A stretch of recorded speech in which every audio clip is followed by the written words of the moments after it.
Hello, Punisher, Carson, Caden. Hope you're all having a great day. Welcome, welcome. We're very close to the end. I don't know if we'll finish today, but we're gonna get damn close.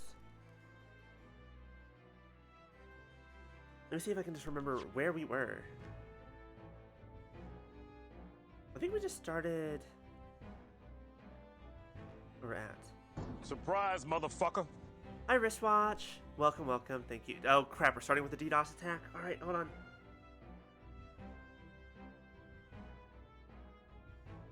Fun times.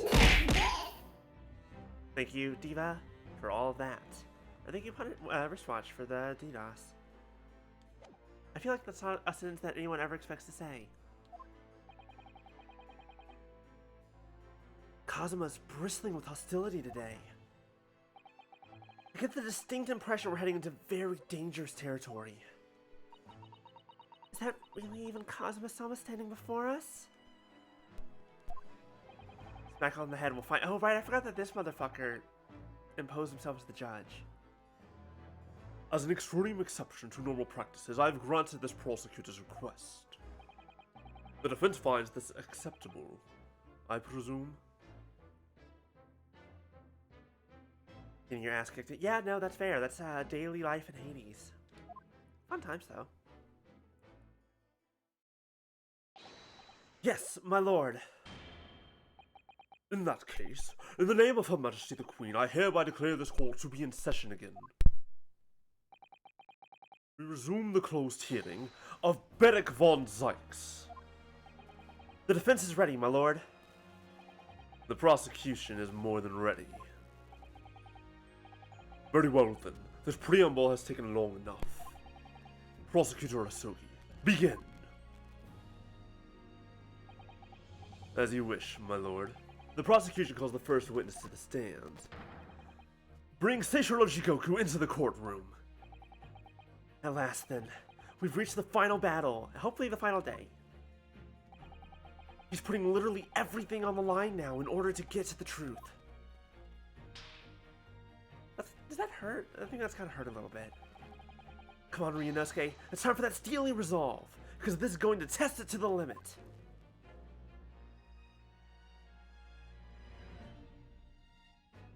Sir, how do you get your beer in that way? Witness, state your name and occupation for the court. Oh, so it was you who issued this, was it? Your subpoena? I did what was necessary. Well, look what the young man has become.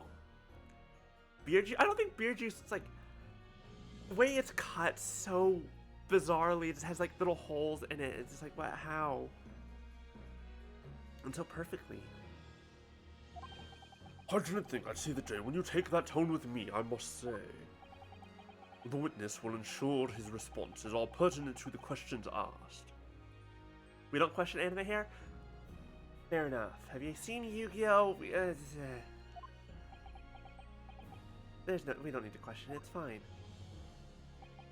My name is Seishiro Jigoku, a Supreme Court judge from the Empire of Japan. 16 years ago, this man came to London as a visiting student. 6 years later, he returned to Japan. As well as presiding over the Supreme Court, he is also currently Japan's Minister of Foreign Affairs. Why do you have time for both of those things? I am of course fully aware of Mr. Jigoku and his preeminent roles. I invited him personally to the International Forensic Science Symposium as a representative of his country. I hear he also played a key role in the conclusion of the Anglo-Japanese Treaty of Friendship and Navigation. It was a great honor to be involved in the negotiations. I put my all into that treaty. Judge Jigoku, I must ask. Well, I never. Fancy the young murdering student turning up here in all places. I'm not a murderer! We already proved that we're not! Please stop misremembering us that way. It's so rude. You acquitted me yourself. And now I'm a practicing defense lawyer. Yes, and full of self-importance like your friend across the courtroom, I see. You came here to London by invitation to the International Forensic Science Symposium. But then, without informing anyone of your plans, you took flight to France. Took flight? I'd have to object to that turn of phrase. Flying is not a thing that's been invented yet. We have no planes. Then explain yourself. What exactly were the circumstances? Well, I was somewhat unexpecting this, and I'm sorry to say, I decline to comment. What? Leaving the country prematurely when I was an invited guest may be questionable etiquette, but my decision is unrelated to this case. I can't be bound to testify. Unrelated, you say? I'm gonna go between one old man voice to another. I appreciate that a respected police inspector has been killed, for which I offer my condolences. However, being an alien, I'd obviously never met the man, nor do I know the first thing about him. As such, I'm in no position to testify. It's as simple as that. So you would run from all this? I beg your pardon? This case is more far-reaching than the murder of Inspector Gregson. It has ties to another murder, a case that was tried in Japan almost a year ago now. A year ago in Japan? The murder of Dr. John H. Wilson, you mean? That's right! And you, Judge Shigoku, are at the heart of both cases! The defense has evidence to prove it. Well, Ryunosuke, I see from the look in your eyes that you're resolved to carry this through to the very end, too. Can someone remind me what this evidence is? Oh, right, it was this one. Right! I forgot about this. Uh-oh.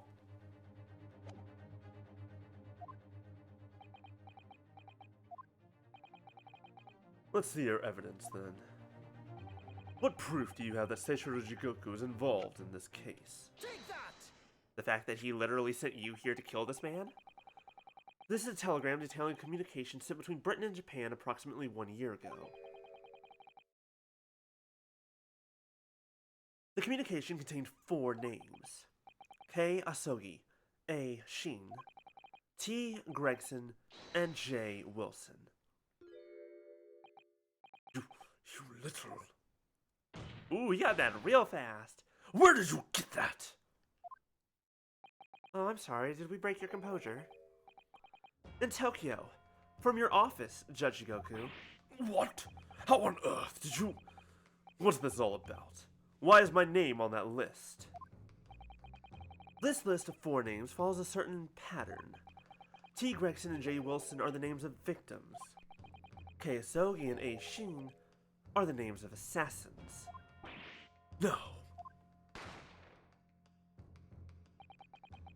A year ago in Tokyo, Dr. John H. Wilson's life was taken in a Western-style restaurant in the capital. The culprit was found to be a visiting student who went by the name of Giselle Brett. But her real name was Asa Shin, a professional killer sent on a mission to kill from Great Britain. I will never get over Ace Attorney names. They're just so on the nose, and sometimes you just take forever to realize it. A. Shin and her victim John J. Wilson. And the murder that just took place here in London was the counterpart to that crime. An assassin sent from Japan, also a visiting student. Amazing and also super dumb? Absolutely. His name is Naruhodo. It literally just means I see. Or it's kind of that equivalent, that's what the phrase means. Whose victim was the British police inspector Tobias Gregson. K. Asogi and T. Gregson. One assassin from each country to kill a target residing in the other. What exactly is the defense suggesting? Suggesting. Yeah, words are hard, y'all. These 2 cases of murder, one that took place in Britain and one in Japan, were masterminded by a pair of individuals from each country as a form of assassin exchange. And the telegram the defense has acquired is proof of this international contract to kill. What? Seems really surprised. I'll be honest, that's... Do you have some amnesia lingering around, or did you not know? The telegram was found in your office, Judge Shigoku. In other words, the mastermind in Japan was you! I'm sorry, do you wish to, deny testimony now? Goku, what's this all about? And you, Kazuma? You lied. During yesterday's proceedings, you acknowledged that you'd accepted the assassination mission. But the mark wasn't Goku at all. It was T. Gregson, Detective Inspector of Scotland Yard. As shown by the name on the killing contract. Very impressive, Ryunosuke. But actually, I didn't lie. What? The name of the target I was ordered to kill never passed my lips yesterday. You sneaky son of a bastard. You sly fox, you. The idea that Seishiro Jigoku was the mark came entirely from you. You deliberately avoided saying a name? That's how you get around perjury. Like an asshole. The defense claims these sworn names indicate some sort of international accession exchange. I'm sure I speak for all present when I say that the very idea seems utterly absurd. And yet, here we are. Well, Mr. Jigoku, what do you have to say for yourself? Also, welcome to Ace Attorney. Well, okay, so here's the thing. If I recall correctly, he admitted to taking an assassination job with no intent of actually following through with it. He's basically using it as a pretense to go to Britain. That being said, that could still be a lie, but probably not.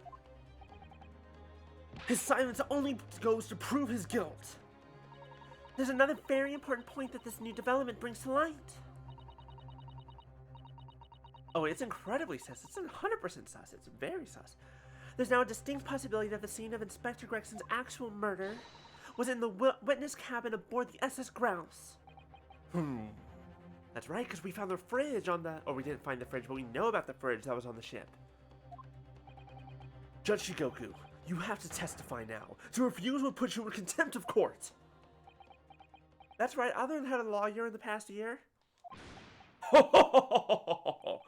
There's no need for quite such a vicious stare, young man.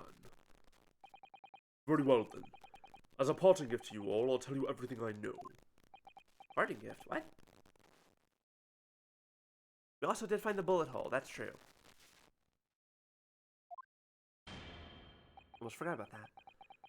It seems the Japanese gentleman has information that the court must hear.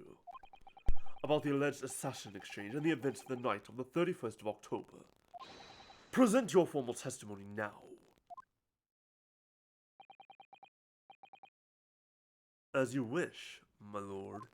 Nah, voice got all weird in a second there. Keep going back and forth between voices. I forget what each of them are. Microphone, please. It's true that Kazuma Sogi was assigned the assassination mission 1 year ago now. The target was Inspector T. Gregson. That was a condition of the British study tour. However, in the end, something happened that meant the young man was unable to carry out his mission. He got amnesia. On the evening in question, a member of the crew was on duty outside my cabin at all times. If there'd been a shot fired, the crewman would have heard it. So clearly I can't be involved. I find that sus. So you admit it then? As this communication suggests, there really was an assassin exchange arrangement between Britain and Japan. A political endeavor at the highest levels. Not something I can discuss here. To use such a worthy practice as foreign study to coerce somebody to commit murder is the most appalling thing I've ever heard. Appalling? Well, it's easy to judge. You are literally a judge. If it's that easy, why does someone else not have your job? Pardon?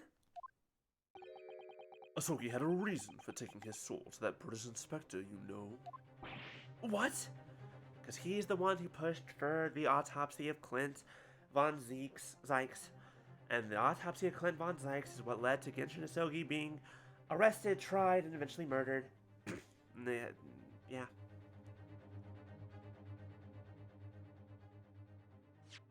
Nope, wrong button. which is why he accepted the mission in the first place. Isn't that right, Counsel? Ooh, you better start talking. Kazuma-sama? Judge-Goku, if you are the mastermind behind this operation in Japan, then tell the court the identity of your counterpart in Britain. I'm not obliged to divulge that information. This is not a good look for you, my dude. As I said yesterday, I've killed nobody. I freely admit that I accepted the mission, but on the night the plan was to be executed, I backed out. In short, this assassination exchange that the defense has identified is unrelated to the events of this case.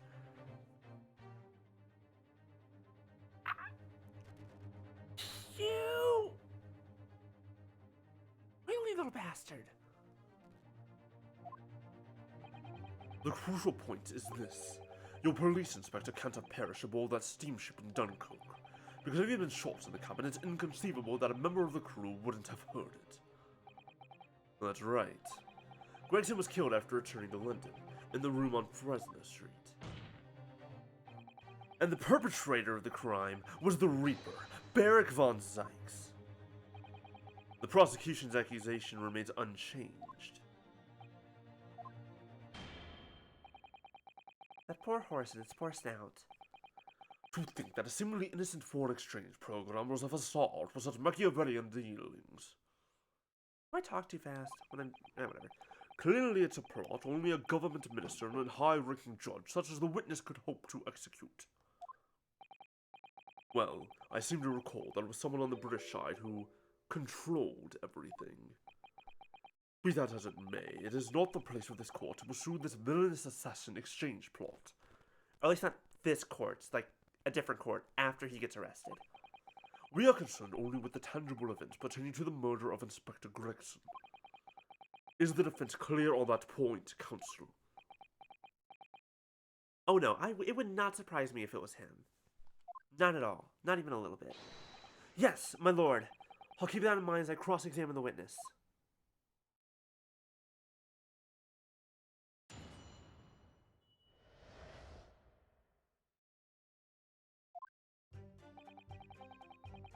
Find the assassination mission 1 year ago. Target was Gregson, there's the condition. Let's just start pressing, it'll be easier. Hold it! I just needed to know everything you have to say. A year ago, when Cosmo was still in Japan then. Correct. It was at the examination center for applicants for the study tour that I approached him. I'll never forget it. I remember exactly what you said. You just came out and asked me forthright if I'd consider traveling to Britain on an assassination mission. How brazen can you get? Surely not. Surely not. I thought it was a joke at first, of course, but then it was made clear to me that if I didn't accept, I wouldn't be considered for the study tour. So, you agreed to it just for that? I mean, I know how much you wanted to study in England, but... assassination? The Empire of Japan had accepted a proposal from the British Empire at the time. An agreement to send a student from each country to the others to deepen cultural understanding and friendship. But behind the scenes, the chosen students were to be given assassination missions. I had no choice but to accept the proposal that originated from my British counterpart. Why? Why didn't you expose the plot there and then?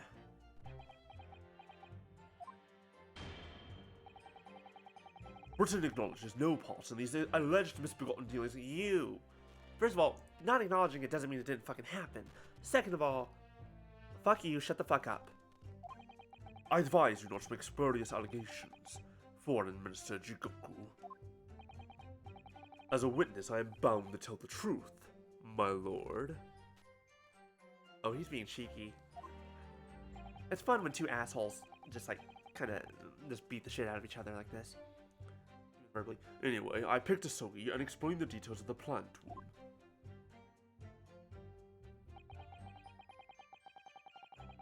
Hold it! Why Kazuma? Why did you pick him as the assassin? He was the most capable of all the applicants, and in addition, I knew his desire to travel to Britain was very strong.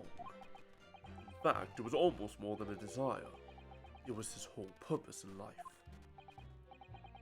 Yes, as his best friend, I can certainly attest to that. The way he threw himself into his studies, the way he pursued becoming qualified as a lawyer. It was all ultimately for that one single goal of being accepted on a study tour to Britain. And of course, we know the reason behind that. He was determined to find out for himself the truth about his father, Genshin Isogi. There's nothing I wouldn't have done to get here. Be that agreeing to assume the role of an assassin, or betraying people's trust. You wound me, my boy. Well, you certainly did a fine job of betraying mine, Isogi.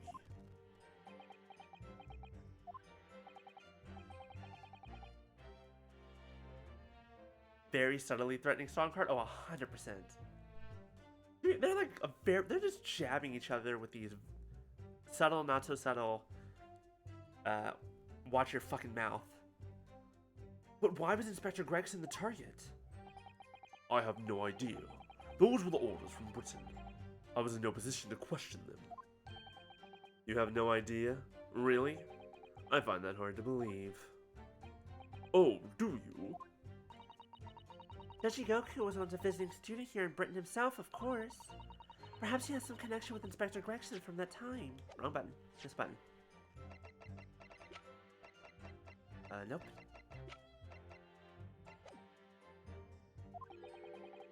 The defense really ought to catch up. With what?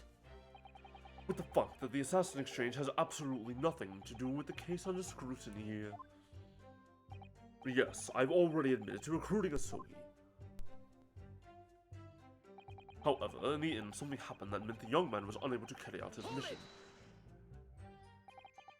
I presume you're referring to the incident that occurred during Cosmo's passage to Britain in January?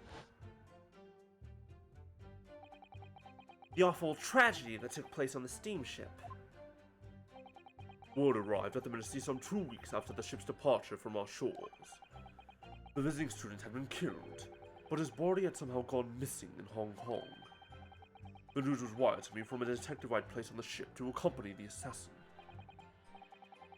Obviously, Cosmo didn't actually die at all, but he did lose his memory, including all details about his special mission. Did you not consider dispatching another assassin at that point? That wasn't possible, simply because that black-clad young student over there had already put himself forward as Isogi's replacement. Okay, wait. Think about this for a second. When we first got to Britain, back in the first game, when we first met Strongheart, we said to him, we were there to be a lawyer for Cosmo and also to find out and to fulfill his secret goal that he was there for. And he reacted very strangely. He knew what that secret mission was. He knew Cosmo was an assassin. And he knew that we had no idea what the fuck we said we were doing. Of course, his actual goal was to find out about his father, but Strongheart wouldn't have known that. Or maybe he did. He would know the name Isogi, but still, regardless, he knew what was up. My hands were completely tied. So Mr. Sholm's strategy worked perfectly. He predicted everything that would happen. Months later, my memory returned, but I never intended to go through with the assassination mission anyway. So you were playing me right from the outset, were you? Is that it? I'd sooner be guilty of that crime than of taking someone else's life. I was prepared to do whatever I had to in order to get myself here to Britain. I'm so worried at some point he's gonna hit that in the wrong way and the horn's just gonna stab into the desk.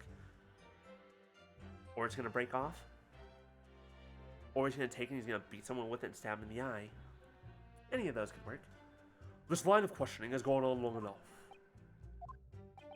All the court should be concerned about in the testimony given by this witness are details relating to his relationship with Inspector Gregson and the victim's murder.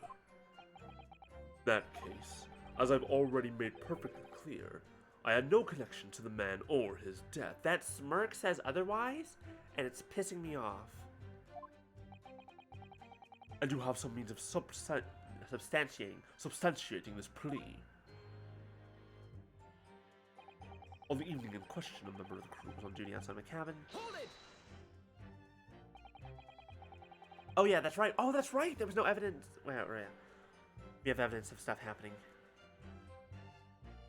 Outside your cabin in the first-class area of the SS Grouse, you mean? Yes, that's right.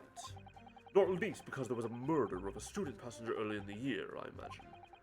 The liner operators have taken to posting a crewman outside of every first-class cabin door. I can confirm the presence of the crewman guard myself. What do you mean? Because I accompanied Inspector Gregson to Dunkirk that night, I witnessed it with my own eyes. There is a well-built crewman standing guard directly in front of the doors to the witness's cabin. At that particular time, of course, I'd gone to the ship's dining room for dinner. The inspector and I asked the crewman to allow us into the cabin while we waited for Judge Goku's return. I suppose Inspector Gregson was there in his capacity as the Reaper. He was intending to take the witness's life. Exactly. As I've said numerous times now, I had no intention of killing anyone. So the crewman let two potential assassins into the cabin he was supposed to be guarding? Not the most convincing of centuries, really. In truth, those were my thoughts too. But anyway, I stayed to talk with Inspector Gregson for a short while. And then I left him there and made my way off the ship alone. Was the guard still at the door when you went? Yes. He glared at me as I walked past. You see, that proves it. If there'd been a shot fired, the crewman would have heard it. So clearly, I can't be involved. This has to be the lie. In everything he said so far, I think this is the lie. But we don't necessarily... Yes, we do. We have the evidence to prove that this is false. Following departure from the port of Dunkirk, all crew members are required to assemble on the main deck at 10 p.m. in order to review evacuation procedures. The drill will take 20 minutes. In other words, he wasn't there. I don't even need to press you for this. Objection. Fuck you. Take this, I have paper. Read this paper. Yes, as the court has heard, there was a crewman posted outside Judge Jigoku's cabin. However, we can be sure that, contrary to the witness's claim, the guard wasn't there at all times. What? I have here a notice of a particular event that was scheduled to take place aboard the steamship on the 31st. What? Where did you get that? It's evidence gathered by Mr. Herlock Sholmes. You were acquainted yesterday, if you remember. Herlock Sholmes again. According to this itinerary, after leaving the port of Dunkirk at exactly 10 p.m. and for a period of 20 minutes, all crewmen of the SS Grouse were to gather on deck for an evacuation drill. All crewmen were away from their posts? And during that 20-minute interval, of course, any gunshots emanating from your cabin would have been heard by no one.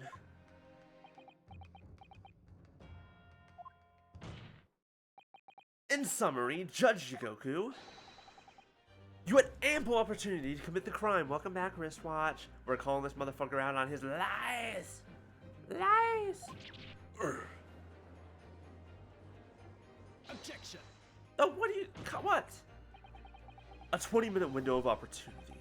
That's an excellent find, Ryunosuke. But it amounts to nothing. That's my guess. We currently don't have technically all the proof, but we're pretty damn sure. Oh yeah, no, we haven't even gotten to the bullet hole. We haven't gotten to the watch. There's shit to prove. Or there's shit to be like, hey, look, we have this evidence, although we don't have a picture of the bullet hole, do we? No, but we do have this. Why? Because the witness clearly stated in his testimony that no incident occurred in his cabin. But, motherfucker, if he's lying, if he's the one who committed the incident, hello? Hello? Unless you have some decisive evidence that can show his testimony to be false. Your accusation is nothing more than conjecture. Okay, that's technically true. That part's technically true. Very true. Well, Counsel. Inspector Gregson was killed in Judge Jigoku's cabin that night. I'm certain of it. Because the defense has the evidence to prove it. You will present the evidence for the defense at once, Counsel. What proof do you have that the victim's life was taken in Jigoku's cabin on the 31st? Boop. Take that! Judge Jigoku! This was found in your cabin yesterday. What is that? The crown of a pocket watch? Oh, a pocket watch? And if you will observe, the victim's pocket watch, which we know he treasured, is missing precisely that part. It can't be. Moreover, this crown is a perfect fit on the spindle protruding from the victim's watch. Now, the fact that this was retrieved from Judge Jigoku's cabin tells us that the victim's watch almost certainly broke there. In other words, the victim was killed on the 31st during the 20-minute evacuation drill. In the cabin occupied by you, Judge Jigoku. Bitch motherfucker, what you got to say? I mean, we shouldn't have, but yes. Well, you'll raise your sharp, aren't you, you young murderer? You acquitted me! Hello? You were the one who said not guilty at my trial. Motherfucker. I'm starting to think this isn't an accident. Objection! Expertly maneuvered, Ryunosuke. Don't object to me when he's cracking. I'm cracked, and he's cracking. We're breaking him down, Kazuma. And your argument sounded entirely plausible. At first. Spelling mistake?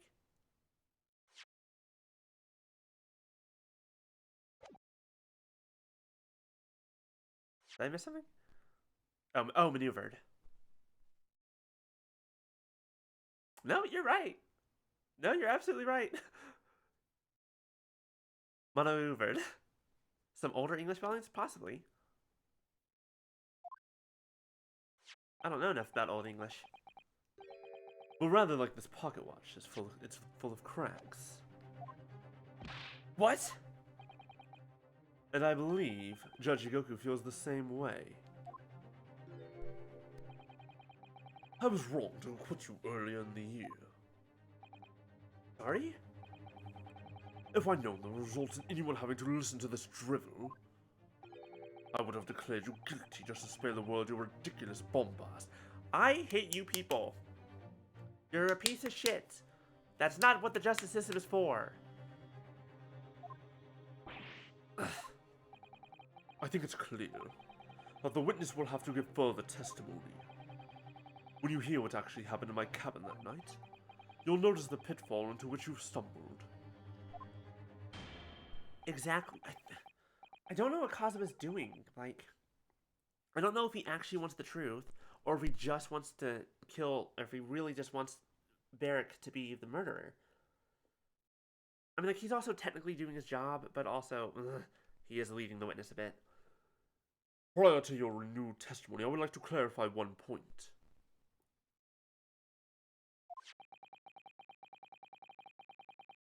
The fact that this part of the victim's watch was discovered in your cabin means that you acknowledge she was there, I presume? Yes, I do. Very well, then. You may proceed to give your formal testimony about what exactly happened in your cabin aboard the ship on the evening of the 31st October. Of course, as a man of the law, I have no intention of obstructing justice.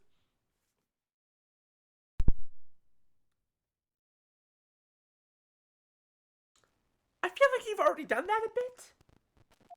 That's kind of been your whole deal ever since we found you in the goddamn ship. In France? Use all your channel points on the DDS? Oof. You gotta save those channel points. Hold on to that. So it was a very nerf this DDoS attack. I had a guest waiting for me when I returned to my... Thank you, Carson. to my cabin after finishing my evening meal in the dining room. Check one thing real fast.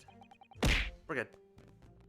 When I walked through the door, a mustachioed Englishman was there, foolishly waving a gun at me. I soon took care of him with an Ippon Soy.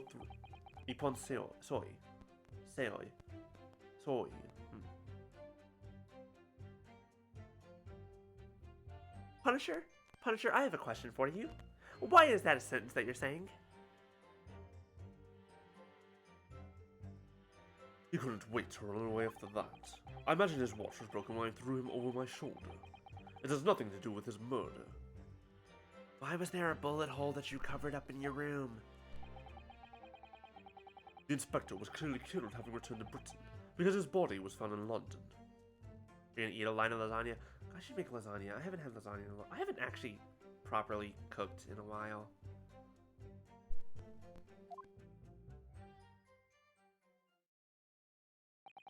At least in a few days.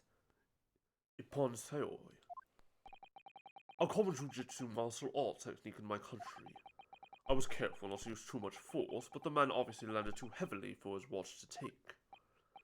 So, Ryunosuke Naruhodo, I imagine you can see the flaw in your logic now, can't you? What? Have I? Yes, I ate. I had lunch. I've just been bad about dinners recently. I did not have breakfast this morning, though. I got up real late. The fact that the pocket watch was broken in the witness's cabin is no way proves that the victim's murder took place there.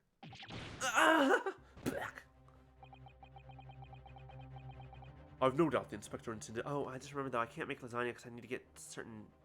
I still haven't rebought, like, certain kitchen appliances or kitchen stuff. Yeah, we need to bring up the bullet hole. That's kind of important.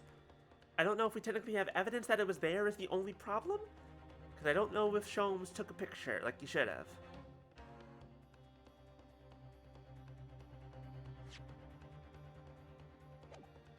I've no doubt the inspector intended to kill me, but he didn't manage to pull the trigger. Yes, because he was merely a tactician, not the Reaper's hand of death.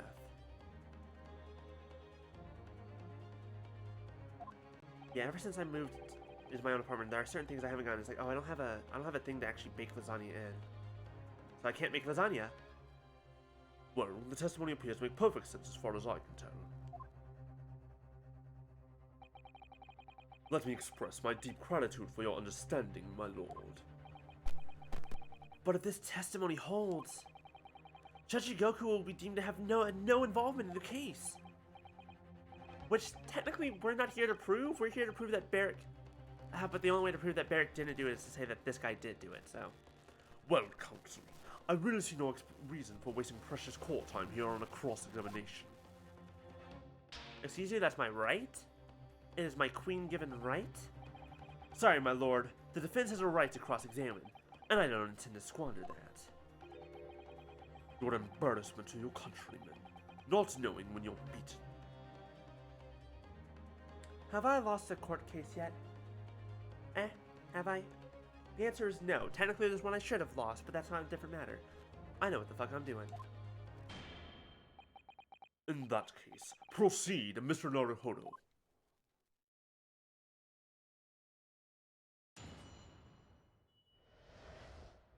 The events in the cabin.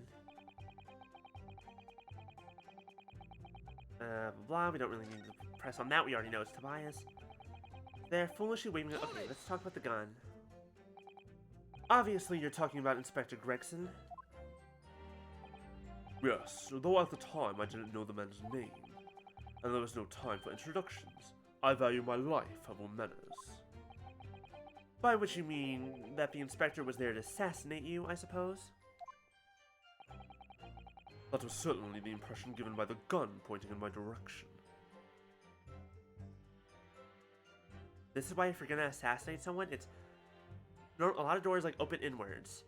So get behind the door, get up against the wall where the door's gonna swing and kind of like open towards you. Make sure the door doesn't hit you in the face. Because people generally aren't going to turn around and look. That way you can just be like, oh, good, they're in front of me and I'm behind them. They don't see me. Bam, they're dead. I don't have experience with this now. But I've never seen the muzzle of a revolver shake about so much in all my life. Anyone would think the man had never shot somebody before. Believe it or not, most of us haven't. Anyway, there was no time to call for the help of the crewmen at the door, so I dealt with the man myself.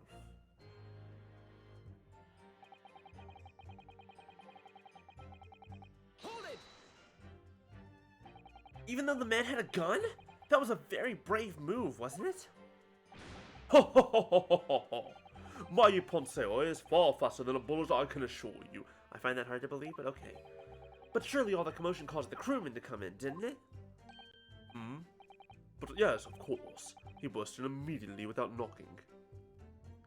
I have no clues about any assassination. Please do not ask me further details. The inspector hurled himself at the stocky fellow and just managed to slip past him to make his escape. The outstanding guard does it again. Luckily, there aren't many situations I can't get out of using a quick Ippon-seoi throw. On. I imagine his watch was broken when I threw him over my shoulder. We already know that the guard was maybe not there at this time to hear a gunshot. Technically, we didn't prove that he wasn't there at this exact moment.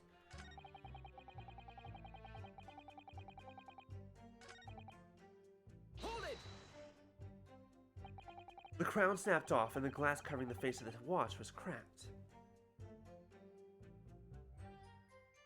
A bowl plate. I think a bowl plate's just a really, like, wide bowl, isn't it? It's like a short, round bowl. Like, that's neither of those things. Or is it a very rounded plate?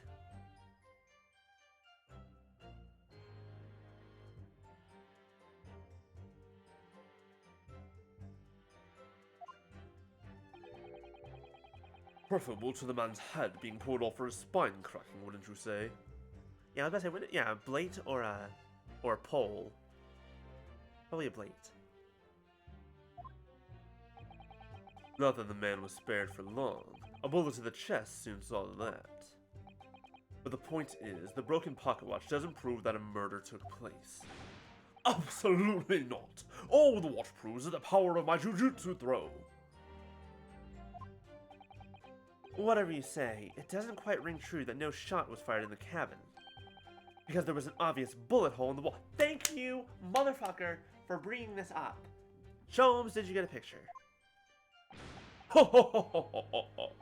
What are you talking about? Huh? That's what the star of your lowbrow detective stories told you, isn't it? Well, I don't care for such... Well, him and Yujin Mikotoba, so... I don't care for such fiction. Probably just designated his plate in its weird shape. Fair enough. Haven't you worked it out yet, you little stripling? No murder took place in my cabin. Stripling. The inspector was clearly killed having returned to Britain, because his body was found in London. Hold it! Boy, that doesn't mean jack shit. But there's no evidence that proves the victim ever returned to London alive. Just take a moment to think that idea of yours through now, stripling.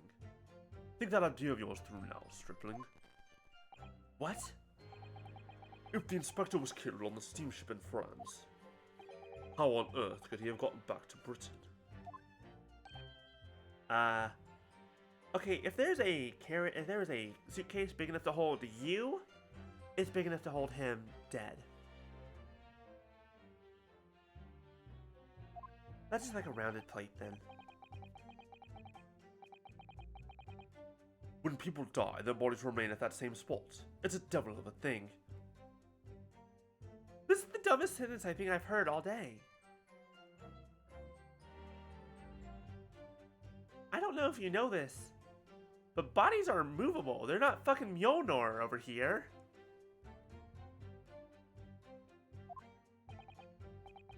Well, then obviously the culprit must have moved the body. How exactly? Carrying a corpse off a ship in your arms would raise a few eyebrows at least, don't you think? I know what you're doing, but dear God, that's such an easy counter. Well, yes, that's true, but... All passenger luggage is inspected when it is unloaded from arriving vessels. Oh. And I would like to think the border police would query the corpse of an English gentleman as hand luggage.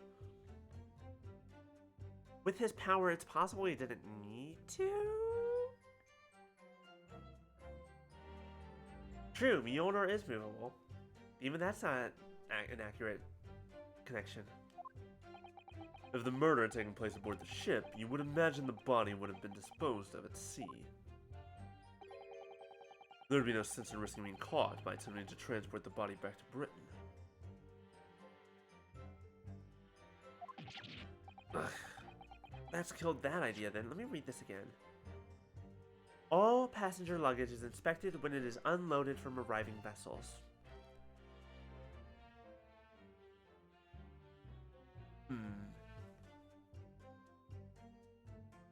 And the ship was still... There must have been another way, you know, right, because then the next day...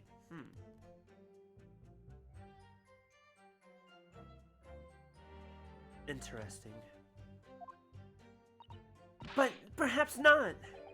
Mr. Sato? We've heard that the first-class passengers were under constant scrutiny by the crewmen posted to guard them, which would mean that the culprit had no opportunity to dispose of the body in the sea. Yes, that's true. So transporting the body to Britain may have been the only viable alternative. Dear me, you really are new to this, aren't you? I thought I'd been perfectly clear, but it seems I'm going to have to explain it in words you can understand. I think I ought to alter my testimony, or with your consent of course, my lord. I have no objection. State your amended testimony now. There's no possible way I could have transported the victim's corpse back to Britain. Thank you. More stupid.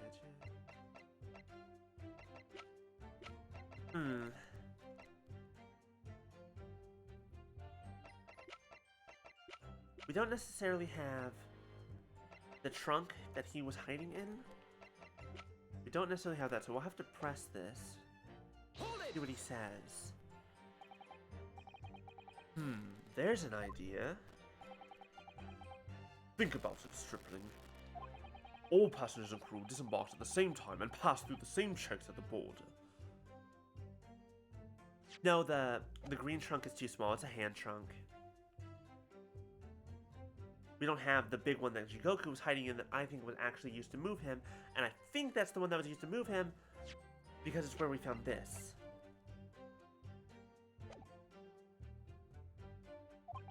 The symposium guests were then driven straight to the hotels and carriages organized by the ministry. And we met you as soon as you arrived at the hotel. So you did! Well then, remind me, did I have a corpse over my shoulder at the time? What? No! So we're in agreement then. I couldn't possibly have brought the inspector's body back to Britain. Unless you had an accomplice and you had someone who was helping you. Unless, of course, they've developed some clever device these days to instantly move things from A to B. Funny you should say that. Professor Harebrain's invention didn't actually work, if you remember, Mr. Naruhodo. That is a callback. That's a good callback, too. Yes, of course. The defense has become unusually quiet, I notice. Yes, because there's really nothing more to say. But that's his story. Well, I suppose if you think about it, whenever you drop a teacup in the office and it breaks, we don't say, Mr. Naruhodo must have been murdered there, do we? Is that a veiled threat about what might happen to me if I break another one? And the fact is that Inspector Gregson's body was found in the little room on Fresno Street. I didn't say that weird. If he really was killed in Judge Jigoku's cabin, the body would have to have been moved somehow, obviously. Transporting a dead body over a country border, that'd be impossible for the majority of people. So there must have been some special circumstance that made it possible for the culprit then. That could be a vital realization, I think, Mr. Naruhodo.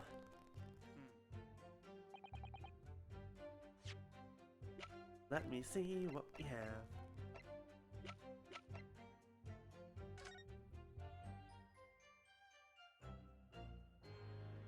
What if there was an evacuation? What if they didn't get off the ship normally?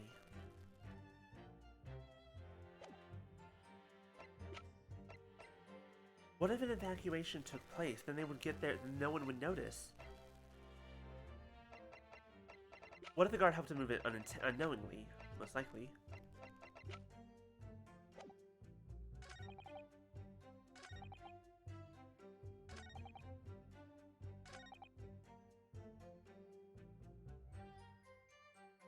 Victim's corpse back to burn. Let me see what evidence I have.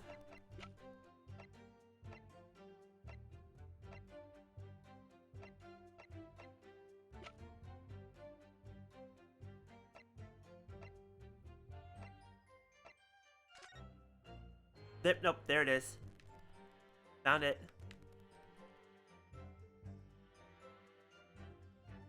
You didn't have a corpse on your shoulder, but boy, did you have the world's largest fucking trunk. Objection! There's no possible way you could have moved Inspector Gregson's body, you say? I would say the opposite is true. And what's that supposed to mean? Far from being impossible for you to do, the transporting Inspector Gregson's body back to Britain is something only you could do. What are you talking about, Ryunosuke? As well as being a judge, Mr. Jigoku is also Japan's Minister of Foreign Affairs. Oh, right. High position of power. Actually, here, let me... just because we're nearing the end of the game, let me do a thing. He does have a mouse on his body. We love that little mouse.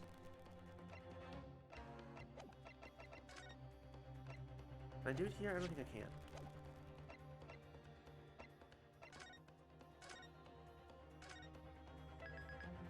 That's because we're nearing the end. Let's put them back in their regular outfits. You only just noticed it? No, it's amazing. It's like Tan the Mouse from Pokemon, but only one of them, and it happened. Adorable little thing.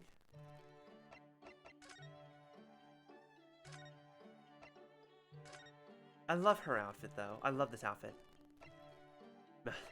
Was it Mussolini? I'm pretty sure it was Mussolini. I don't remember if that was correct. Let's turn that off at the very least. Yeah, you can see he has a little mouse there on his shoulder.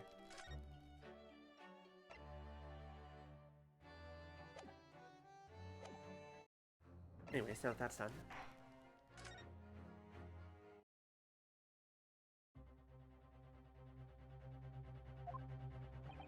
Which means he's exempt from having his luggage searched when he enters the country.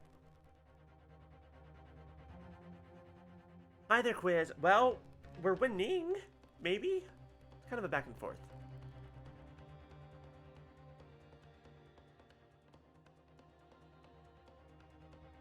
And not a rat or Rasputin? Oh, that's fair. We learned that when we first... Microphone, please.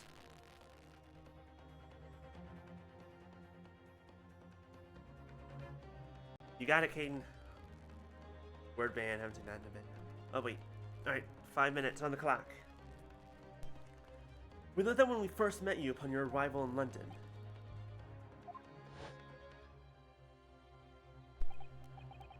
Well, all those passport checks and luggage searches at the border took rather a lot of time. I must say, I'm very envious of your ministerial status. You didn't have to go through any of that, did you? Oh, I knew you were jealous.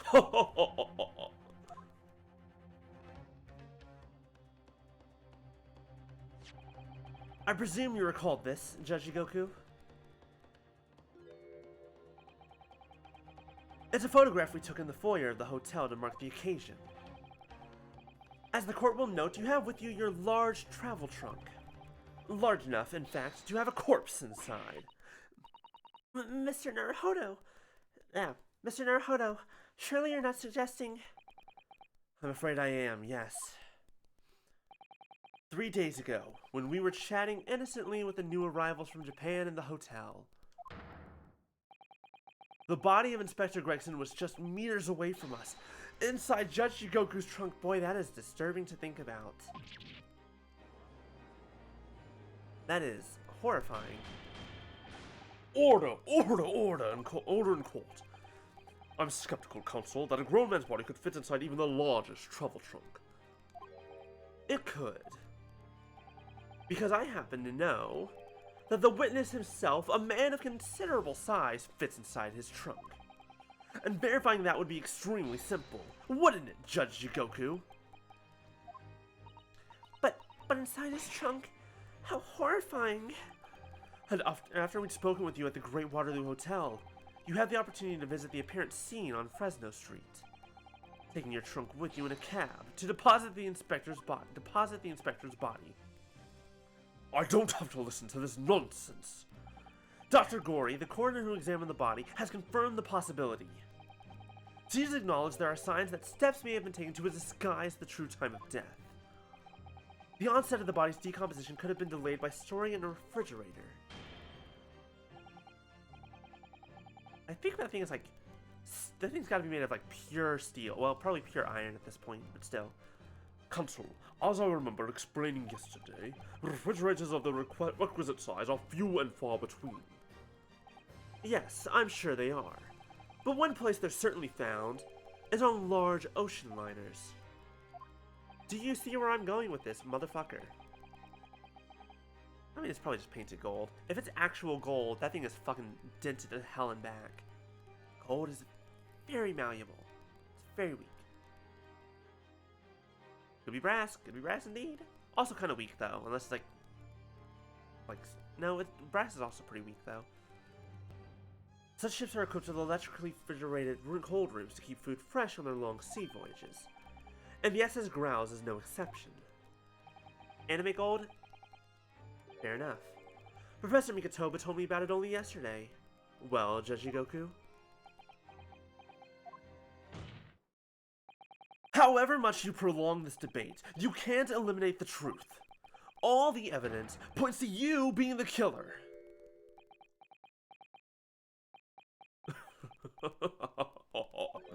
Well, this is all very heartening. I can see that it was a wise move, letting Asogi and you embark on the study tour. What are you talking about now? Logical reasoning, of course. All court proceedings will be built on logical reasoning in the new century. And I can see that you both laid firm foundations for that already. Judge Goku, please, stop diverting attention from the issue at hand. The defense has made an accusation against you. How do you respond? Respond? There's really no need for me to respond, is there? Why ever not?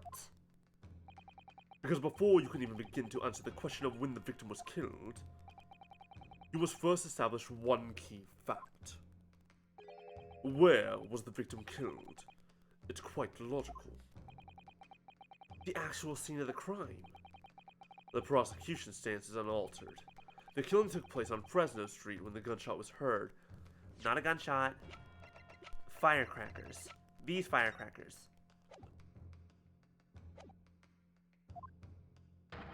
As the accused, Barak von Zykes shot the victim at point-blank range. Since no tangible evidence exists to disprove the prosecution's claim at this time, the defense's deductions amount to little more than an elaborate fairy tale. I mean, they're not entirely wrong. We need more evidence. Jones, dear God, why did you not take a picture of the bullet hole? I'm afraid that's illogical reasoning the British are known for really works, young stripling. The victim was shot in that little room on Fresno Street and died instantly. Welcome back, wristwatch. Again. I'm afraid it's the prosecution's claim. That's the only fairy tale here.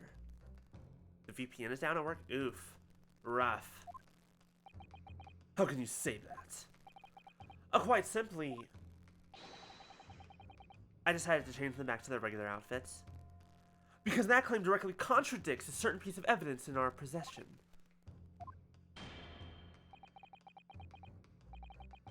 Very tantalizing, Counsel. I think you would better explain yourself to the court, don't you? The prosecution claims that Inspector Gregson died instantly when he was shot at the scene on Fresno Street.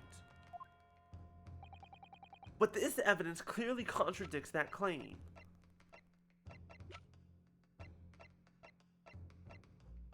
Where is it? Where is it?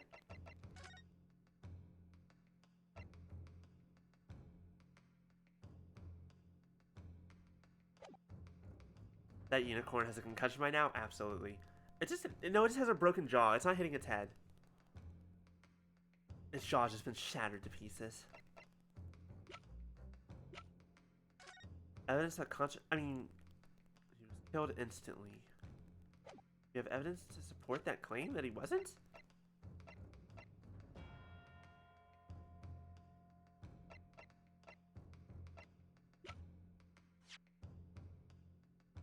The prosecution claims that Inspector Gregson died instantly when he was shot at the scene on Fresno Street.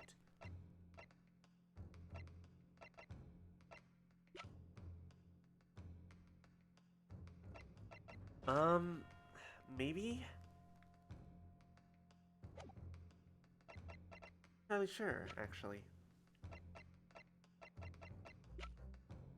Because what we have as evidence of that time...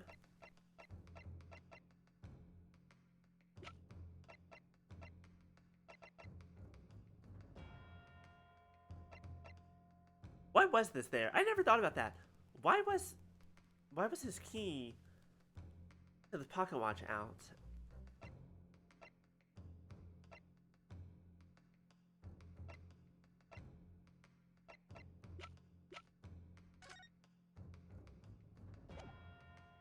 We have evidence to prove that he wasn't killed at Fresno Street?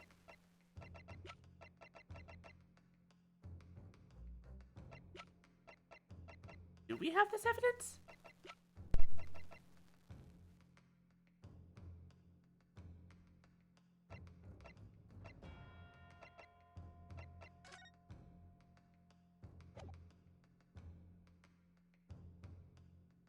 The watch top was found in the trunk.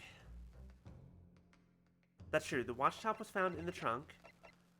The three beggars did take his trunk off his corpse.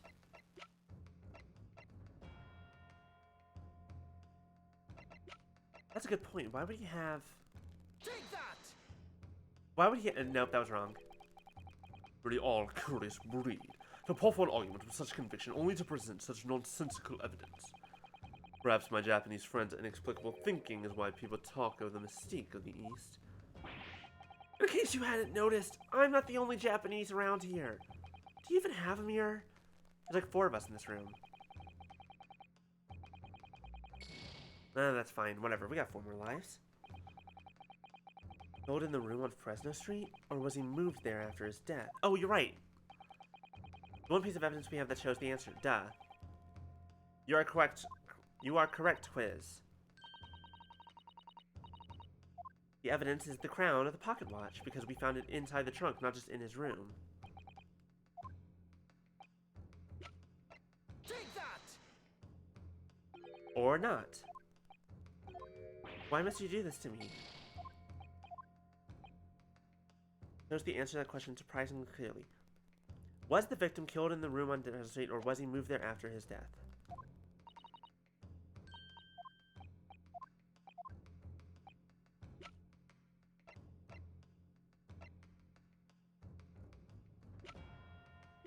I still don't know why Kazuma's sword is nicked and why he attacked the trunk.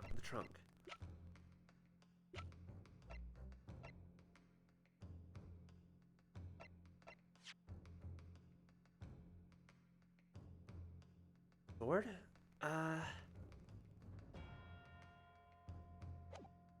Or was he moved there after his death?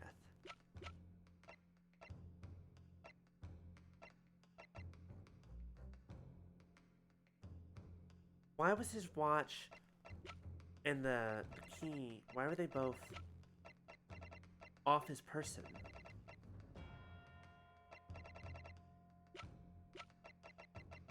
watch was nicked, was it? Let me try the what?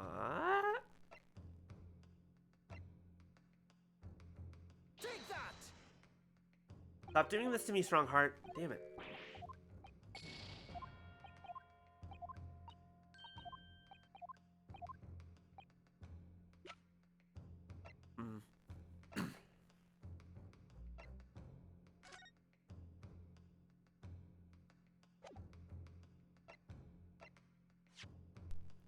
There's one piece of evidence we have that shows the answer to that question surprisingly clearly. Or was he moved? We did the trunk, we did the crown, we did the pocket watch.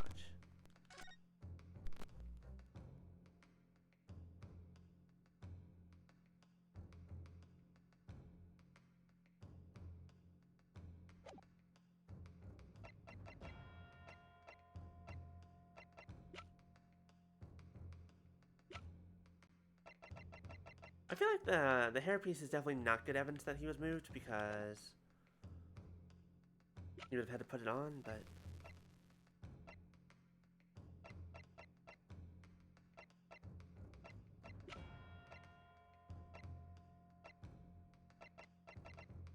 Take that!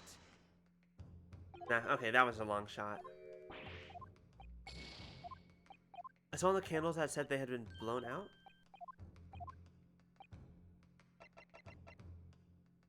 Your mind's going to the fireworks? Unfortunately, I don't think that proves that he was moved. A candelabrum from the wall in the room of Fresno Street when this... well, it had been blown off. By, like, the gunshots. I have a feeling we're about to run out of tries. Was he moved there after his death? Why do I not know what the answer is?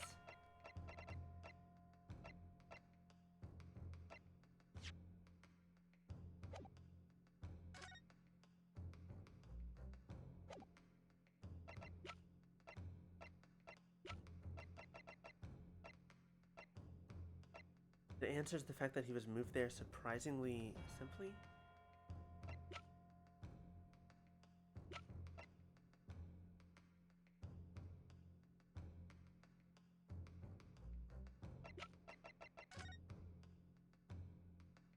Candles, here's him.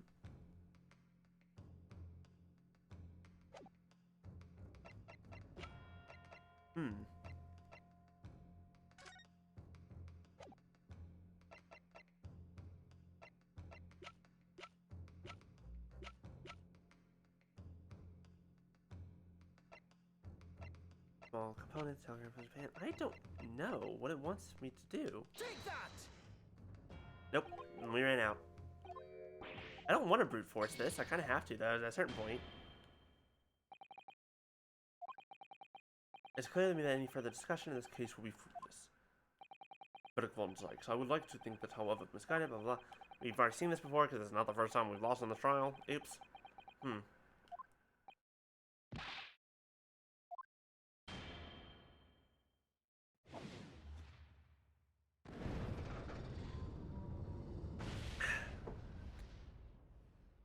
Thus I ended my tea.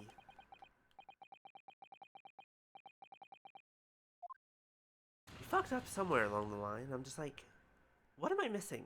Am I blind? Is it that obvious, or is it that poor unicorn?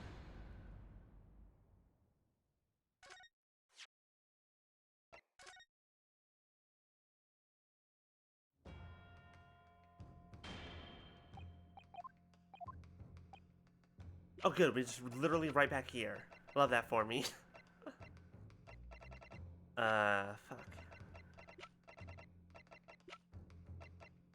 Proof that he was moved.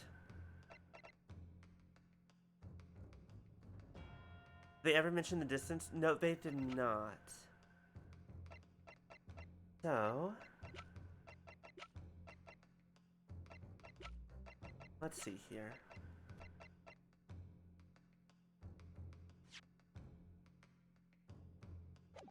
Died instantly. Is there evidence that he didn't die instantly? I don't think so, because the autopsy report says that he did. The bullet exited the body from behind. We already did the candle, right? We already tried that, and it didn't work?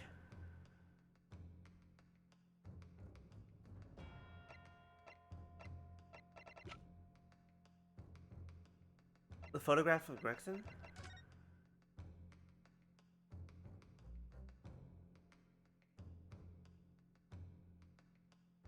Oh, if he died... Well... That's right. Him dying instantly, he wouldn't necessarily curl up like this, right? Like, this definitely... Yeah, he wouldn't curl up. That would be like, oh, I'm in pain, double over, fall. No, if you die instantly, he'd just be... He'd just be stiff as a board. He'd just be... Fucking Family Guy memed. Take that! A photograph of the victim in the very location you claim he wasn't killed. God damn it, it was that easy. I hate. Yes, but the point is the posture of the body itself. Yeah, he'd be planked. Exactly. If he died, because we know he died instantly, because that's what the autopsy report says. And the Spectre Gregson had been shot there in that room. It's out of the question that his body would have been curled up in a ball like that. I'm sorry to disappoint you, but your logic is flawed. He could easily have adopted the fetal position due to the pain of the shot, which subsequently proved fatal.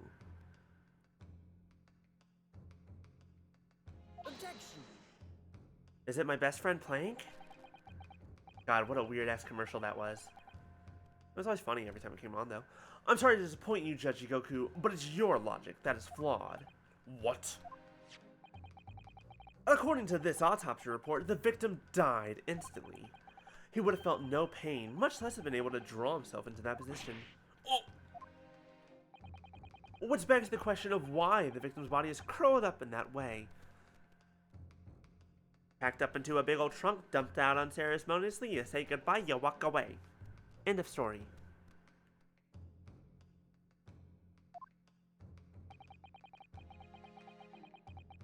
Though the answer should be abundantly clear by now.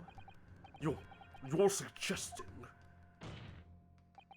The inspector's body took on that posture ahead of its arrival on Fresno Street, before it was coldly turned out on the floor, from the inside of a large travel trunk. No. You're quite right. The shape of the body. It's exactly as if it had been kept in a confined space. Uh-oh. Pop your bodies up against walls. Yes. You don't just drop it and leave. Judge Goku, present your trunk for examination. I believe it's very possible that it contains traces of the victim's blood. Ugh. Are you getting out of... Present my trunk. I refuse. What? On what grounds? Oh, you don't have an answer for that. Wow. I'm the Minister of Foreign Affairs from the Empire of Japan. I shouldn't have to put up with this treatment just because of some stripling's baseless accusations. In other words, Judge Goku, there is blood in your trunk. I decline to answer that. As the Minister of Foreign Affairs, I have privileges that allow me to... Has it been time? I think it's been time. Oh yeah, it's been more than enough time. But still, I'm not going to say it. I'm just going to say, the Danganronpa thing, you've got that wrong! We're going to do every version of that for the rest of the game. At this moment, you're not a government minister. You are a witness in a trial in Britain's highest court. That's true, rigor mortis. We already know rigor mortis because the last trial, 2 trials ago? 2 trials ago. 2 trials? Last trial? I don't remember anymore. Yes, episode 3, Hairbrain. Rigor mortis about like 3 hours or so afterwards. He would have been in that trunk for a while. I don't care who you are or what your status outside this courtroom might be. You will not withhold information. Nothing is more important than the truth.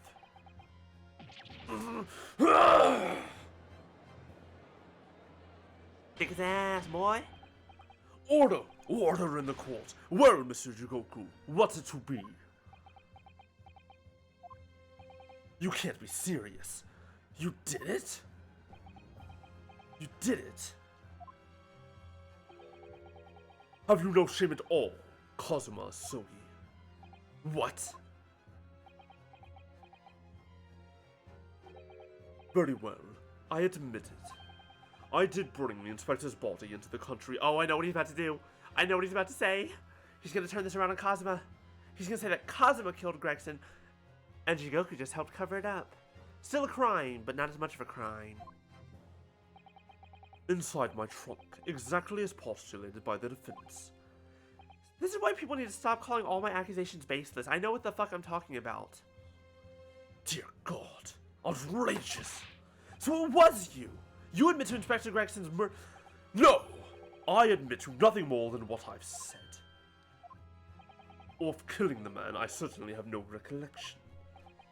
What on earth is that cryptic statement supposed to mean? I merely disposed of the inspector's body, which was left in my cabin, in order to avoid unwanted attention.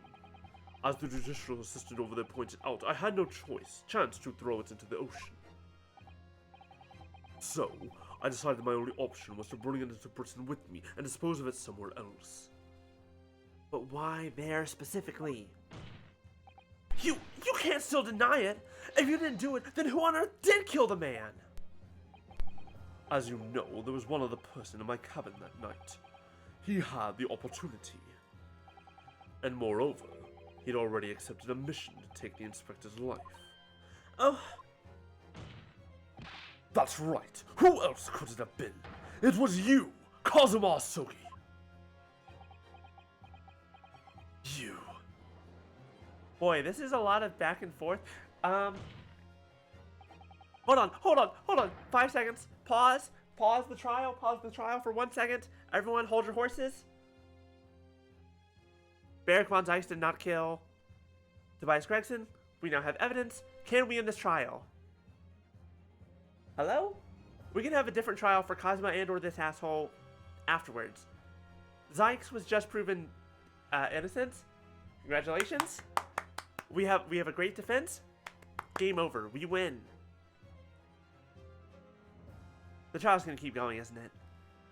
I never thought you'd stoop to this, Seishiro Jigoku. Right out of my mouth. Prosecutor Kazuma Asogi.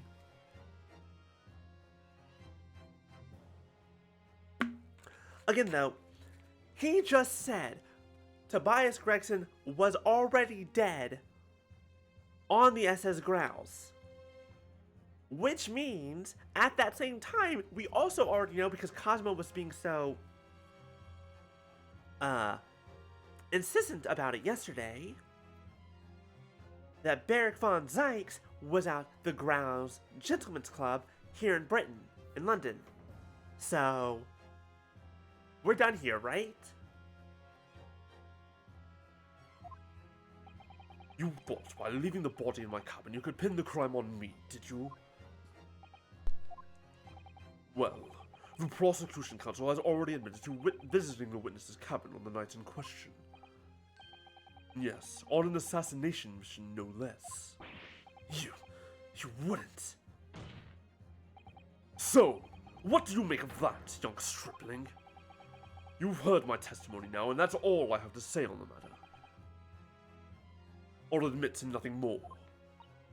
I don't believe this. Counsel for the defense. What is your position now? The court awaits your response to the... My position? My position? My position is we're done here. Fuck you. The assertion that on the night in question, the victim's assailant was in fact a Mr. Kazuma Asogi. I don't care who actually killed him. That's not my job. That's your job. This isn't the dead, and it seems to be. The answer's right in front of me. It comes down to Jigoku or Kazuma. Both of them had the opportunity to kill Gregson, but only one of them did it. And I'm just a step away from proof. I don't... Hello? Why do we care? Okay. Very well. The defense is ready to respond to the assertion put forward by Judge Jigoku. Please let the options be Jigoku killed him, Asogi killed him. Why the fuck does it matter? They're not the ones on trial. I'm the prosecutor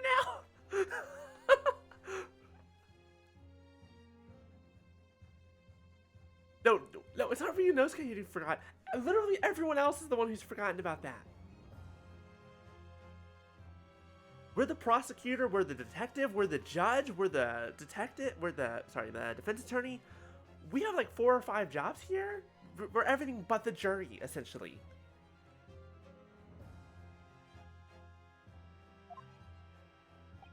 The idea that the victim's murder could have been committed by Prosecutor Usogi is... It doesn't matter. It doesn't matter if it's impossible or not.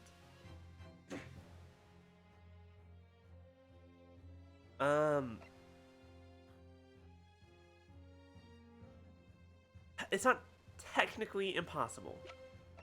Technically speaking, it's not impossible.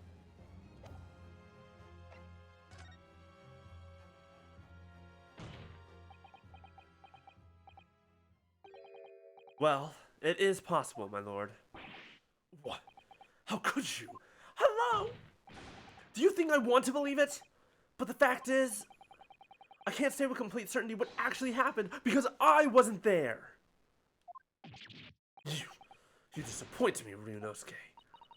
If I may, Mr. Naruhodo, I think perhaps that why we form opinions based on evidence. Ah, so true. And actually, we have evidence that can settle this argument conclusively. My lord, the defense would like to present evidence in support of... Before you plow on, feigning ignorant of what just occurred, counsel, you must be penalized for that short but embarrassing "ah" you uttered a moment ago. Oh, come on! Of all the things you can pin me for. Ugh. I really thought I could just brush past it if I was quick enough. Never mind the penalty, Mr. Naruhodo. The truth is all that matters. Goku, Let me remind you of something you said only a few minutes ago. You claim that logical reasoning is the future of the judicial process. it is, no question. Well, logical reasoning can prove something here. Namely, that it would have been impossible for Prosecutor Usogi to commit the crime. What?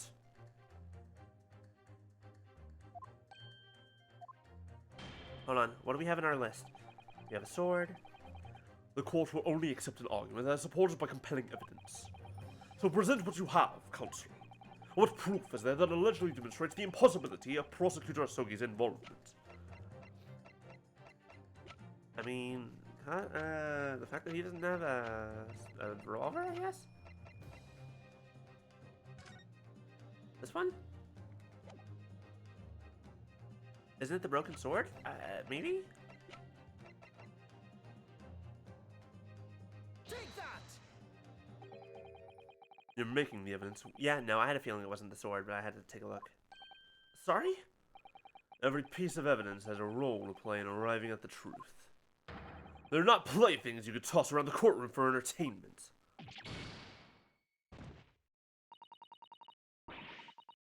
Never mind the evidence, you're about to make me weep, Mr. Naruhodo.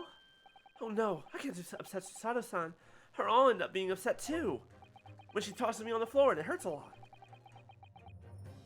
We know a member of the crew was on sentry duty outside the first-class cabins nearly all the time. So as long as the guard was there, it would have been impossible to fire a shot without it being heard. And that very much narrows down when the crime could have could have been committed.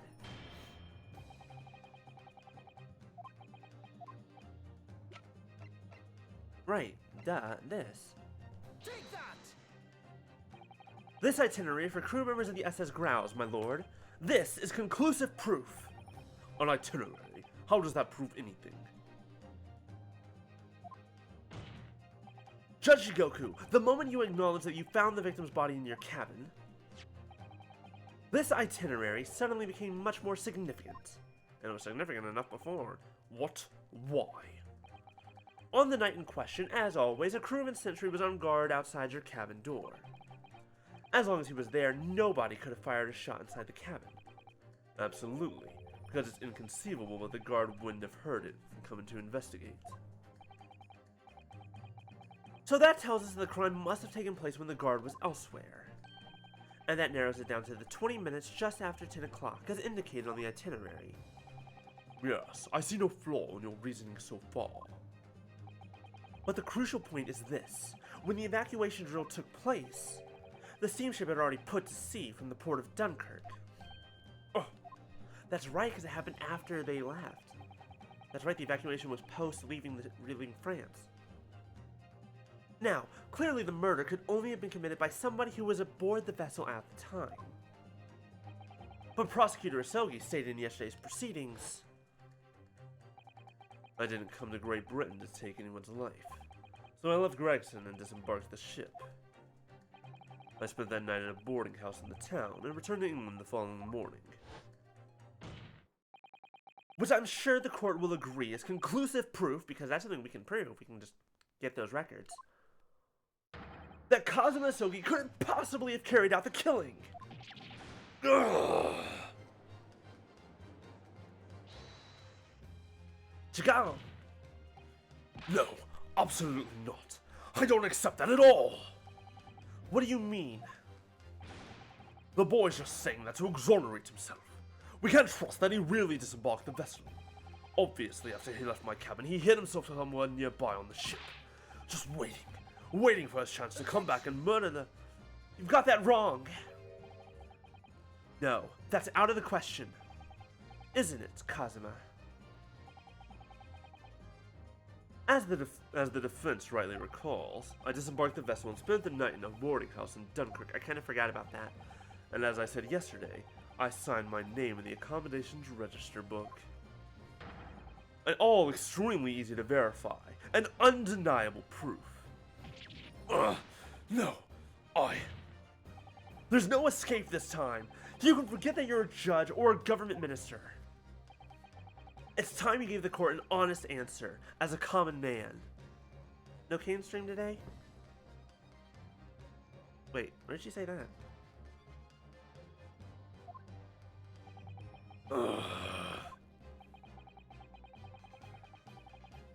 Didn't know that because he wasn't in the courtroom yet. Oh, that's right, he wasn't in the courtroom yesterday, so we didn't know. Ah, okay, I see. Discord. I just didn't have a Discord. I've been having a weird... Like, Discord just has not been alerting me of notifications recently. It's like, stop being a pain in my ass. But anyways. Kane, if you're still here, hope you rest up, hope you feel better. You killed Inspector Tobias Gregson and transported his corpse back to Britain. Then you dumped the body in the room on Fresno Street and made it look as if the murder had happened there. No, my phone's Discord. That's what really happened, isn't it, Seishiro Jigoku? it was that damn trial 10 years ago. That's when all this began. Looking back now, my fate was decided that day. I was doomed already. Oh, he did it again. Holy shit. It's over. My life is over. Yeah, wow, that was impressive. That was mahogany, damn it. A British assassin to eliminate a professor in Japan. A Japanese assassin to eliminate a detective in Britain. Both assassins will use diplomatic immunity to evade conviction and return safely to their homelands. It was Push Plato! Oh my god, you're not wrong! Punisher, you're absolutely right. The assassin exchange request arrived from Britain about 1 year ago. Though it was hardly a request, it was a demand. We're not done yet. This is the final episode. This is not the final trial. And for that, you decided to recruit Mr. Isogi. But things didn't go according to plan. Your chosen assassin never made it to Britain, and you found yourself unable to dispatch a replacement.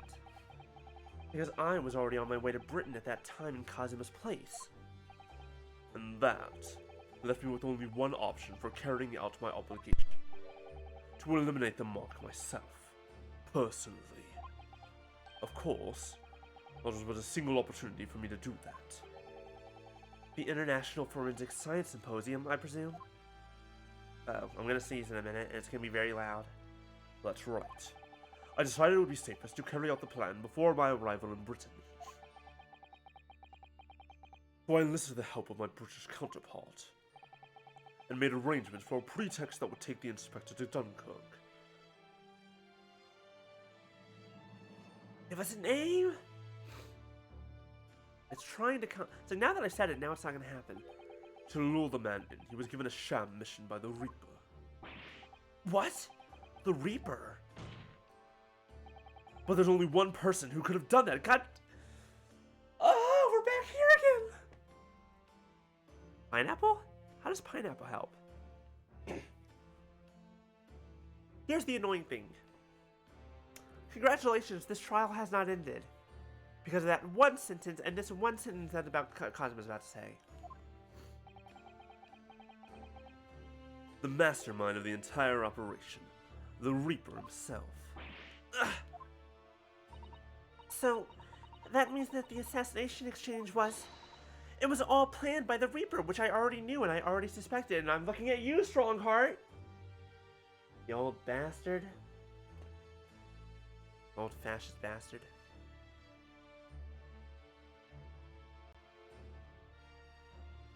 You tried it, it's funny. It was all planned by the Reaper. Jigoku, you know who the Reaper is. But you don't want to die.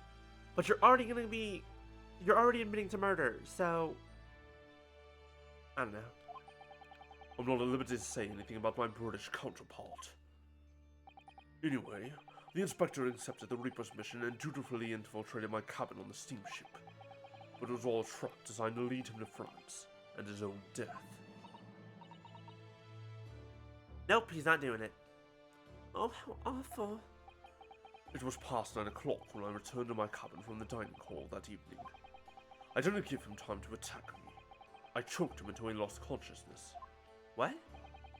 But there was a guard just outside the door, so I left it at that for the time. Oh, that's why the timing was so perfect. He straight up just fucking waited. Even the slightest noise might have aroused suspicion, so I bided my time, waiting. For the 20 minutes after 10 o'clock. I had intended to finish him by strangulation, but moments before I had the chance, he suddenly came around and rent for me in a reckless move.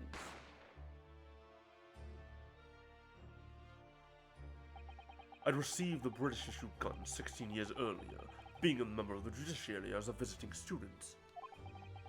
I never imagined I'd have to use it for something like that. So the revolver belongs to you, does it?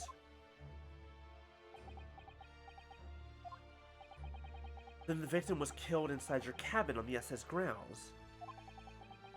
Which begs the question of why you arranged for his body to be discovered in the room on Fresno Street. Ah shit, the Reaper would have told him to do that.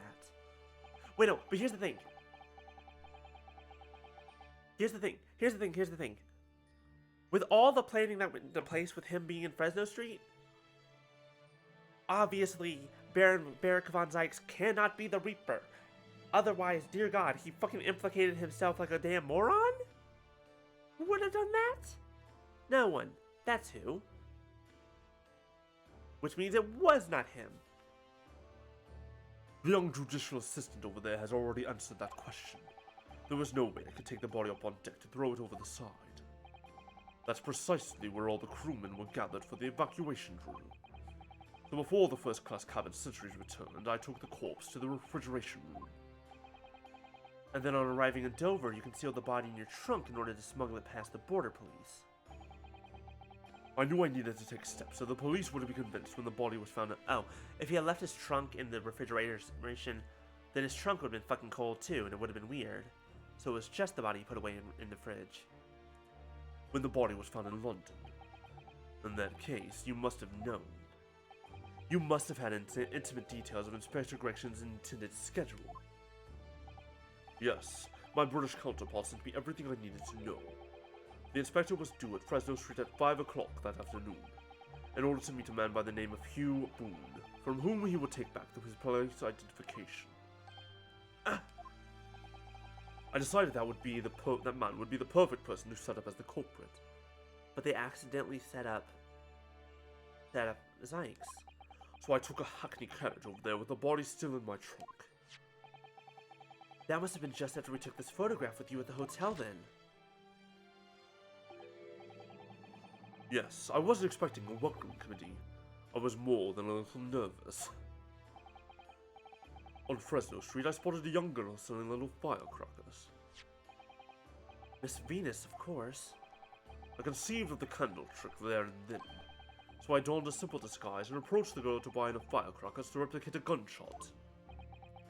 What sort of disguise? For some reason, the inspector had a bright red hairpiece in his own traveling case, so I put that on, although I suspect I drew more attention to myself in that than I would have otherwise. The hairpiece we found at the scene. The inspector must have had it. The inspector had it ready for the Red-Headed League investigation. I can't imagine you wearing that hairpiece. It would have looked fucking ridiculous. I mean, just look at this man. I only arrived at the room around 4:45, so I quickly placed the body on the floor, moved the notice board, and set up my little candle trick. I arranged it so the firecrackers would go off with a bang around 15 minutes later, so that Mr. Boone, who was due to arrive at 5, would walk straight into the trap. Except, at the last moment, I made a careless blunder. What was that? I imagine it was the bag of fish and chips. I didn't notice that it had fallen out of his overcoat pocket when I moved the body to the refrigeration room. I put it back into his pocket the following morning, but... well, it seems the warmth of the heated cabin had accelerated the decay of the fish. Anyway, that's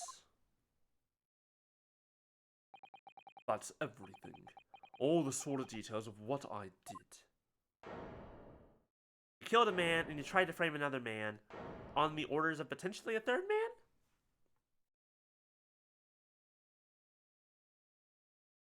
Except the man that you ended up setting up was not the right man that you intended to set up, not that it really matters. I've heard enough.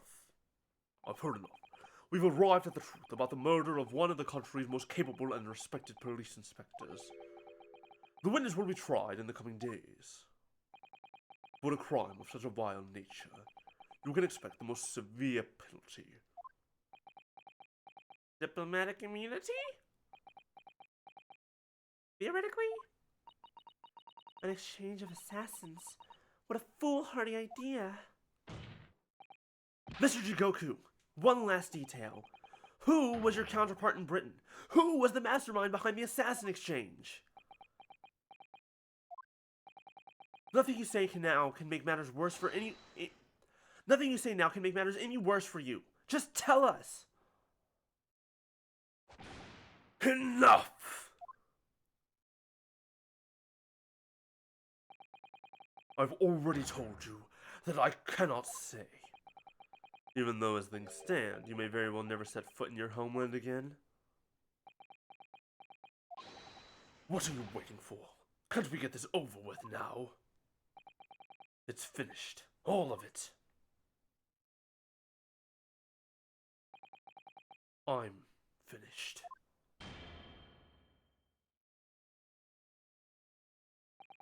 Then, in the name of Her Majesty the Queen, I now pronounce the findings of this court. This man before us has admitted to the willful murder of Tobias Gregson. Wait, Strongheart? I don't know if you forgot, but this isn't his trial. Seishiro Jigoku, it is the opinion of this court that you should be found... Hold on a second. And may I remind all those present of the strict confidentiality demanded by this closed court. I mean, cool, thanks for declaring him guilty and all that. A, this wasn't his trial. B, this is my trial, hi? Moments ago, Mr. Jigoku signed a written confession, admitting to the murder of Inspector Gregson and the subsequent conveyance of the body.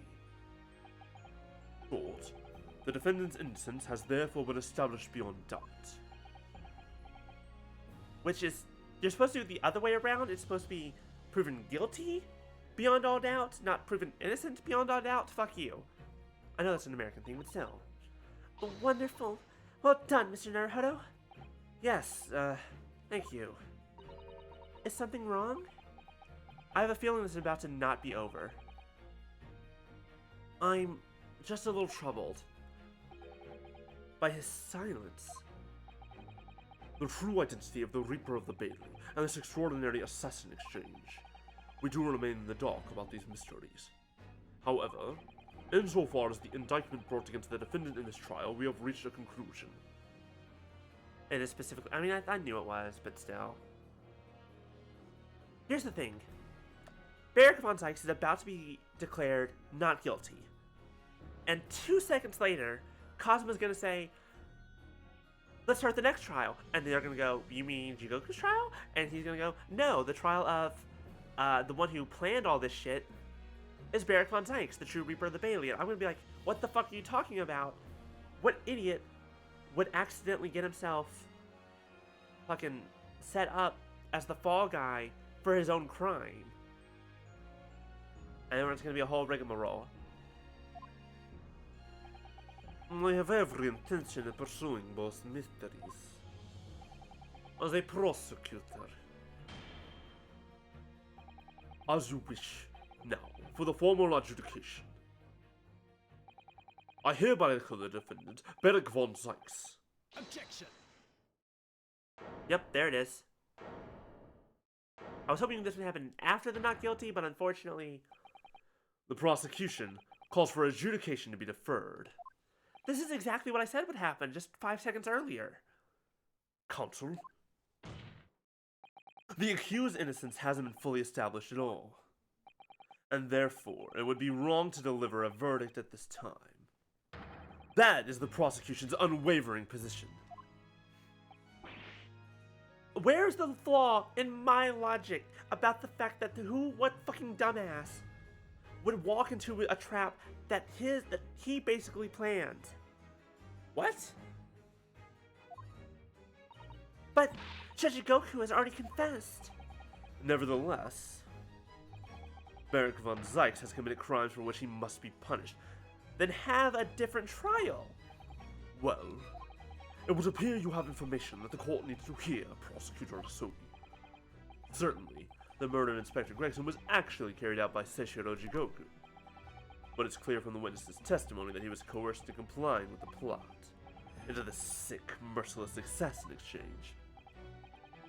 That may be true, but... So what I want to know is, who coerced Jigoku? Who was pulling the strings? The victim went to France having been ordered on a mission for the Reaper, only to be murdered.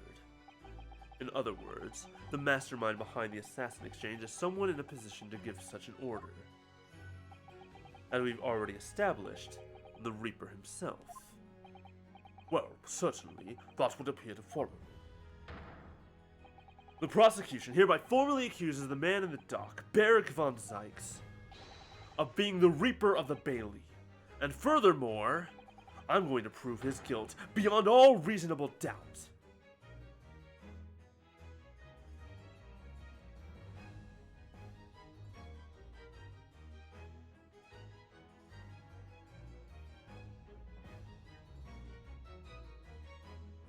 Boyfriend number 1. Keep this up and you will no longer be boyfriend number 1. You might drop down to boyfriend number 2, possibly boyfriend number 3, if at all. You might be boyfriend on the random occasional holiday. What? What?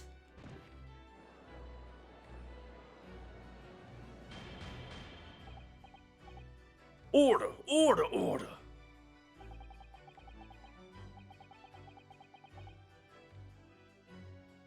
The Reaper of the Bailey is a long-standing mystery, Counsel.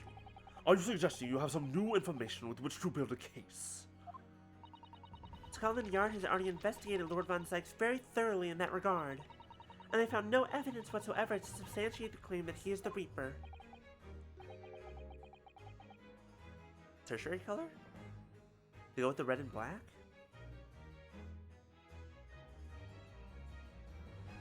That's a good question. My first instinct says gold. Or either gold or this blue right here. My circuitry blue.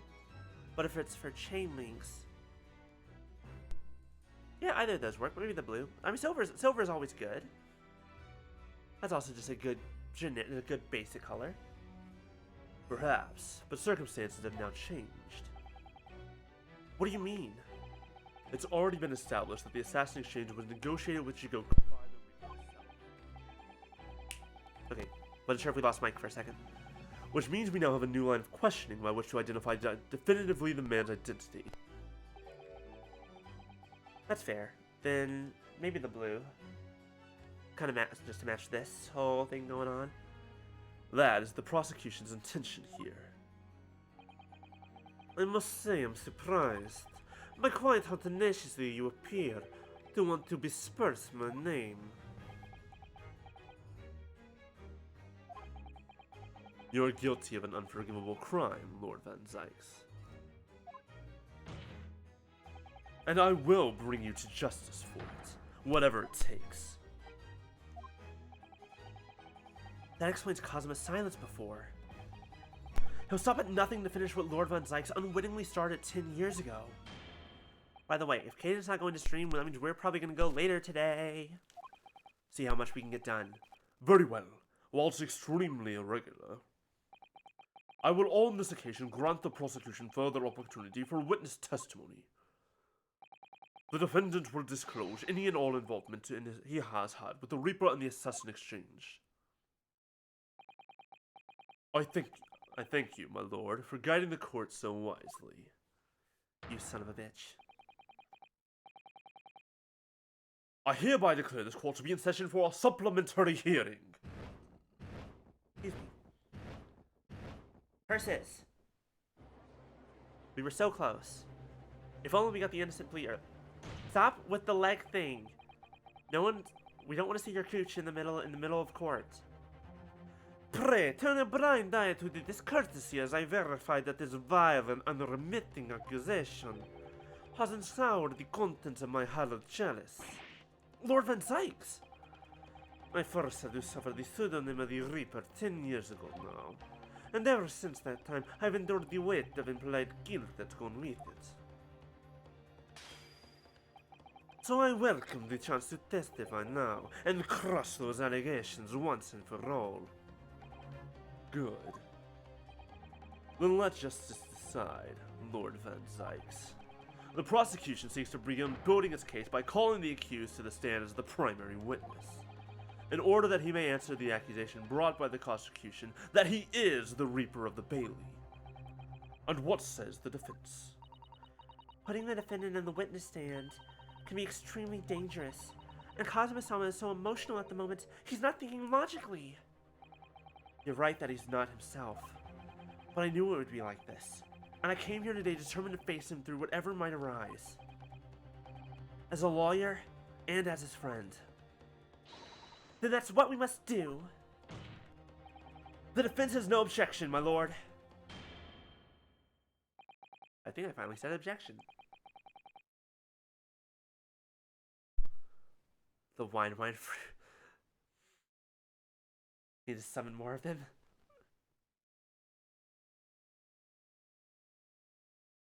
You can have the wine fruit, the grapefruit, the glass fruit. Very well. Defendant, you will take the witness stand and give formal testimony on the subject of your involvement with the Reaper and the Assassin exchange. As you wish, my lord. As you wish. I'm glad that Van Zykes is back. I do like doing his voice. It's fun. It's a good time.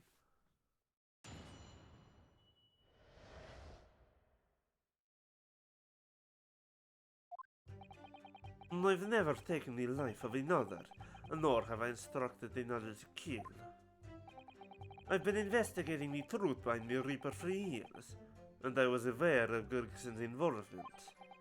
That's the reason why I went to Fresno Street that day, and how I came to discover the body. The point is, no common thread exists between myself, Gregson, and Dr. Wilson. Clearly, therefore, there's no reason to suspect me of being behind the Assassin exchange. So you deny all accusations by the prosecution? Of course he does. The fuck do you want?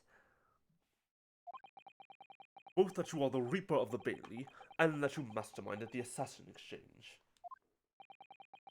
I acknowledge that the public at large believe me to be the Reaper. However, as a Pharisee, which I alone am in a position to forswear. Naturally, the prosecution believes the testimony just given by the accused to be untrue. Ryunosuke Naruhodo. Yes? Let me ask you, why are you here? What really brings you to this courtroom? To prove this man's innocence? And to find the truth of what's happening?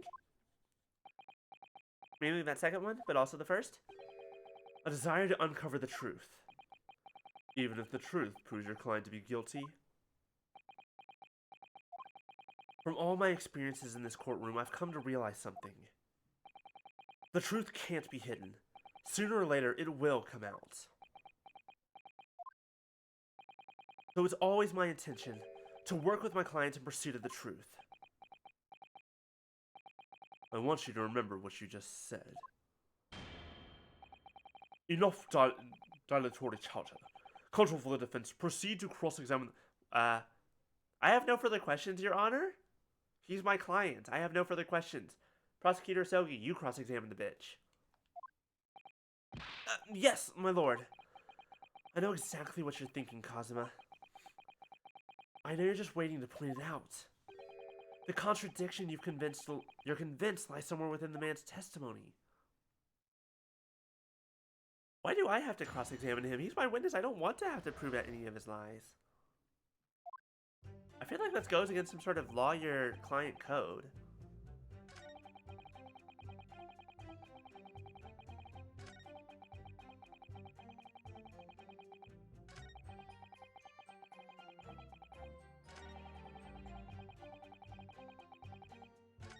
Okay, I think it's this line that's gonna be weird.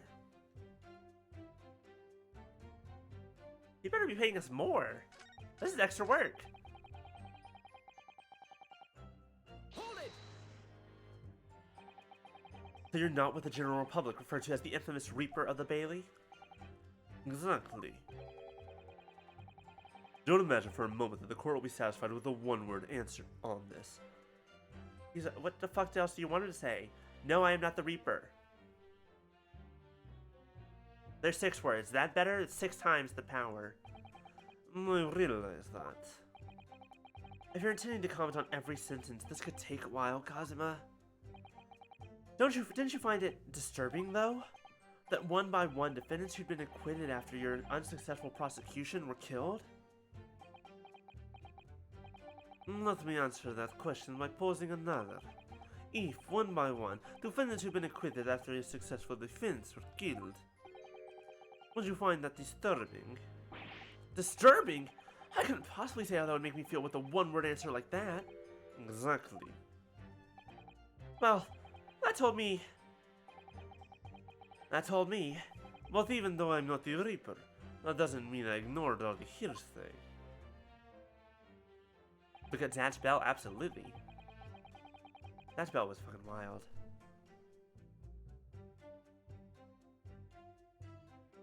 Was it like Zakir? Was like his normal one? Zakaruga? Was that the dragon? I think Zakaruga was the dragon. I can't remember any of the others. Hold it! You remember the horse and I remember the duck. You say for years. How long exactly? Since the very first time the Reaper's influence was felt in this courtroom. 10 years ago now. And your investigations led you somehow to Inspector Gregson, you're saying? I didn't want to believe it. He was a personal acquaintance. We worked on cases together in the past. Friend, even? Felt like a betrayal, but I demanded permission to search his office at the yard without his knowledge. Which is when you found his secret notebook, is it? Is it?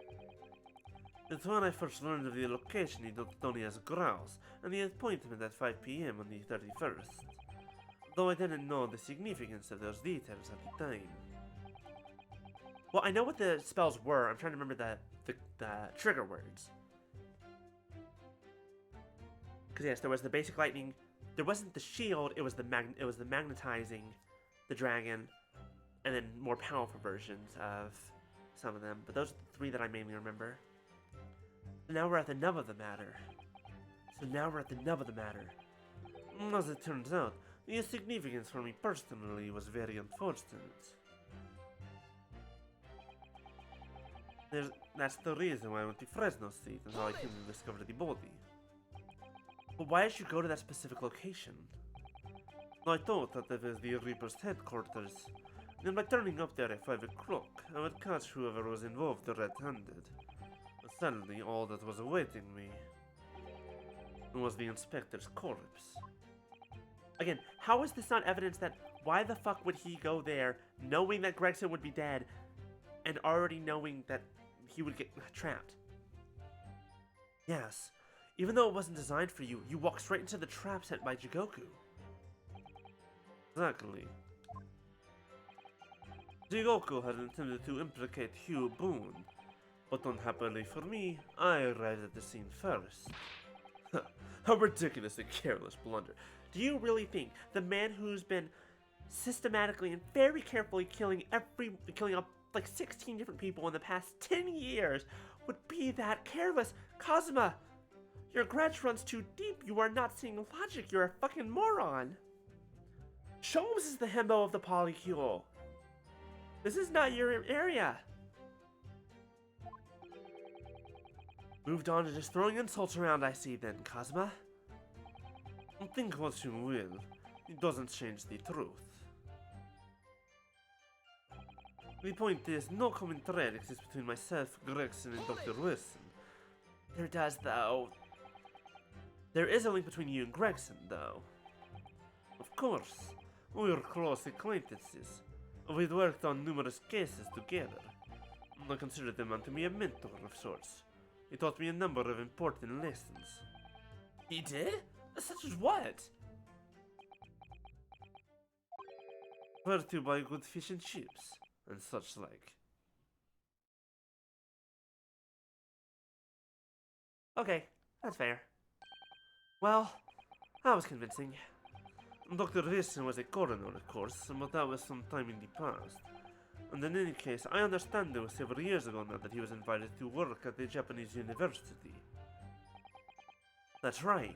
He was a visiting professor at the Imperial Yume University in Tokyo. It should be unambiguously clear, then, that no link exists between myself and him.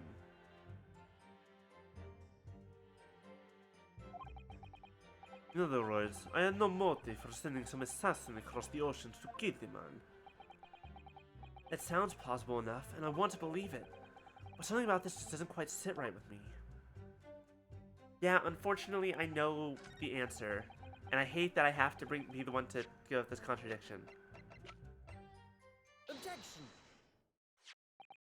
What is this? An autopsy report? Wait, this is 10 years old. From the autopsy of Lord Clint van Sykes. What? My brother's autopsy report?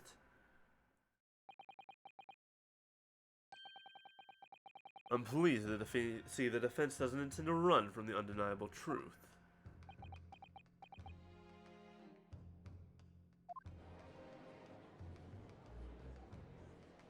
Hey, now I want fish and chips. I just want to try them. I could probably make some. I have fish. I have hash browns. That's not fries. I don't have chips. It's close. That is actually very close. Oh, there was a shield. Or a shield. Shikador.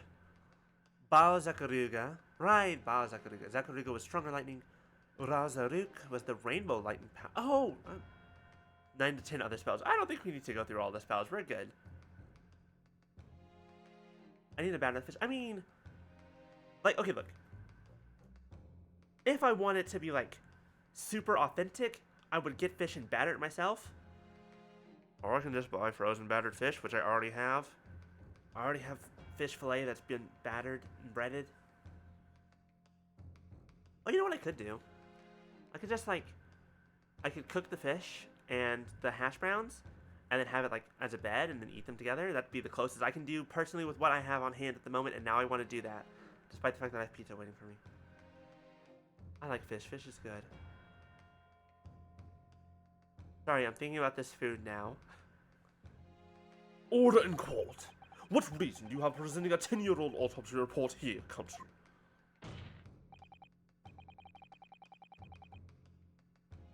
Alright, bye Carson. Have a great night at Pathfinder. Enjoy the game. I had to learn so much of Pathfinder yesterday, both before and after my long day at work. There's so much. Pathfinder, there's so much going on. There's so much going on. Oh my god. Reasons for that will potentially be explained in time, but we'll get there. Oh, well, it's just so... It's so much more... It's a lot more complex, which I love the simplicity of 5e. Which is... But then... It's 2e. I made a Phoenix Sorcerer already. And again, we'll get to why maybe later. I don't know if we want to talk about that much at the moment. Anyways. Yeah, no, there's just a lot. And there's like so many options for every level up and such. It's just, oh dear lord. A Phoenix Sorcerer right now? It looks cool.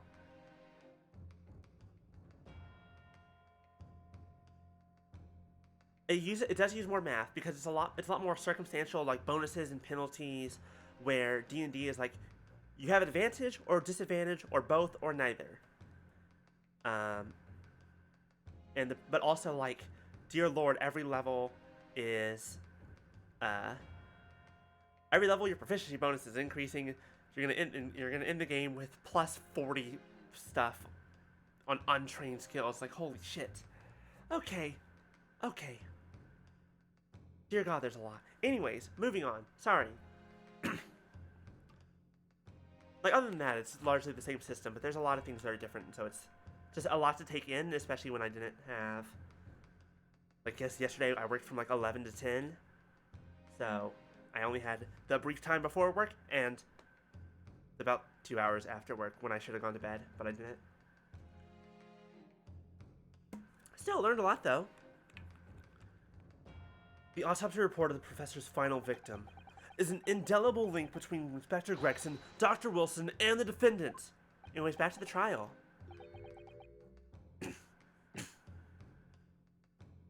Not the cursed name again. The professor. I've personally researched all the court records relating to that case. I know that at the time, autopsy was considered sacrilege to the victim's souls. For a member of the aristocracy like Lord Clint Van Zykes, it was unthinkable. But someone implored the powers that be to allow the autopsy to go ahead. Inspector Gregson. I'm just glad that we found, like, we have this, like, digital character sheet. Because otherwise, remembering, like, all the different additional stuff, it's just like, oh, that's a lot.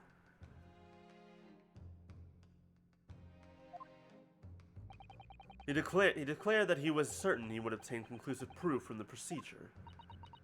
And it was Dr. Wilson who conducted the autopsy. The main thing I had to quickly learn was, like, looking at a character sheet and being like, what is going on here? And then figuring out, oh, you have 3 actions every turn in Pathfinder. It's like, where in D&D you have the action and a bonus action. It's like, you have 3 actions. Have fun. But if you attack multiple times, they just get worse each time. There's so much. That was the first thing that confused me. Was like, there are all these symbols on the character sheet that's like, I don't know what any of these mean. And it was Dr. Wilson who conducted the autopsy. His signature is clearly visible in the document. As promised by Gregson, the autopsy did indeed produce evidence. Evidence that conclusively proved Genshin Asogi was guilty of the murders. In my brother's dying moments, he mustered all his remaining strength to leave that vital clue behind. What was the clue that they needed an autopsy before? Did he bite his skin? Did he have evidence in his stomach? What was it?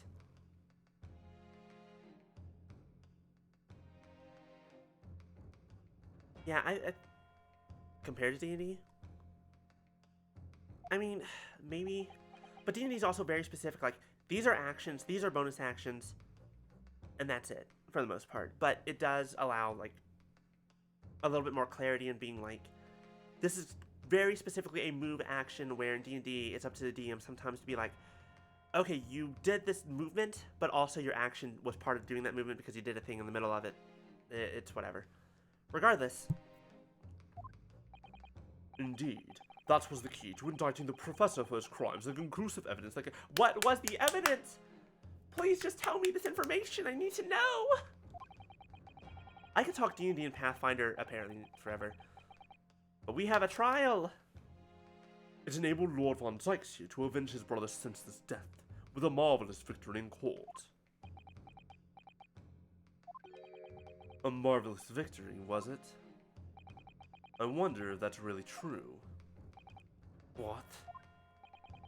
Could the same be said if it turned out that the key piece of evidence in question was in fact fabricated?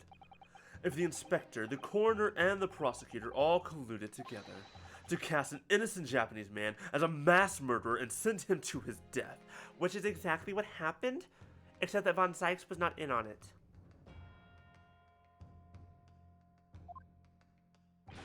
That's outrageous.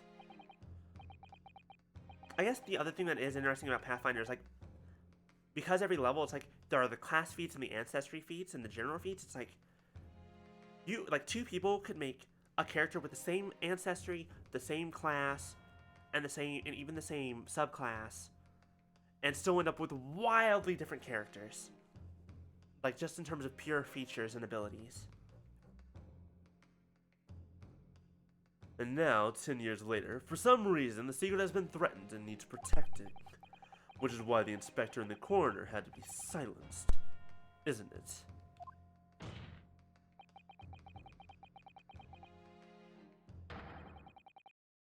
Well, that makes sense. Like, I think that was a thing in old school D&D as well. Is like very specifically healing stuff. Like also in old JRPGs, healing hurts undead, and certain spells will heal them. By someone in power in Japan and in Britain, using the two killers recruited for the assassin exchange. So here's the thing. Zykes is a prosecutor. He's a good prosecutor, but he's only a prosecutor. How the fuck would he have the power to do all this? Order! Order at once!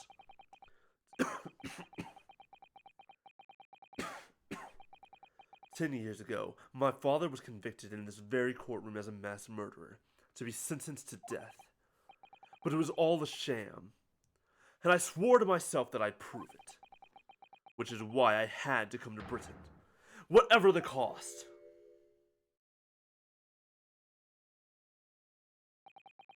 You'll have to forgive me if I feel compelled to toast this venture's Nipponese's tenacity of purpose here.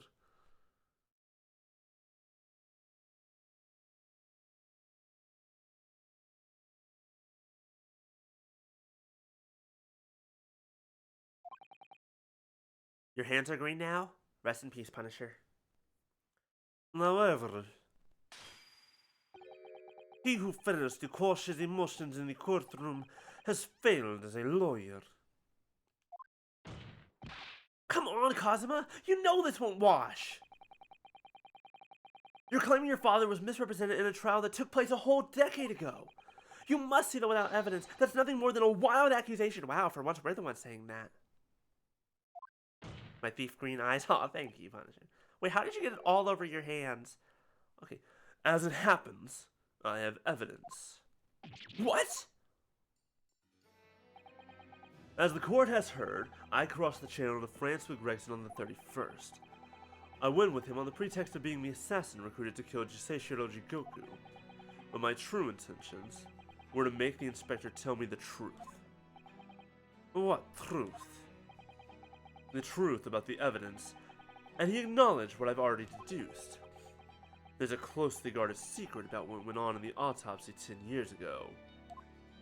The Citadel spot? Oh no, Punisher! Oh no! What? A secret? I know nothing of any secret. While we waited for my supposed mark in Jigoku's cabin, I drew my clan's illustrious sword, Karuma, before the inspector's eyes. Karuma. He very quickly understood what my true motive was. Ah, I see. Oh, that'll sell you young lad, aren't you? And what? You're gonna cut me down with that thing, is that it? That will very much depend on the answers you give to my questions.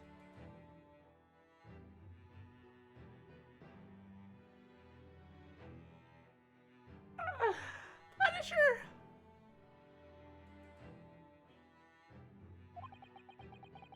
I want to know what really happened 10 years ago.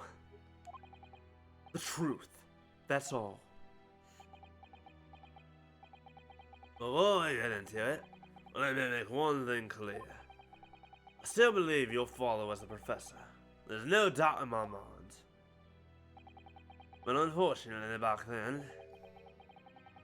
Hulk Smasher pass. Fuck. I don't want to die. I'm good. That's a pass. She-Hulk, though, that's a smash. Unfortunately back then, we didn't have the evidence needed to make the crime stick. So, you admit then? The evidence used in my father's trial was fabricated? It was for the good of the country. Anyway, I was just following orders. Orders? What exactly did you do? Speak! I'm not saying another word. Even if your life depends on it? Oh, this is when he attacked him with the sword. That's right. Even then. And he hit the trunk, and the tip of the sword broke off.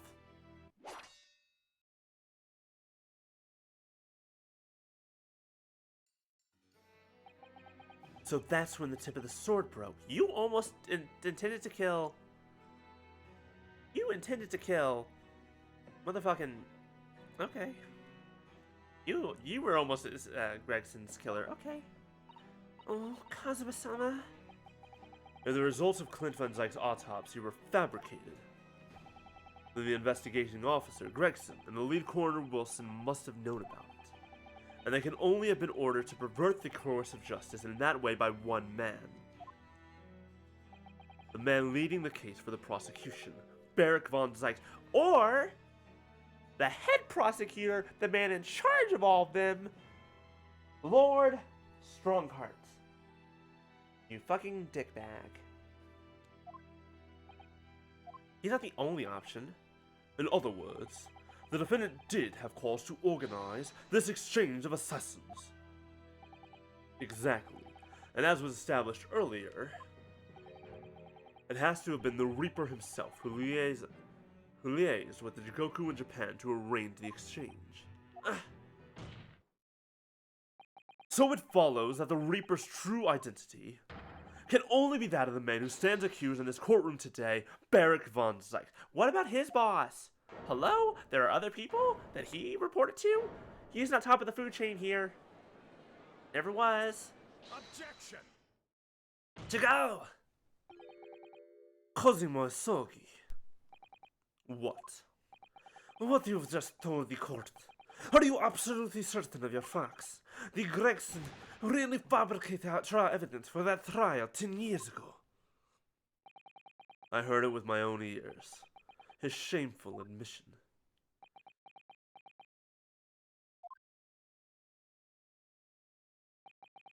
That case, I know. The name of the Reaper. What? Lord Van Zyke's? I gave no such orders. I know that for certain.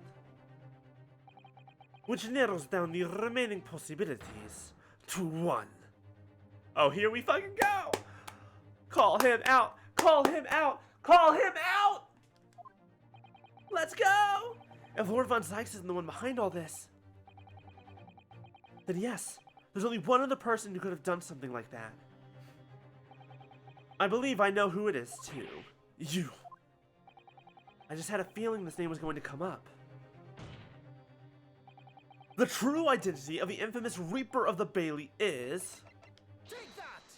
Victory. The fucking timing on that! Thank you, Quizmaster. Oh my god, that was amazing. Oh my goodness, such beautiful timing. The only person who could have arranged the assassin exchange and manipulated the autopsy results is the Lord Chief Justice himself, Lord Miles Strongheart. Lord Strongheart. Because if you recall, Strongheart was originally going to be the prosecutor in the Professor case 10 years ago. And he's also Lord Chief Justice. Yes, It's true that 10 years ago, the defendant handled the prosecution of the professor in court, but he only took over the case after his brother, Lord Clint Van Zykes, had been killed.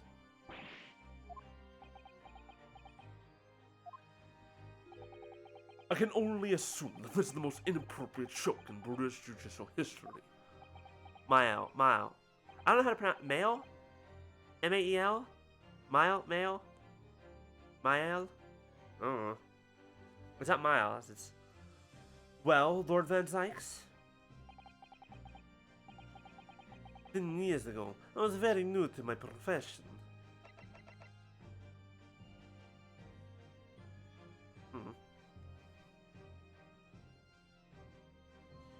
I don't know how to pronounce that. Mail, like Maelstrom? See, I was thinking Maelstrom, but the E and the L being swapped was fucking me up. Mail Strongheart, got it.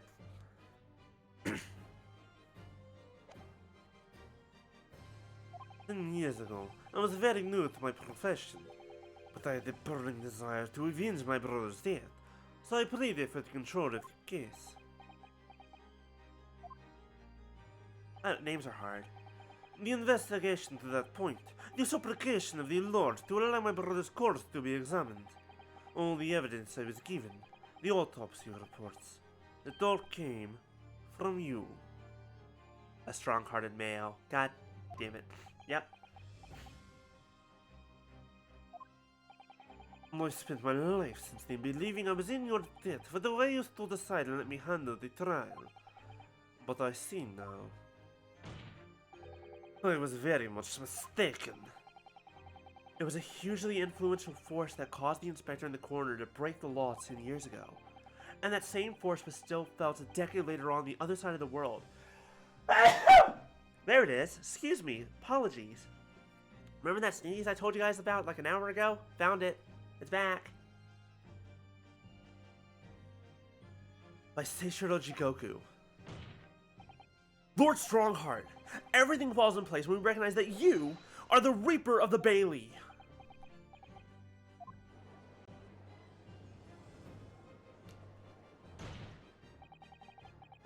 The court awaits your response, my lord. I love when I get to add sass into a line. It's very fun. This may very well go down in British judicial history, but I assure you, it is no joke. Consider this a formal accuser by the offense. It doesn't warrant a response. A formal accuser? Don't be absurd. The defense's claims are utter nonsense, a wild fantasy at best. Kazuma, you know this to be a possibility. Everyone's gonna turn on this motherfucker. The three of us boyfriends are gonna look at him like, bitch, get your ass down in this witness stand. And also someone take that cane away from him. It's a dangerous weapon. A wild fantasy at best. Boyfriend 4? Who knows? He's around here somewhere. You're not going to defend yourself?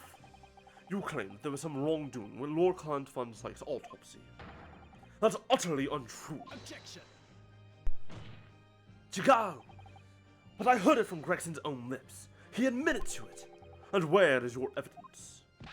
What? Gregson's dead now. Unless you were thinking of summoning a ghost to the stand. No, that was... Spoiler for quiz, never mind. You mean to say... I forget how the system works in your little backwater country. But in the court of the British Empire, without evidence there is no case. Don't worry about it. I have no intention of entertaining some wild fantasy that can possibly be substantiated by anyone or anything. Ugh. Don't worry about it, quiz. Order! Order in the court! Following Inspector Gregson's murder and in the light of Dr. Wilson's death as well, there's really no one left who could testify about the events of 10 years ago. Is there?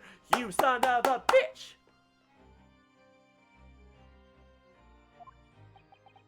So that was the real purpose of the assassin exchange. Nope, she's dead too. Unfortunately, wristwatch, they're all dead. Asa Sheen, dead.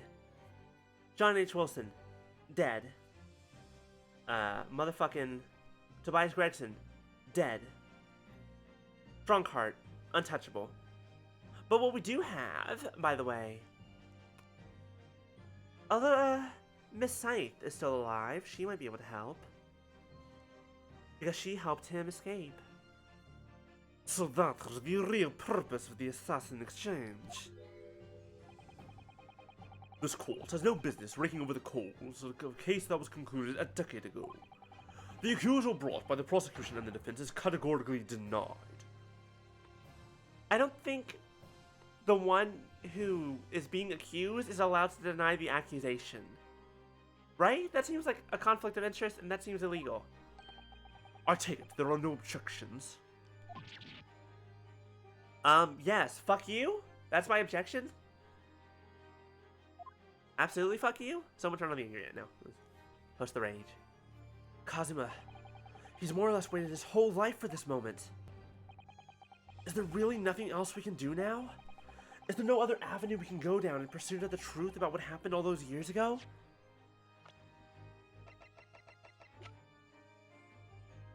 Thank you, quiz. You? You might be able to help? You're not helpful. You're not helpful, you're not helpful. Vigil's not helpful. You... No one else is on this list. If only there was someone who could testify about Clint von Zyke's autopsy. There is! There is someone left! I'm an idiot! I'm an idiot! Dr. Wilson's assistant! Yujin Mikotoba! He was there! He's gone to extraordinary lengths to cover his tracks, even so far as dispatching an assassin all the way to Japan to ensure Dr. Wilson's silence. And Dr. Scythe won't say anything against Strongheart. But there's still one ray of hope. I know what we're doing. I know who to call. And it's not the Ghostbusters. Actually, there is one person. One person who could still testify about that autopsy. Don't be ridiculous. There's no one left. The reason he doesn't know about Yujin is because in Clint's autopsy report, Yujin wrote the autopsy report, but it's only signed with a single name. John H. Wilson.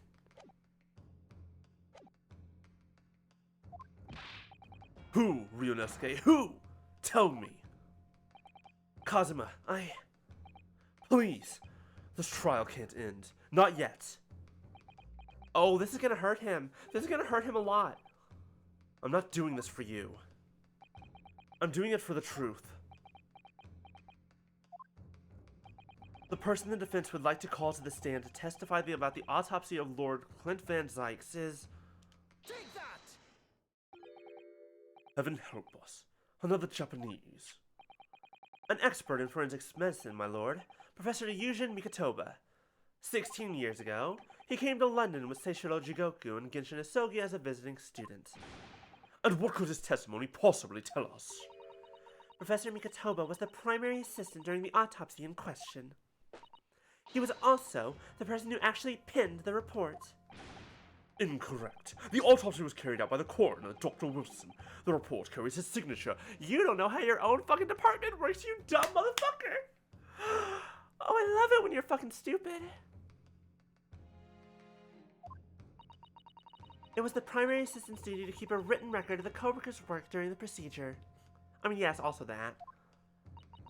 In actual fact, the coroner merely read over the report at the end and signed it. In other words, Professor Mikotoba witnessed the entire autopsy from start to finish.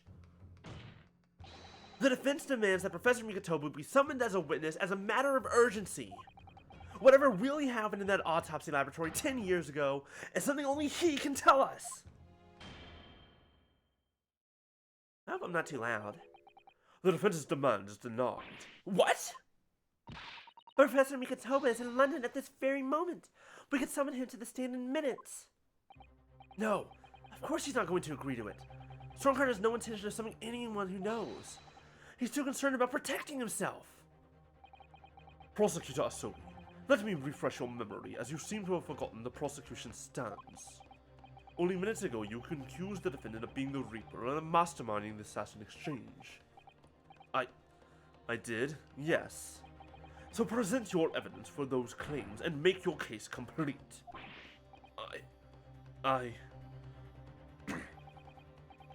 At this time, I don't have the requisite evidence, but that's exactly why we need witness testimony. The professor case is closed.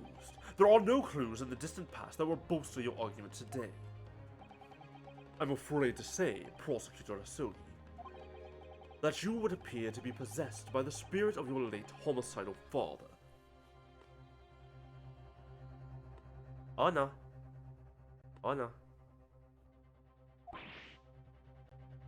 Wow, way to be a piece of shit. Now, as I stated earlier, this court has already reached a conclusion with respect to the matter at hand. Here's the fun part. This is not something you can, even if you could just walk away from this right now,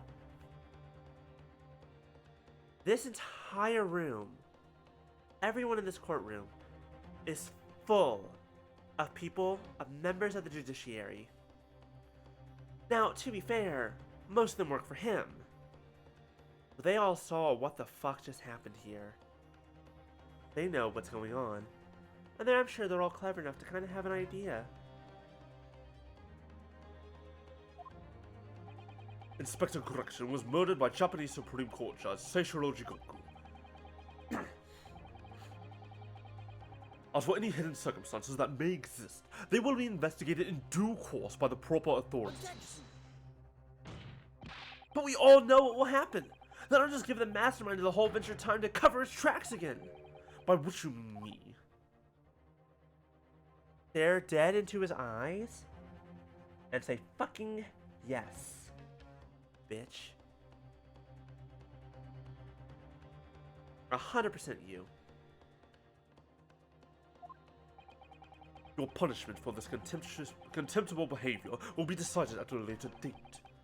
As for you, Prosecutor Asogi, you will be remanded following these procedures. Willingly, I trust, since you gave your word.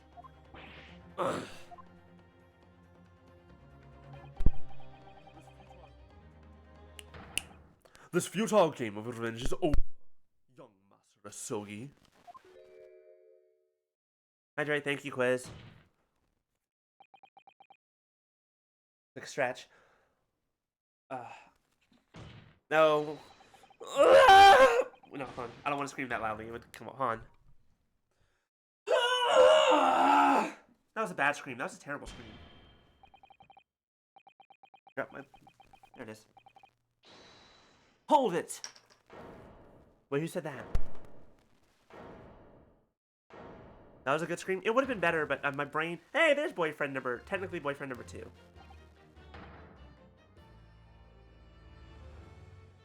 It would have been better, except I'm so self-conscious about screaming.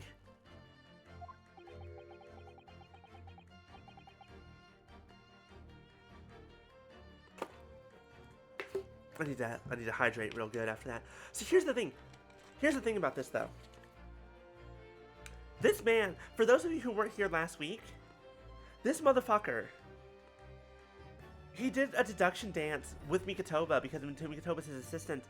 And he was actually really clever. It actually, like, it was fine. It was good. To be fair, he didn't go on. He didn't drag it out. We didn't have to do it twice. He just let Mikotoba in when it was time. So it's weird. It's interesting. This is no place for amateur detection, Mr. Sholmes. May I remind you, the proceedings are closed to the general public. You will leave the courtroom at once. Objection. Mr. Sholmes was instrumental in the apprehension of Seishiro Jigoku before he fled from Europe. The court should hear what he has to say. Lord Mayo Strongheart, it's imperative that you refrain from bringing this trial to an end at this stage. Is it really? And why would that be? You need only recall your own words from the opening of the trial to answer that question, if I may. We will stop at nothing to uncover the whole truth behind these disturbing findings. Surely it can't be. No, I lost one. The shock of being accused of being the Reaper. The fuck? You can ignore that phone call? That's a weird. Okay. Reaper yourself has erased that from your memory. Wait, no, wrong voice. The shock of being accused of being the Reaper yourself has erased that from your memory, can it? The whole truth, sir, has already been uncovered.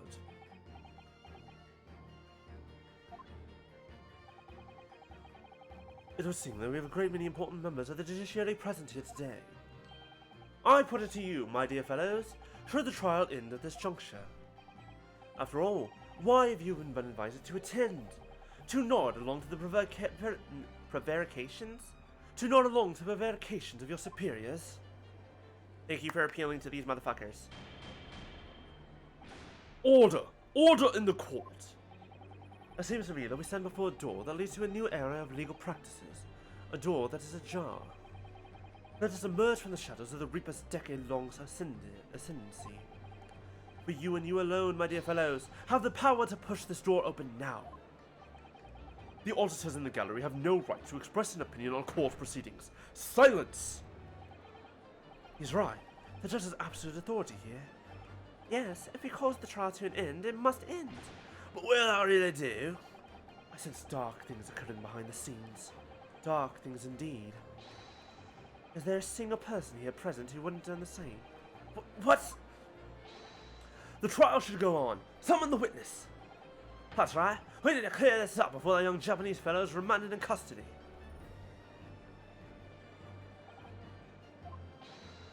My lord, you assured those present that you would uncover the whole truth here. Vindicate yourself of this outlandish accusation. The truth, the whole truth, and nothing but the truth, as the very foundation of British law. A toast to my dependable colleagues in the gallery. Testify, testify. Well, my lord, you hear the voice of British justice, I take it?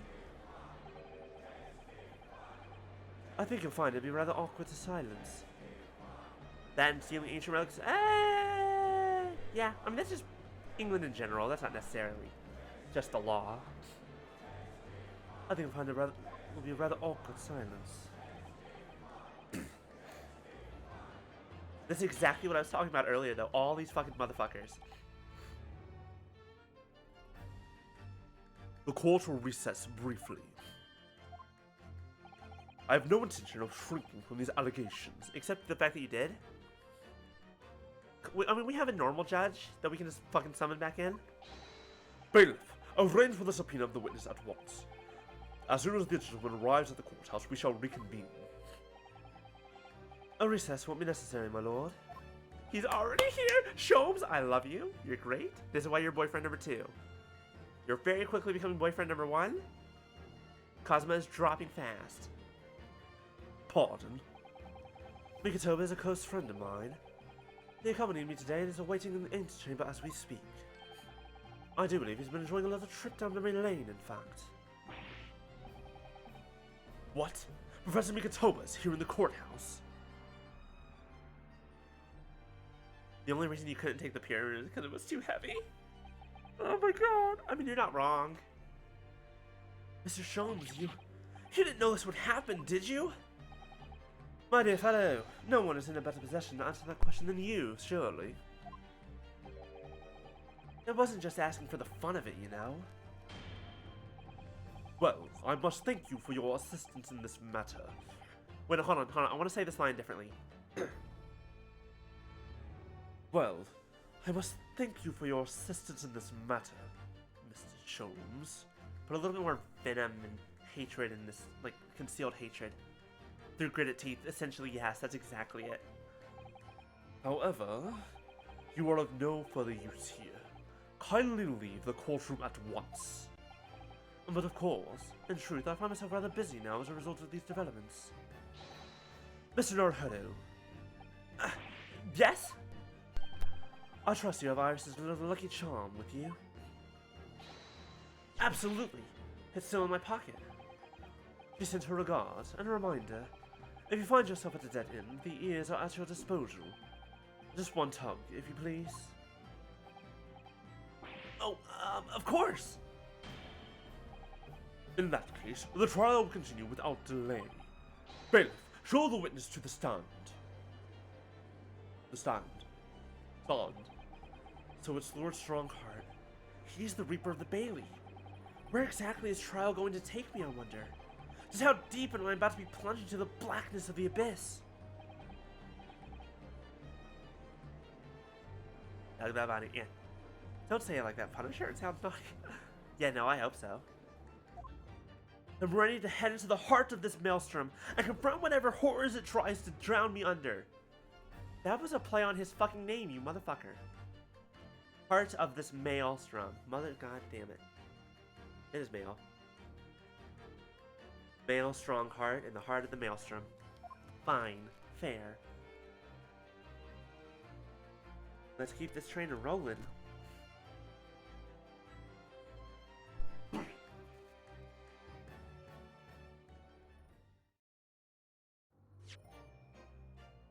Save your current progress.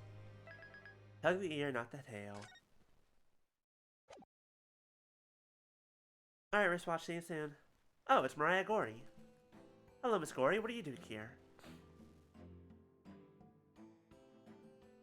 When right as wristwatch is leaving. So, witness, please state your name and occupation for the court.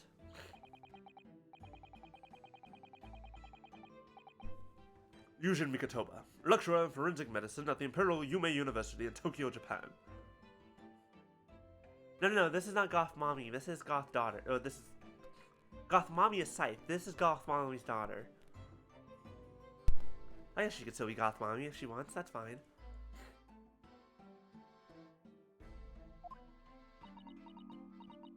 Why are you staring at him like this? And Professor Mikatoba, the young lady beside you is... Oh, this is Dr. Maria Gorey. Goth Mommy in training? There you go. See that? That's accurate. Scotland Yard's practicing coroner. The daughter of Dr. Scythe, I understand. Yes,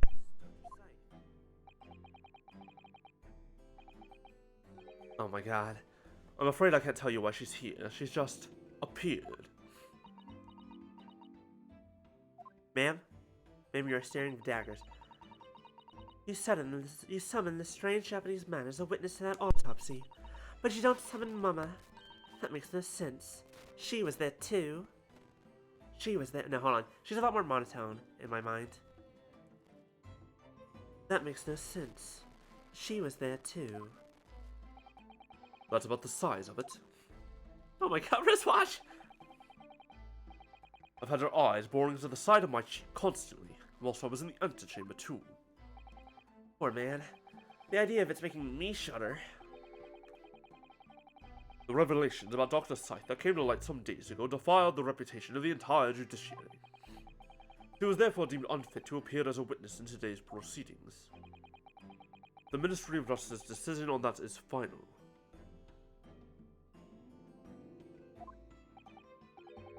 Well, we wouldn't want any more perjury to be committed, would we? Oh, she's getting ready for an autopsy. The Ministry of Justice. Some questionable strings are being pulled, I think. I remember you, Dr. Mikatoba, but I certainly never expected to be meeting you under these circumstances. Yes, it's been a long while, Lord Strongheart. The prosecution understands that you were a visiting student of forensic science in London until 10 years ago. That's right. I studied under Dr. Wilson at St. Sinners. So you were present at the autopsy of my brother, Lord Clint Van Dykes?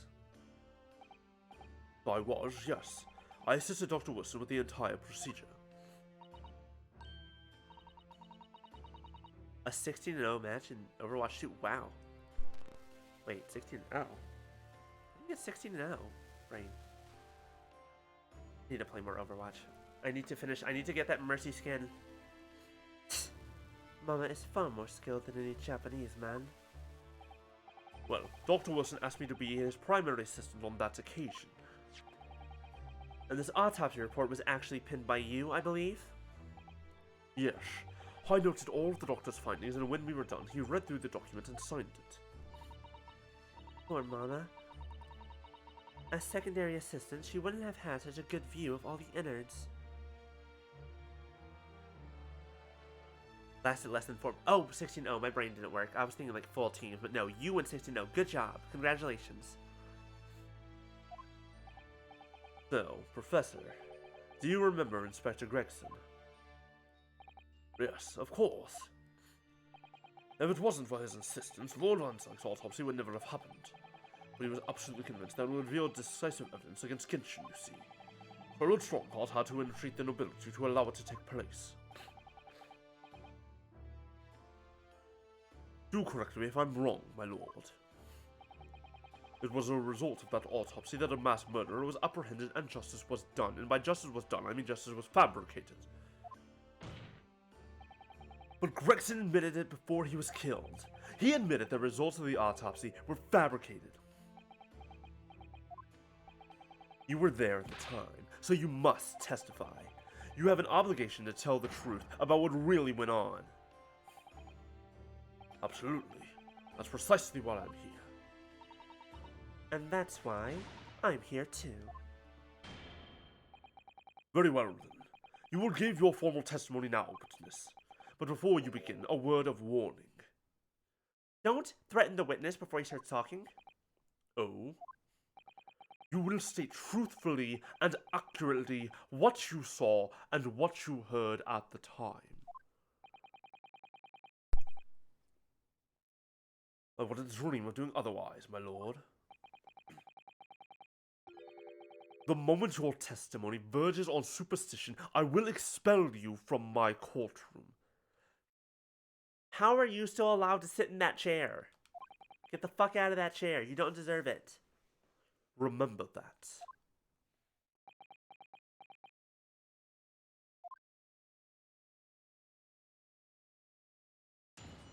Witness testimony.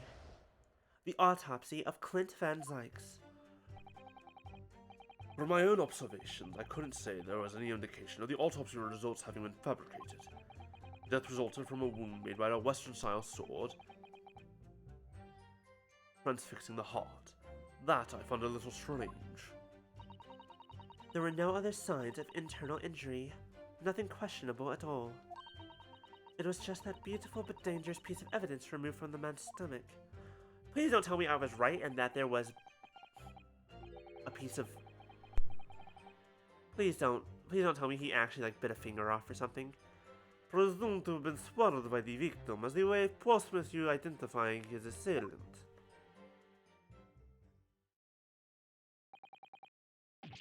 No indication? Nothing to suggest fabrication? Professor Mikatoba, are you certain about that? That's the other thing that doesn't get, that I keep asking myself, is like, the professor killed using dogs. It was the Hound of the Baskerville.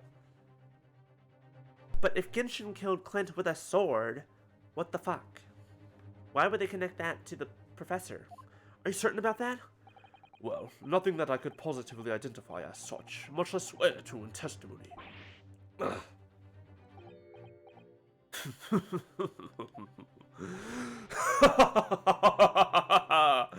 Well, that clears things up nicely. The only fabrication here, Asogi, has come from you. What?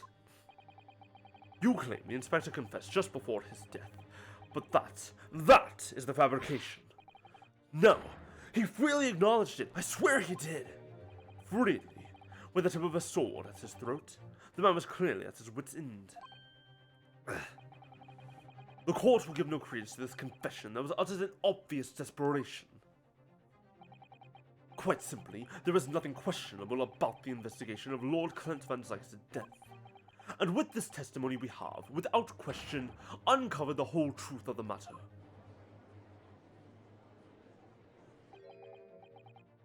If I may, my lord. There was most certainly something questionable about it, and the whole truth does rather elude us, I feel. I beg your pardon? Well, you're obviously aware of the facts of the... There we go. I think that's more that voice I wanted. You're obviously aware of the facts of the case.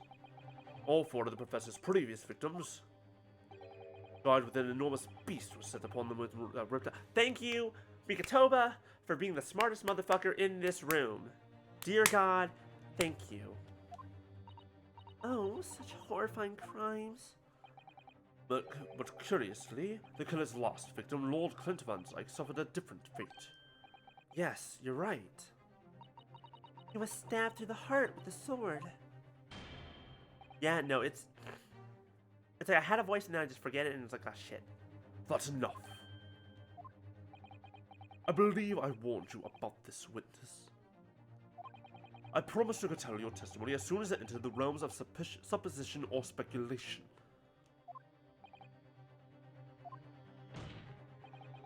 Very well, my lord. In that case, the defense will pursue a conclusion to this during the cross-examination. What? I have the right to cross-examine every witness after testimony. And I fully intend to exercise that right. Ryunosuke. I'm afraid that even the presiding judge has no authority to contravene the letter of the law, as I'm sure every member of the judiciary present in the gallery would agree.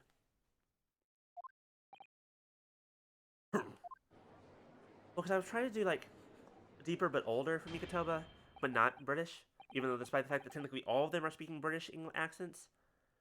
Very well. You may begin, counsel. Like, they learned English through British English, so that's why in the cutscene and stuff, Ryunosuke Naruhodo is actually more like this. But I just remove his accent entirely because it feels better. It makes more sense for me. I don't know. It's actually still wrong, but whatever. It's wrong, but I don't care. Mikatoba. Mikatoba. There we go. There's a bit of a scruffy. Very well. You may begin, counsel. However, the moment your argument strays from the established facts, I will not hesitate to bring the cross-examination to an end. Proceed with caution. Yes, my lord.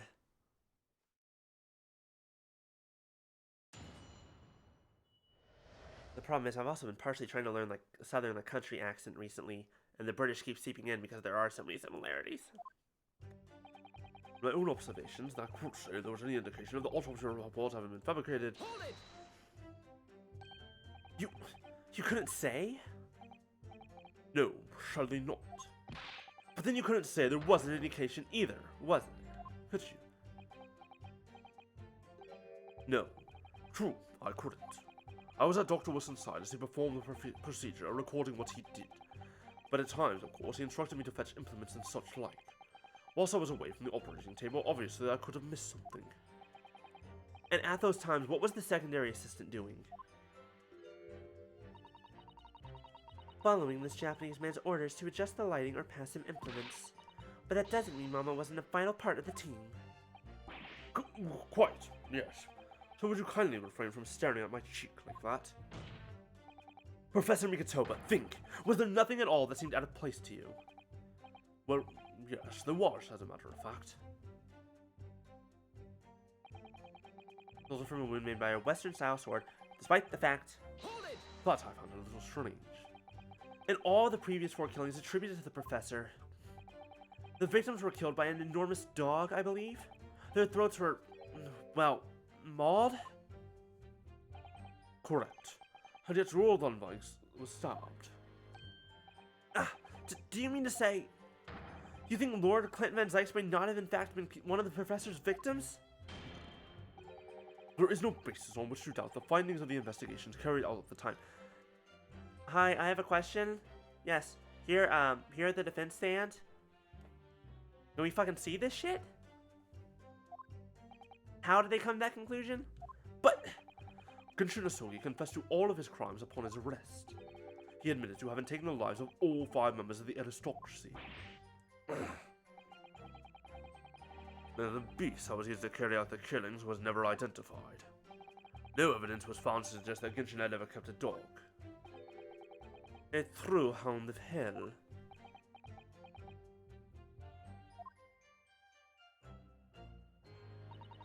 There were no other signs of internal injury, nothing questionable at all. But You weren't actually present at the autopsy yourself, were you, Dr. Gory? Does that matter? Well, I just wonder how useful your testimony can be in that case. Really? Oh, that seems rude. You found a collar?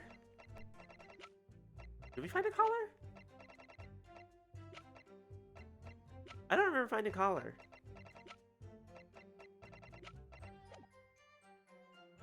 The only collar we had was the one that was on, that this motherfucker used on this guy. The end of the Shamsphere story. Right! The collar! Oh, I forgot about that! You're right. I mean, it would be different if your mother, Dr. Scythe, were in the stand. With blood. I forgot about that. Damn! Quiz, you got a better memory than I did, that's for sure. But I've read all the paperwork about the case, and Mom has told me the story countless times. We do have the last will and testament from Genshin Isogi, yes. Let me see if I can find it.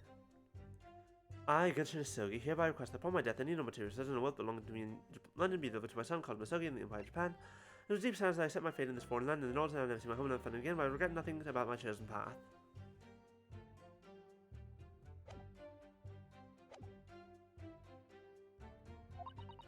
The statement I just made is exactly what's written in the autopsy report.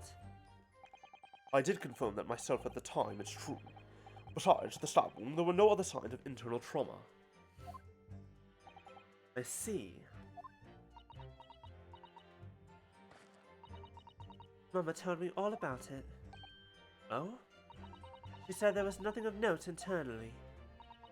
But they did find an amazing piece of evidence. Something unbelievable. Unbelievable? What do you mean? Come on, Dr. Gory, what was it?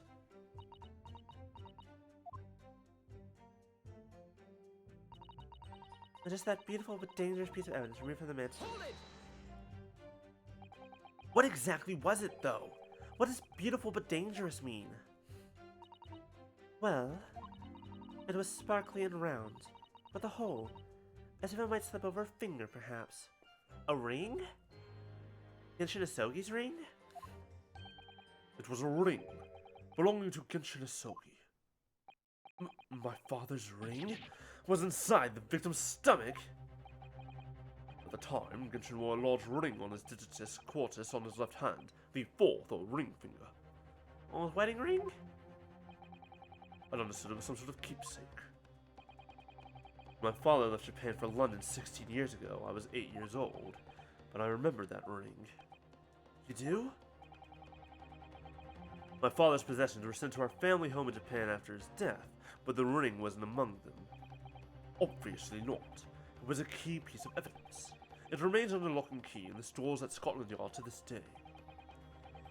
After the autopsy, Genshin was summoned by the police to check for the presence of this ring. It wasn't on his hand, of course. Moreover, there were deep abrasions on his finger where it had been pulled off.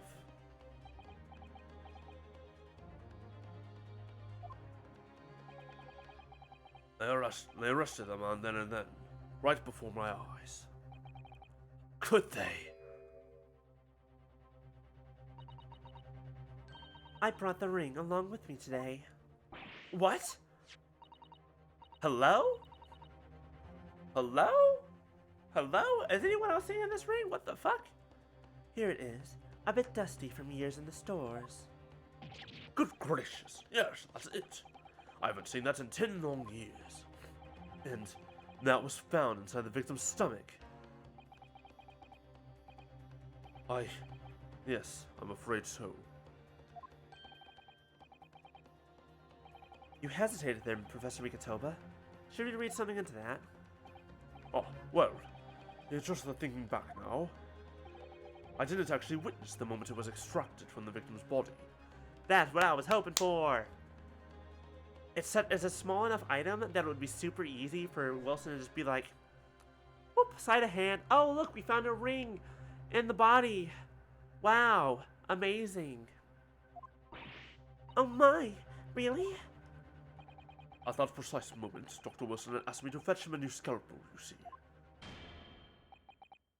Dr. Gory, The removal of historic evidence from the stores requires my consent, does it not? And she said, fuck you. However it came to be here, the court cannot deny that this is crucial evidence for today's proceedings. Very well. You may submit it. The claws class in the gym looks sharp enough to cause a very...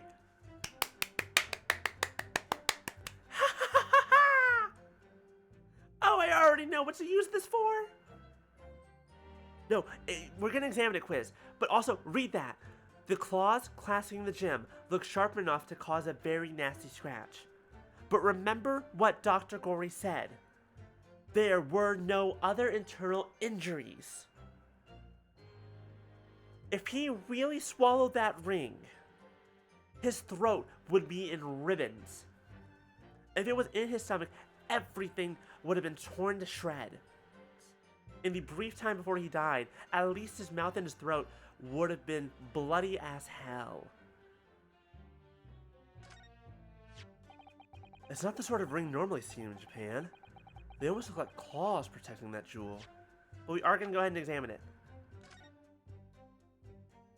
You're right, it also would have gotten caught in his throat. These fat claws are doing a good job of protecting the equally fat gemstone in the middle of this ring. Yes, if you were clumsy, you could give yourself a rather nasty cut on them, I should think. Ow! Now my finger's bleeding. The claws really are sharp. There it is! Oh my, that was very quick clumsiness, Mr. Naruhodo, even for you. Ugh, what makes such a dangerous ring? You couldn't swallow it without doing yourself some fairly serious damage, surely. A sticky mochi bun of about that size would go down much better, with some red bean paste in the middle. Someone as clumsy as me would probably manage to choke on it somehow.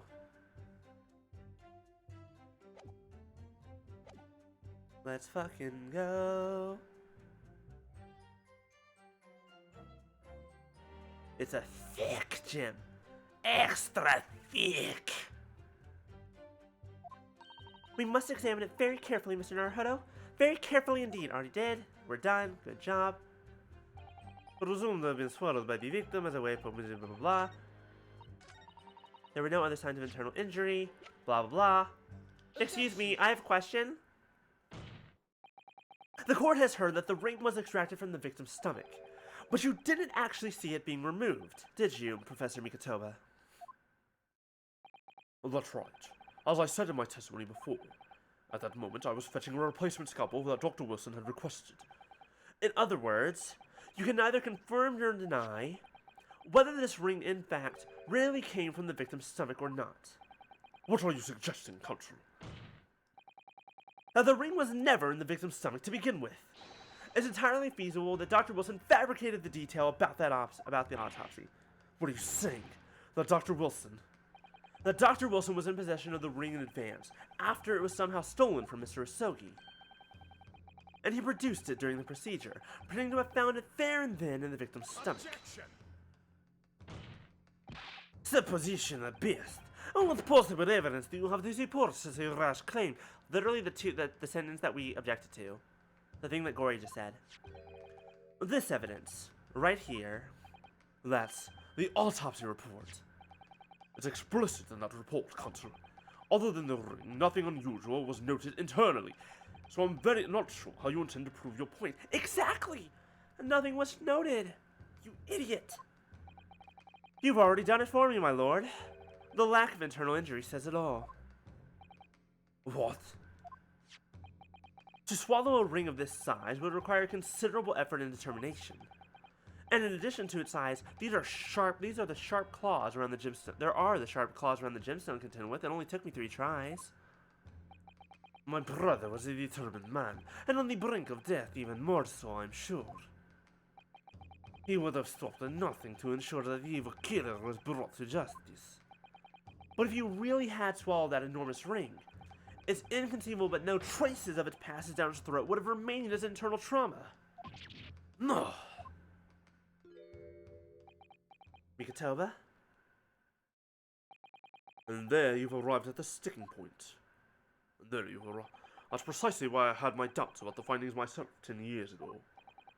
Then why didn't you say something at the time? I did. I still remember the conversation I had with Dr. Wilson in the laboratory that day. Look at this! Now this is a very curious thing to find in a man's stomach, wouldn't you say? What? Isn't that rather peculiar, Dr. Wilson? What's that now, Mikotoba? Well, if he swallowed a ring of that size with that short amount of claws it has, surely you'd expect to see some damage to the throat and esophagus. Torn mucous membranes at the very least. Dr. Mikotoba, may I remind you that I have vastly more experience than you.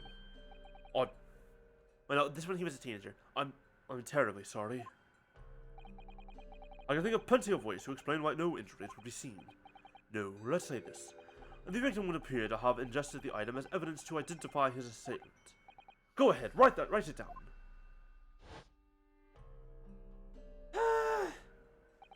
So I was right. Dr. Wilson deliberately fabricated the results of the autopsy to implicate my father. I'm disappointed, Counsel. That argument is nothing more than speculation. I hate you. This is the evidence that you wanted. You said evidence. What? Dr. Wilson was Britain's leading authority on forensic science and autopsy work. There is no scientific basis on which to doubt the man's expert's opinion.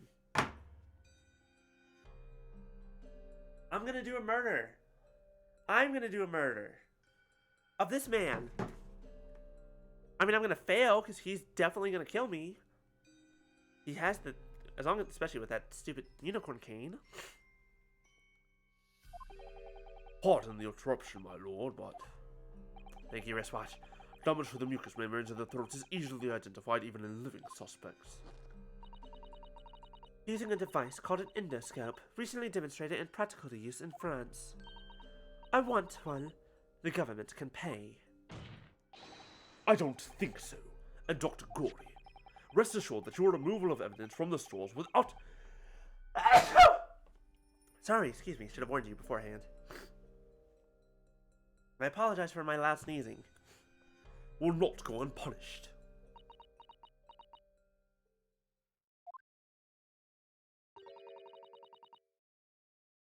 We open up the dead to find the truth. I beg your pardon. But Mama, she chose to stitch whole corpses up, with all her secrets inside. That's wrong. Dr. Gory, it's looking as though she's chosen to walk a different path to her mama.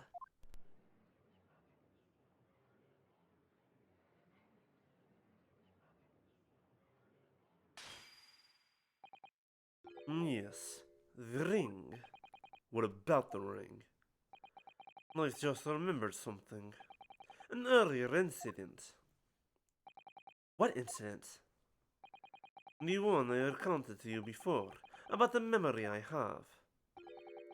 Of Genshin Isogi saving my life. What? My father saved your life! It was 10 years ago, on a foggy night. Genshin and I were walking down some back street at a late hour. All of a sudden... Oh, they stole his ring! They must have stolen his ring! Don't make a peep. You're coming with us. Look, the ring! Bet he lost his ring then. I bet it was stolen then. All of our assailants were armed with pistols, their faces obscured by scarves. Also, Genshin wears a Japanese-style katana. Karuma. Yeah, Karuma. Why would he have killed Lord Von Zykes with a Western sword?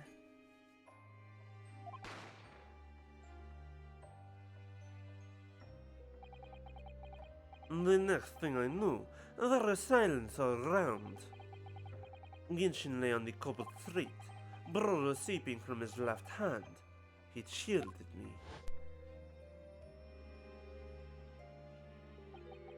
It was on the ring finger of his left hand that he used to wear that ring.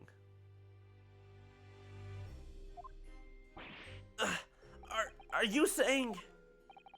I've always believed those thugs were after me. But now I'm starting to question that perhaps I wasn't the intended target after all. That's right, because supposedly,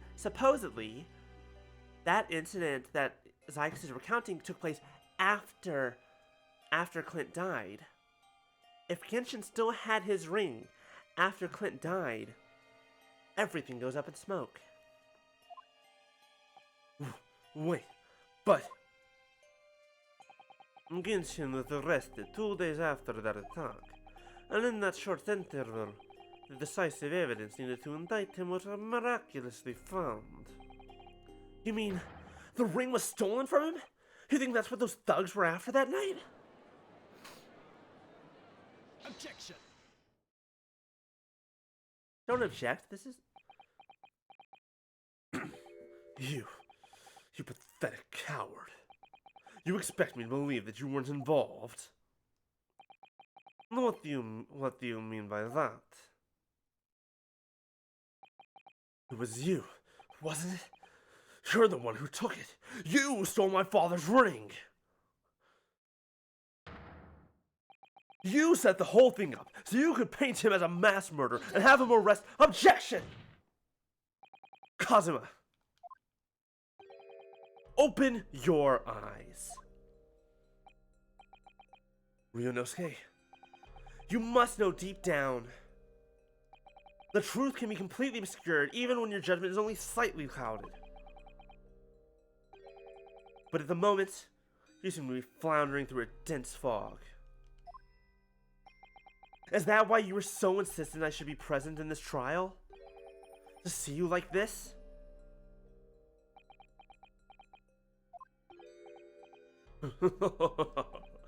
Well, this is an amusing spectacle. What a grandiose expression on your face, as if you were Lady Justice herself. It seems you've thoroughly convinced yourself of this alleged fabrication of the autopsy results. So much so that you're apparently blind to the blatant contradiction that would be born out of it. What? Though it's extremely hard to believe, let us imagine that there was some misconduct during the autopsy. If that were the case, why would Asogi not have disputed the findings in his trial? It was a closed trial and we don't know what the fuck happened during it. In the closed court hearing 10 years ago, the defendant never once denied the claims against him. Isn't that right, Lord Van Zykes? Except he could easily have been manipulated? Like literally, if you just said, hey, if you try and deny this in court, we're gonna kill your son.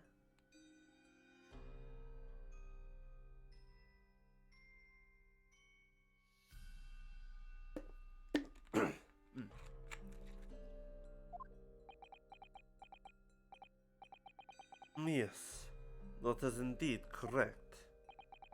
Upon hearing the verdict of guilty, he merely closed his eyes, quietly accepting the judgment. The actions of a man who has accepted responsibility for his deeds and has resigned to his fate. But then... My, that is very strange. If Mr. Asogi did nothing to oppose the charges against him, then... that would surely mean there was no fabricated evidence. No, that doesn't mean jack shit.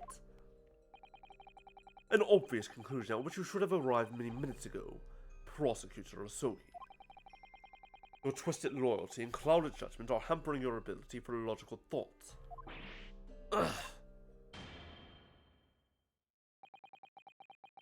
Genshin Asogi's silence at his hearing can mean only one thing. No, it doesn't. Stop. There was no fabrication of evidence during the autopsy of his final victim 10 years ago. Ah! Ah! But if that autopsy was all above board, there'll be nothing to stop Lord Strongheart bringing this trial to an immediate conclusion. Who? Barrick, please tell me it was you. Thank you, Ryunosuke. If it wasn't for your frank words just now, this trial may very well have ended prematurely. Kazuma? What's this latest absurdity, Consul? My lord, your reasoning is perfectly sound, but for one giant hole. I beg your pardon. You claim my father's silence was due to the fact that there is no fabricated evidence. But there's another possible explanation. You've overlooked the possibility that he had a reason for maintaining that silence. Objection! Silence that would lead him to being convicted and sent to his death. If the autopsy reports were an invention, there's no conceivable reason why the man wouldn't have protested. Objection! Oh, absolutely. I'm very excited to see it happen. Oh, those results were an invention, all right. There's no question of that. Or are you forgetting that 2 people with connection to that autopsy have been assassinated?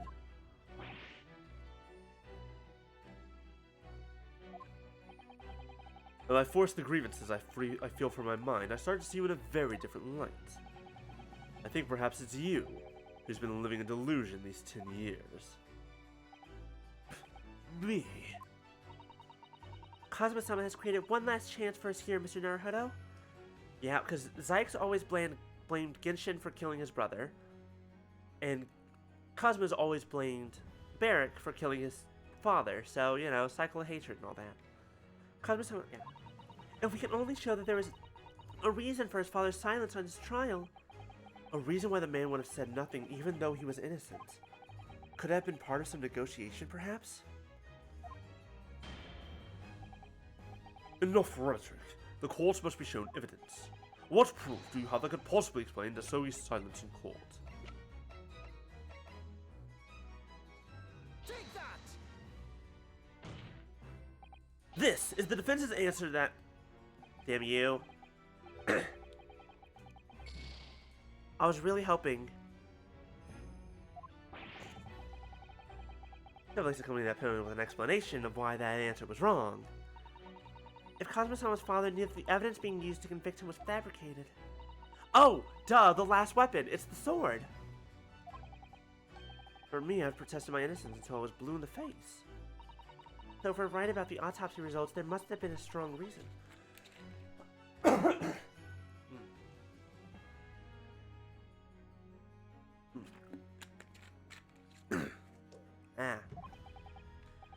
Perhaps he was saying nothing in exchange for some sort of clemency?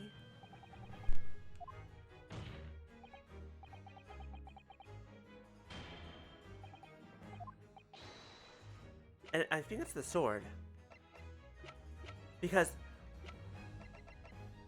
apparently the Sogi Papers is the last weapon he has left.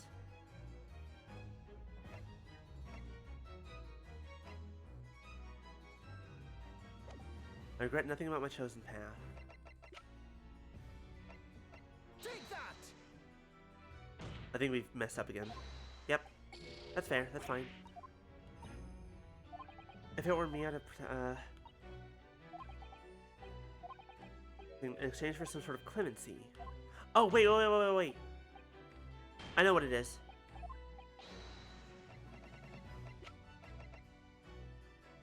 Nope, not that one. Not that one. Oh, damn it, we don't have his autopsy report anymore. Telegram from Japan. His ring. Equation, Karuma. Flint. Passport, Krunk, Asogi Papers. No. No.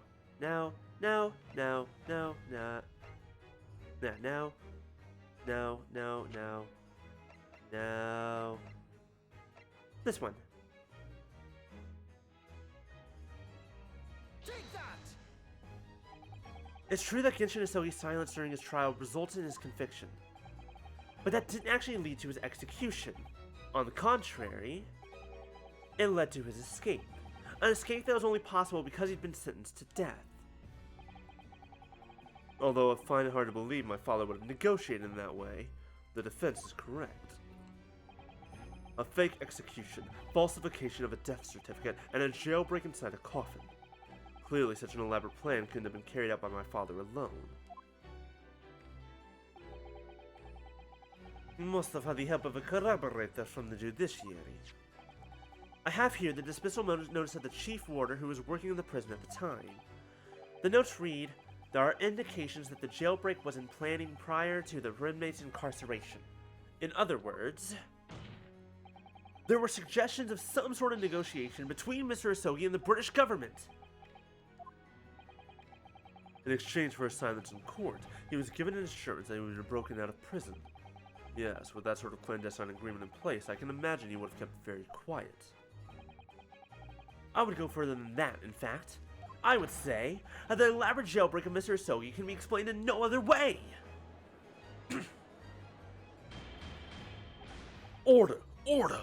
First fabricated evidence and now a jailbreak conspiracy. Of course, because it's all intimately linked. The prosecution wishes to summon new witnesses to the stand. Witnesses? People who can testify about the jailbreak that took place 10 years ago. Governor Caden? And the poor chief warder of the prison. I won't allow this trial to turn into a farce. To summon the governor of the prison after all these years. Oh, it wouldn't be any trouble, my lord. What? Please, please, please tell me they're already here. Please tell me. Father? My dear friend may appear a little rattle-pated at times, but I can assure you he is extremely thorough. He wired both Barclay and the local prison earlier, asking Governor Caden and Mr. Vigil to attend the Old Bailey as a matter of extreme urgency. Mr. Sholmes did that? Are you telling me that? Both men are, unless I'm much mistaken, waiting just outside the courtroom at this very moment. Let's fucking go! Oh, I love it so much. Let's go! My lord, you must permit this trial to proceed as you declared at its outset. You promised that we would stop at nothing to uncover the whole truth behind these disturbing findings. Very well. Bring in the witnesses. Sholmes is a glorious bastard indeed, but make no mistake, I too would like nothing more than to lay this business to rest once and for all. Oh, and that I truly believe. Your version of laying it to rest is just, not exactly the best version of events. Would the new witnesses state their names and occupations for the court, please? I, Barry Caden, Governor of Barclay Prison. Everyone calls me Gossip. I tell jaunty little tidbits to passerby as you... Oh, no, hold on, that was the wrong voice, because that was the wrong character. Everyone calls me Gossip. I tell jaunty little tidbits to passersby, your other persona, if you don't mind. Oh, I do beg your pardon. Of course.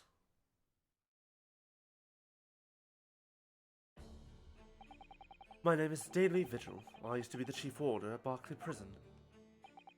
The reason you've been summoned here to court today is to testify about the jailbreak of the so-called professor 10 years ago. Oh, a professor? We've already been through all this before, a decade ago. And the conclusion was that there's not anything untoward happened. A convict escaped from your prison, Governor. Hardly what you'd call nothing untoward. Well... The convict's death certificate... The convict's death certificate was somehow falsified after he was allegedly executed, and he escaped the prison inside his own coffin. A plan of that complexity could never have been carried out without the help of somebody of influence inside the prison. Governor Caden, don't imagine that the passage of time will afford you any protection. If it turns out that you were involved in the plot to break Mr. Asogi out of your prison, then of course, the consequences will be very serious. In all likelihood, a capital punishment. God! Hold on there, laddie! All I did was... Thank you, Punisher. Witness, Governor Caden. Aye, sir! You have a critical role to play in the public safety of our country. A great responsibility to shoulder. The significance of your testimony in court cannot be understated. Therefore, think carefully before you speak. And Prosecutor Asogi, if you threaten the witness again, you will be held in contempt of court. My apologies, my lord. There's no disputing the fact that an intricate jailbreak plot was enacted 10 years ago. Oh, absolutely. Veiled? Strongheart doesn't veil any of his threats. They're out in the open. Clearly, you're both involved in some way. So you will testify before the court now and explain exactly what took place. Very well. Let the witnesses give their formal testimony. Tell the court everything you know of the plot to break Asogi out of Barclay 10 years ago.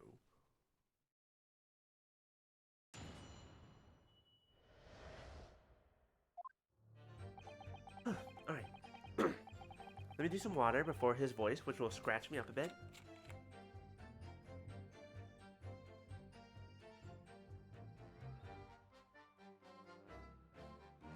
It was the day that Japanese joke was found guilty.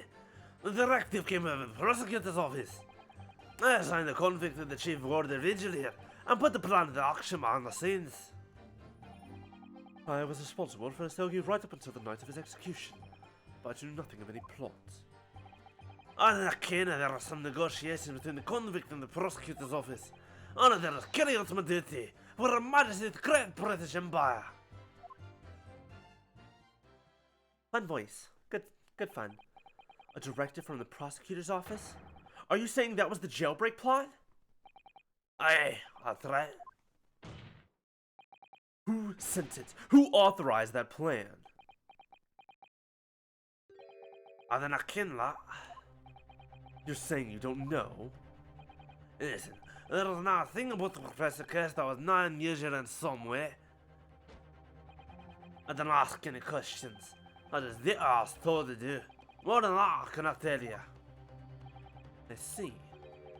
But if the jailbreak plan originated from the prosecutor's office, then one thing is very clear.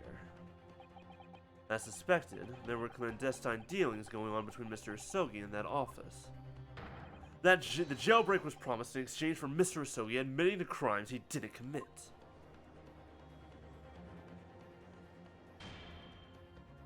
That, Counsel, is nothing more than speculation on your part. So, let me ask the defense. Yes, my lord? I fail to see how these witnesses have any more pertinent information here. Do you intend to assert your right to a cross-examination? Absolutely. I have no intention of squandering a single opportunity, my lord. It seems all you Japanese are fiercely tenacious. Very well.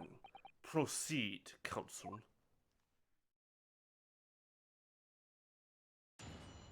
Cross-examination. I feel at this point it really should be Ryunosuke and Cosmo on the top, and then on the bottom is Strongheart, because he's when we're fighting. And you say you don't know who actually issued the directive?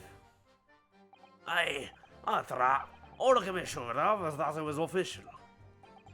But if it was from the prosecutor's office, that narrows down who could have issued it straight away. And it wasn't me. I cannot say with certainty that it did originate from the prosecutor's office. What? There's no telling where it started. There's a fair chance it came from higher up the ladder.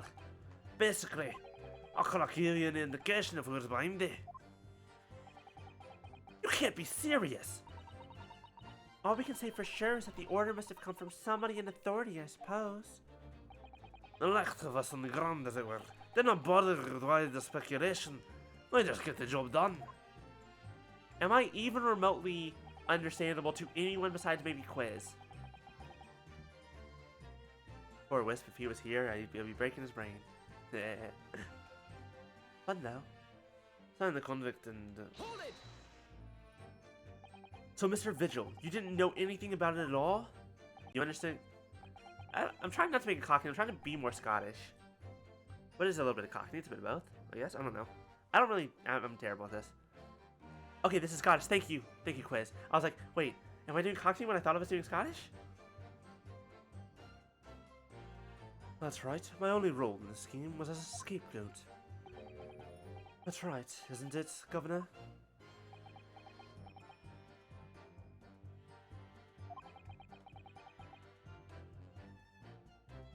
Some poor beggar had to take a rap for it. It sounds normal to you? Amazing. And also, I'm sorry? Alright then. Who else did know about the plan? How bad? A scale of 1 to 10, how terrible is it? I'm not the first to deal with it. My part in the whole business is practically dealing with the aftermath. But I would not be surprised if there were the folk in the prison service who've been given similar orders. So you don't know who else was involved? Aye, that's right. All I can tell you is that when that actually happened, the person at the reins was Dr. Stevens. Was better than others? Wow, I'm gonna take that as a compliment. Dr. Courtney Stevens? Or Dr. Scythe, as she's known now. The elements of it are there? Damn it. Why did I have to get caught up in such a terrible business? Honestly, I'll take more than 50%. That's a victory. I mean... I was about to say something. Should I say it? Kane's not here. I mean, I'm doing better on the Scottish accent than Kane did on her purity test, so, you know, that's passing, right? I was responsible up until... but I knew nothing of this plot. Did you not notice anything unusual happening in the lead up to that night? Oh, everything was unusual. Exception after exception. After all, it was the professor who had terrorized the country never before with his crimes. In order to hide his identity, he was forced to wear an iron mask over his head. Hideous treatment. The fellow was surprisingly docile for someone who had taken the lives of 5 of the country's nobles. Being the chief warder, I was the only person permitted to approach his cell. I can still hardly believe that I was duped by my own country. I believe you jumped from the window of the governor's office when the jailbreak was blamed on you, didn't you?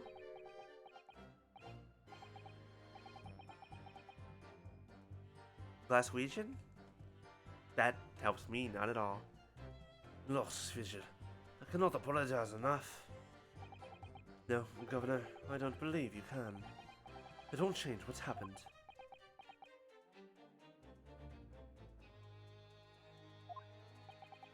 And what else can you tell us about the situation, Governor Caden?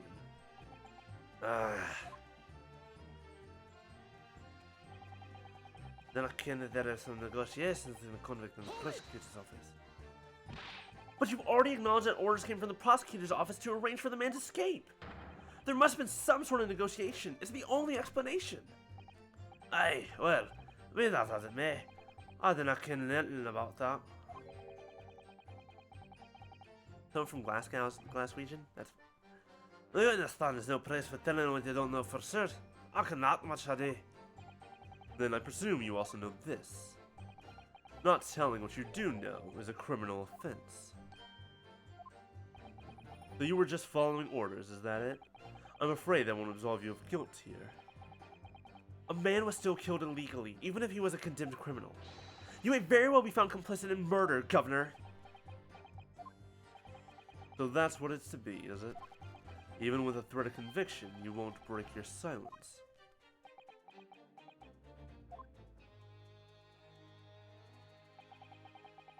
All I dare is carry on the duty for Her Majesty's Great British Empire.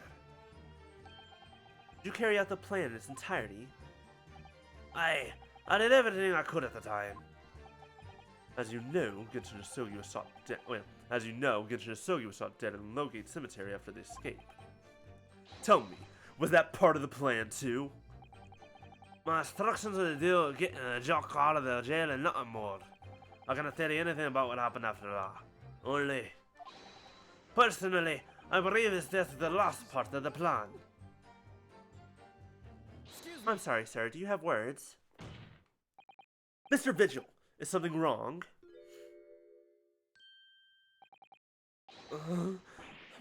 Yes, sir. What can I do for you, sir? You're saluting now? What is it, some sort of Barclay convention? What Governor Caden was just saying seemed to upset you. Did it bring something to mind, perhaps?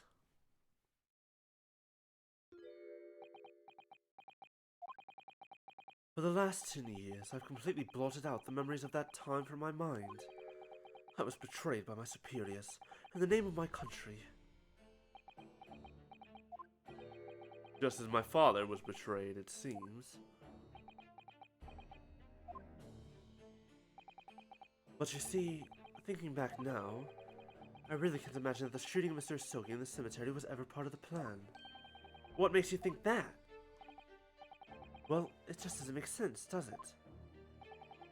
Make the man admits a crime he didn't commit with the promise of a jailbreak, only to kill him in the end. That's treachery of the worst kind. But the point is, if the intention was always to betray him, why would there be any need for all the chicaneries of an escape? He makes a very good point. Yes, that's quite true. If whoever negotiated with the Sogi... Thank you, Maya. Hi, Maya. Never intended to keep her their end of the bargain. It would have been far simpler just to let the man be executed in prison as dictated by his sentence. How you doing? Hope you're well. It all happened in that vast chamber of secrets that is Barclay, behind the high prison walls. I suppose nobody knows what really went on in the execution room now. Yes, it's an unsettling mystery, certainly. Oh, that was a boob sticker, thank you. Troubadour. Thank you for the Pride Heart wristwatch. Troubadour. There's a weird matter that's never quite made sense to me.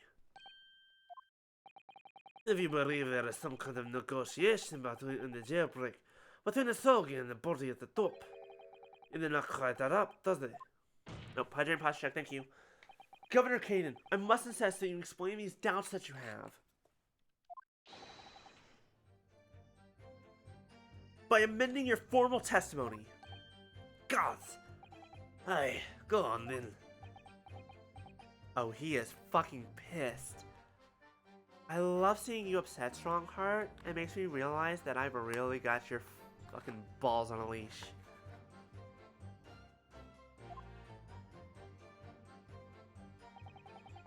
Seems to me that the Japanese fella don't have nothing to bargain with.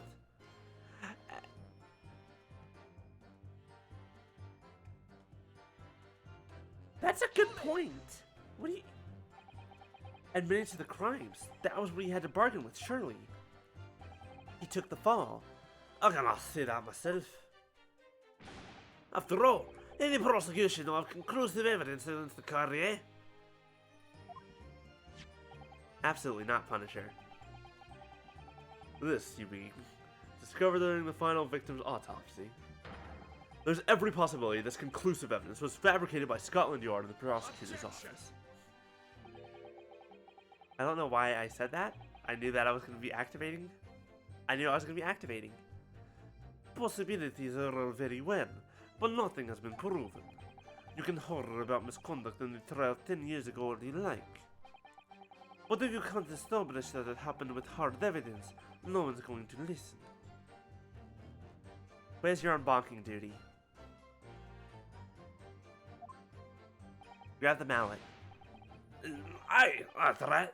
So what I'm saying is, the convicts are nothing he could use for any kind of bargaining at all. It's fucking crazy. Why is my chat worse than... Oh, it's because I actually allowed this shit. I was gonna say, why are you guys worse here than you are with Caden? And I was like, no, it's because Caden would actually crack down and actually stop you guys.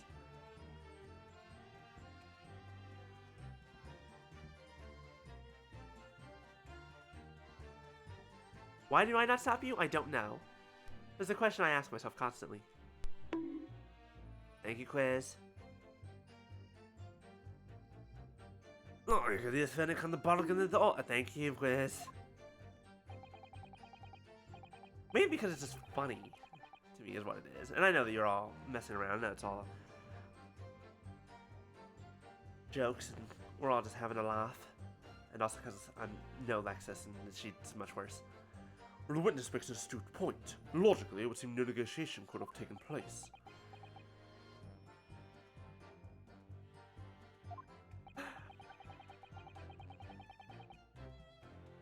And yet the plan to break the man out of prison was definitely put into practice. So he must have been armed with something that gave him an angle to negotiate. Usogi-san agreed to confess the crime because he was assured he'd be broken out of prison later. I really don't think that Kazuma-sama's father would have engaged in such negotiations. But perhaps something compelled him to agree? What a terrible thing, using the law to legitimize such underhanded dealings with a desperate man.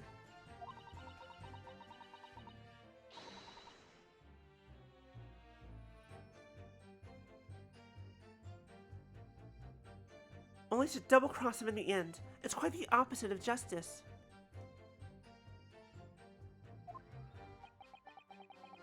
I can't help feeling there's something about this apparent negotiation that doesn't quite add up. Something doesn't quite add up, Mr. Naruhodo? No, it doesn't. But I can't quite put my finger on what yet. Well, in that case, we must keep digging until we identify the problem. Alright, let's see here. What is off? Something is off. Let's look at our evidence.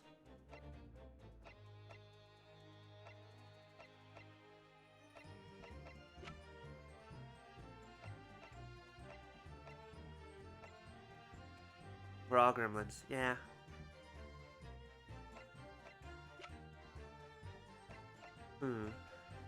Apparently, Mr. Usogi described it as the only weapon I have left. Any and all material possessions and wealth belonging to me in London be delivered to my son Kazuma Usogi in the Empire of Japan. It is with deep sadness I set my fate in this foreign land, and also I never see my homeland family again, but I regret nothing about my chosen path. This right here is known as his last weapon, but why? What about it? It has to be this.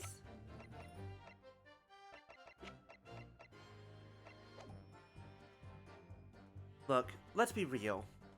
Kaiden's got it right. We're all degenerates. Especially all of you. I assigned the convict to the chief warden and put the plan into action behind the scenes. Right up until the night of his execution.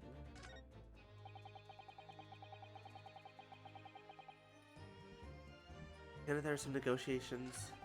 It seems to me that Gemma didn't have nothing to bargain with. Didn't have anything to bargain with. Objection! Oh good, the music stopped, we did it right! Confessing under oath a murder she didn't commit on a verbal assurance of later being broken out of prison. Genshin Isogi was taking an incredibly risky gamble. Very true. There was nothing to stop the British breaking their word and executing him behind closed doors anyway. Under normal circumstances, no man would stake his life on a gentleman's agreement like that. I mean, that's also true, Punisher. Which means that Mr. Isogi must have had a trump card. Something that guaranteed he wouldn't be betrayed. Some kind of weapon. Everest, he better could have possibly have had anything like that. But you know that he did, Governor. The Isogi Papers, the name given to the last will and testament of Genshin Isogi. It turns out that Mr. Isogi was hiding his will in his cell at Barclay. Chief Warder Vigil caught him with it one day. You squealed, did you, Huira? And I'll tell you to keep that a secret.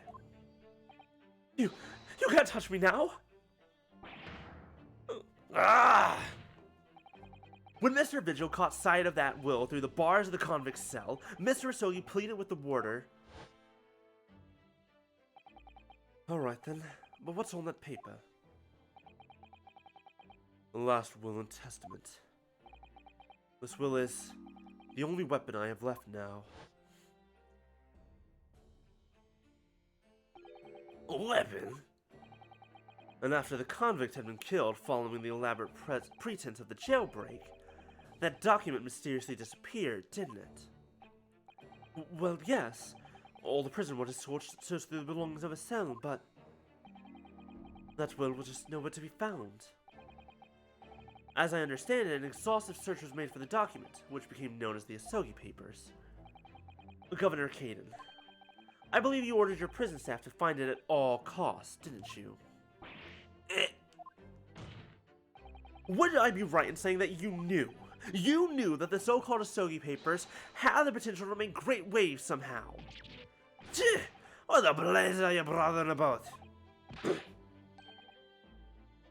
The will was found, right and proper. And the fella said what I said it would be. The fake papers, maybe. But how can that be? We're in his cell. We all searched the place from top to bottom. I had nothing a proper job, eh, you peeler article. The fuck did I just say? You can't criticize me now. I showed it to you before, did I not, you liar? Yes, you did. I have the document here. The papers we have are fake, I'm sure of it. Yep, we're Swatch House thinking the exact same thing. It's written in Japanese and reads, The Last Will and Testament of Genshin Asogi. Which means everything is as it should be. Not quite, my lord. You see, there's an undeniable inconsistency here. What? What inconsistency? Mr. Asogi described his document as the only weapon he had left.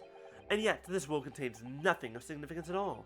Nothing that would have given the convict any leverage. What are you suggesting, my learned friend? That the last will and testament stored at Barkley prison all these years is actually a fake. As has clearly been demonstrated already, what went on at Barkley prison was far from above board, whatever. That last verification by the defense was an affront to the entire British legal system. But am I fucking wrong, bitch? This absurd notion of a weapon is something for which we have only the formal chief warder's word. The man could quite easily be lying, or at the very least, sorely mistaken. What? No, I definitely heard him say that, I swear! Clearly we need to get to the bottom of this. We need to know exactly what happened within these so-called Asogi papers. Why do I have a feeling they're in the sword, or with the sword? A waste of time. If the will was fake, where is the real documents? Mr. Vigil was stabbed in the back by the judiciary 10 years ago. He lost everything, very nearly his own life. And now you're going to do it again. You're ready to brand him a liar and turn your back on him without even letting him defend himself. It's clear that Barkley Prison is hiding something. It's clear that jailbreak was masterminded by somebody in the prosecutor's office. It's clear that some illicit negotiations took place. Is your lordship going to... Okay, never mind. What did you say? We should hear more from the chief warder. Have him testify again. The trial must go on. The man's voice must be heard. It would seem that a vocal few here are utterly blind to the truth. Very well then. Let the witness testify again. Tell the court precisely what you think you saw of the convict's last will and testament. Yes, my lord. Get down, get down, get down. Break down the system. As the warder responsible for condemned convicts, I attended to Mr. Sogi and kept watch over his cell. The night after he was found guilty in court, he was doing something with that will in his cell. We turned the cell inside out looking for it after the execution, but to no avail. I only found out about the Asogi papers when the director came telling me to impound them. The document was in the fold to the fellow's robe that was left in his cell. A kimono, I think it's called. The document was in the fold of the fellow's robes? In his kimono? That's a lie! We searched every inch of the man's cell. We looked through all his clothes. It can't be true. Are you not satisfied calling me a liar at once, eh, you Elafanje? There's nothing you can do about it now. You don't have any hold over me anymore. A hold you'd like to take on my cravat, of course. Is that what you're going to do, is it? Sir, how are you doing this magic trick? Are you going to give me a good shake again? Or are you too scared?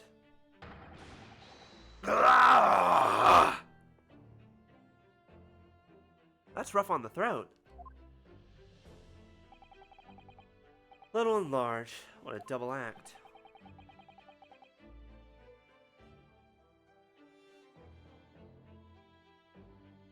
We complied with Asogi's will as far as was possible.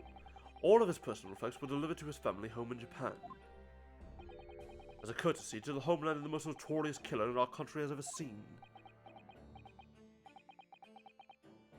And we were much obliged. I can confirm that all of my father's belongings arrived safely. Aye, and you cannot deny the handwriting is that of your old man, eh? Yes, there's no mistaking that's my father's brushwork. Really? And this last will and testament was the man's last weapon, was it? There's a secret. I'm certain he wrote that this is a fake will. Fake as in he wrote it to be found. But then where's the real one? I think we can safely assume that the convict was merely prattling, knowing that his end was nigh.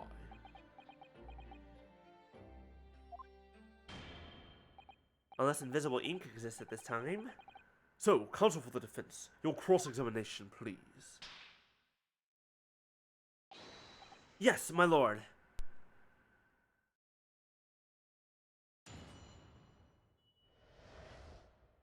The Asogi papers. Look at it under a foam. Let's watch over his cell. So would that mean that you converse with Mr. Asogi? Yes, certainly. Though there was precious little time before his execution was due. He was remarkably calm, considering his days were very much numbered. In all honesty, he really didn't strike one as a man capable of mass murder. But he confessed in full to the crimes. I know. That's why I felt compelled to ask him one day. I can still recall his reply. Possible? Like, encoded? It's possible that it could be encoded? But the thing that doesn't explain is why Vigil couldn't find it, but then Kaden did in the kimono. I'm guilty of the unforgivable crime of ending another human's life, yes. But he was so tranquil and intelligent. It put me in mind of an Eastern holy man. And what about the will you saw him with? What can you tell us about that?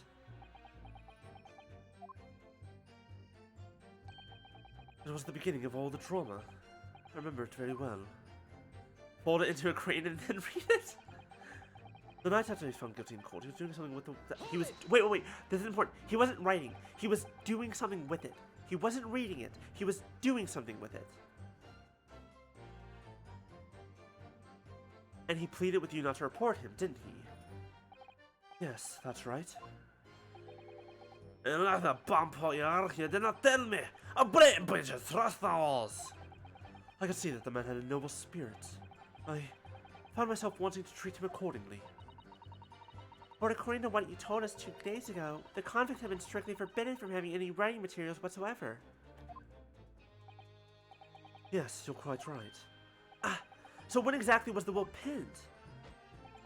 That was before the man was remanded in Bakri, obviously. Yes, at the prosecutor's office under supervision of the relevant authorities.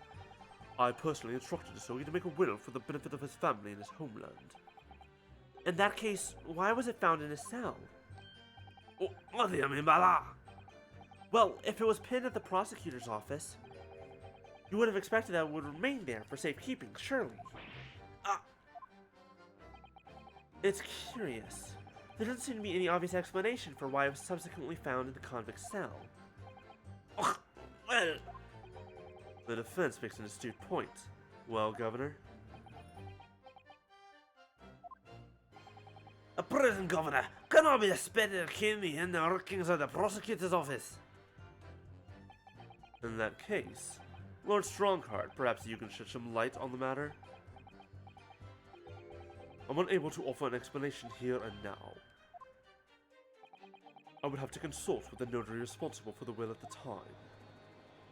He's passing the buck like a bitch, because we knew that he would. Of course he did. The fact that my father's will was discovered in his cell is clearly inconsistent with what was expected. I want to know why. Another inexplicable mystery, then. Well, the thing about that will... Went out looking for it after the execution, but to no avail. Where was it? It was the governor who ordered the search for the will, as I understand it. Is that right? Yes. And when I reported back that we couldn't find it, he grabbed me by the cravat and yelled, It cannot have disappeared completely," in my face. Aye, well, it's down to the governor to keep everybody working as hard as they should. I think the governor needs a wee taste of his own medicine, Mr. Naruhodo. The point is, it was clearly considered a very important document, wasn't it? But it proved impossible to find. That's right. I think I need to stretch in just a moment. I've been sitting for too long. And before I knew it, it was in the morning paper. A blood-curdling article. The executed mass murderer who'd risen from the dead. Oh, you mean... the article based on Mr. Drebber's experience in Logate Cemetery? Yes, that was it. The day after I'd read that news, I was summoned to the governor's office. And that's when the awful accusation was made. That you'd aided Genshin Isogi to escape from the prison, resulting in your immediate dismissal. I'm afraid I really don't remember anything after that. As the governor of the prison, I had no choice. Yes. Okay. I know we're in the middle of a cross-examination, but I believe this is a good moment for a quick break. It'll be just a minute or just a couple minutes. However, that said, I do have a thing I wanted to try. Oh, I don't have it set up yet.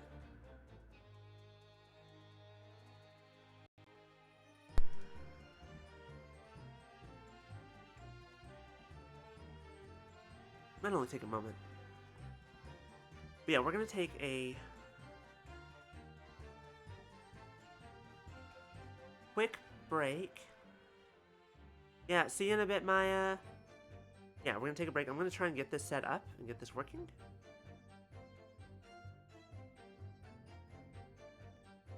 Let's see if I can...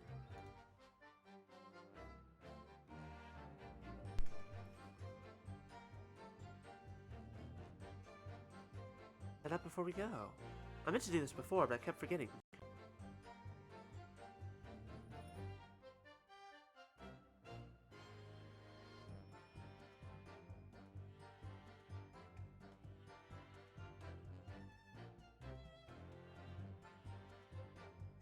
See if that's a good spot, and I can move it in a moment.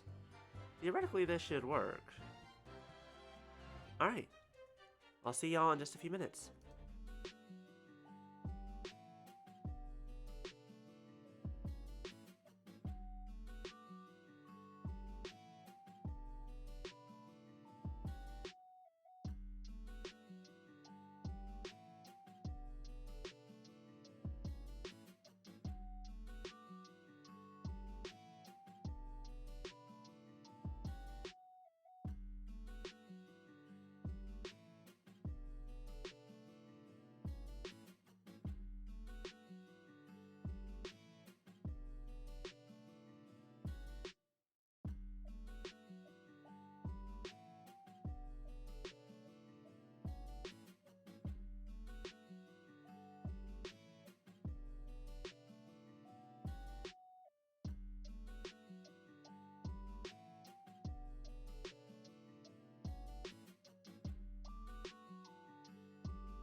Alright, oh, wait. There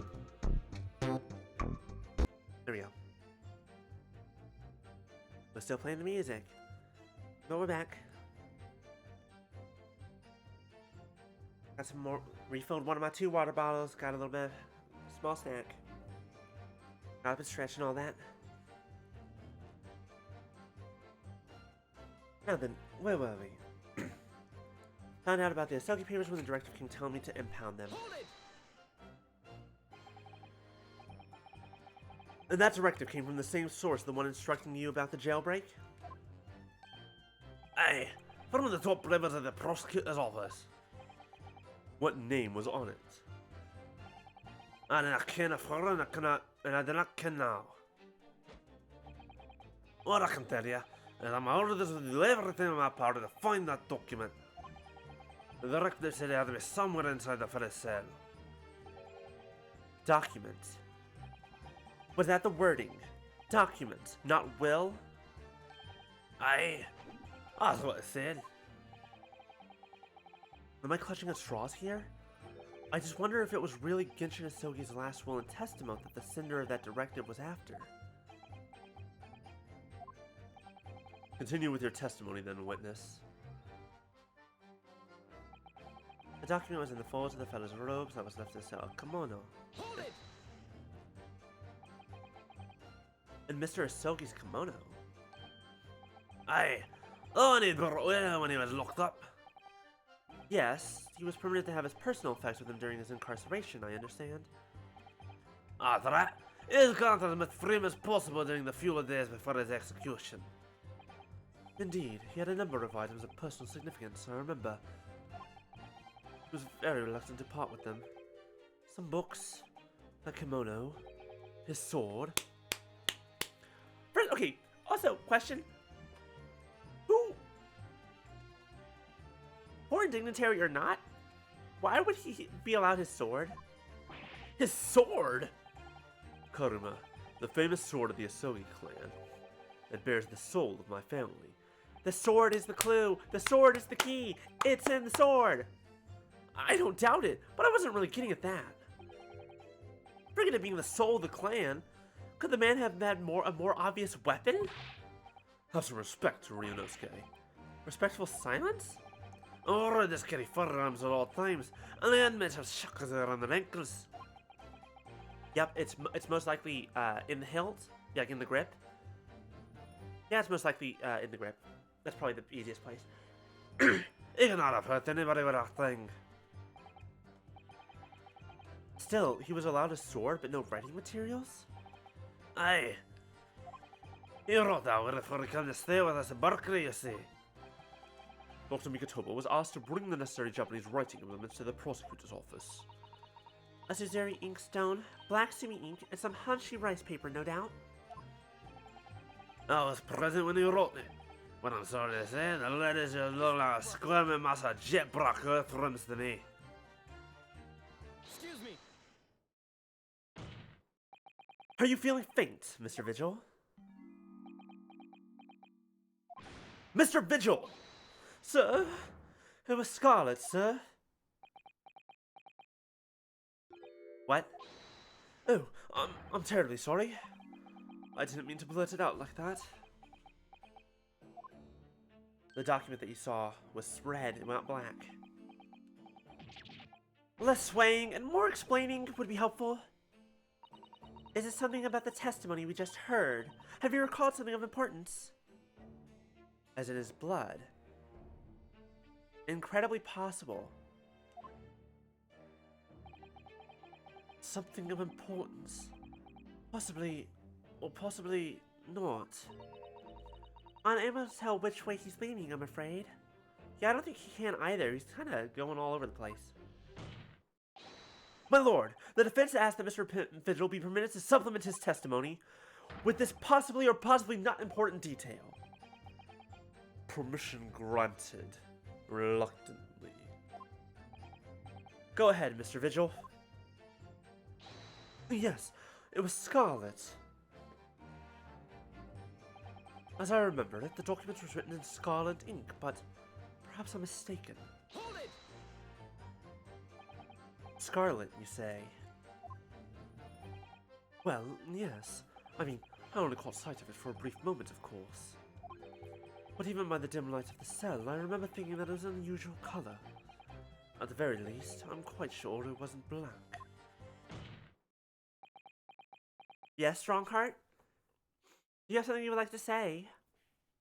Witness, is that really what you saw? Sir?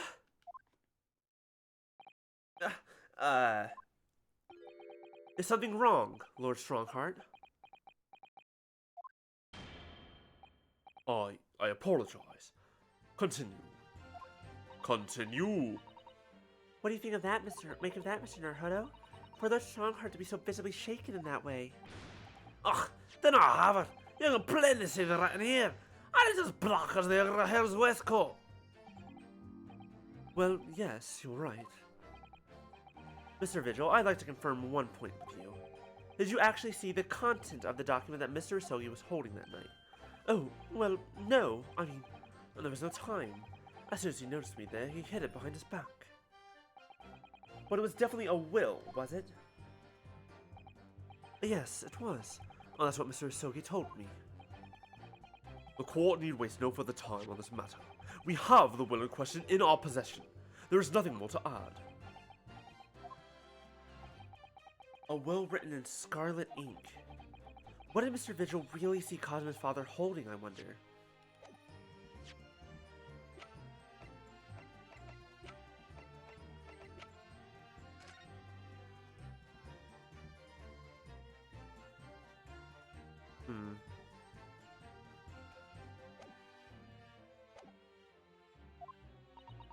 If you have an inkling, Mr. Naruto, you must present it to the court at once. Alright, here's my Octoling and here's my Squidling. They're babies, and we love them. I haven't played Splatoon in a while. That testimony doesn't give very much away. So this will really was penned by Kazuma-sama's father. I wonder what he could possibly have meant when he described it as a weapon. It's starting to sound very much like Mr. Usogi actually had nothing. But the plan to break him out of jail went ahead, which means he must have had some bargaining power. He must have been holding something. It's the only explanation that makes sense. It's starting to sound like Mr. Usogi actually might have had something. Which is it, Mr. Naruto? I'm not sure, but I feel as though I'm on the brink of understanding all this.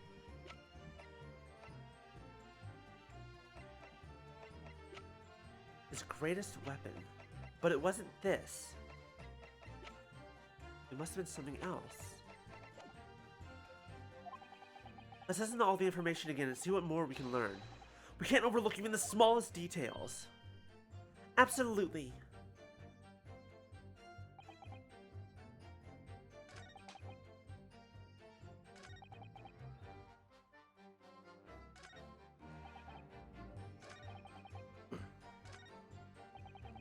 The question becomes mainly... There are two questions. One, what is this other document that we need to find? And two, how did it disappear and reappear in his kimono? That's the question.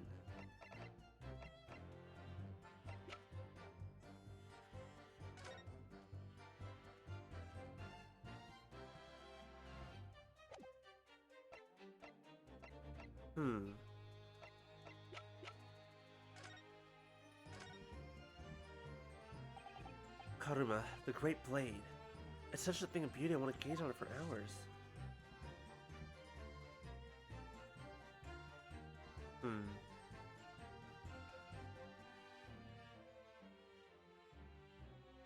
There doesn't seem to be anything significant that we can do to the sword, though.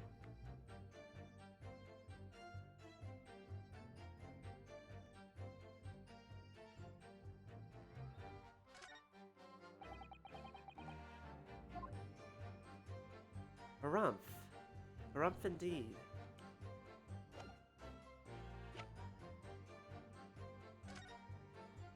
Can I pull on this?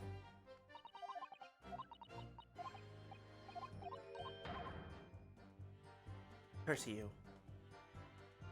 Do we have a document with Scarlet Ink? I don't think so. I don't see anything like that. Our documents are, we have a telegram. We have the evacuation drill, none of those matter. We have Clint's autopsy report. We have the passport. We have the Asogi papers that were written in black.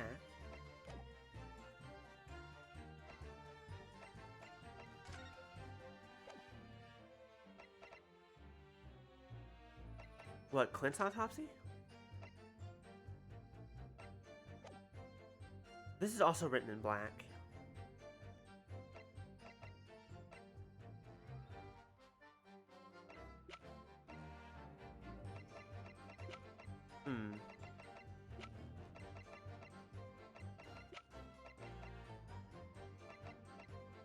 Page 2? What do you mean page 2?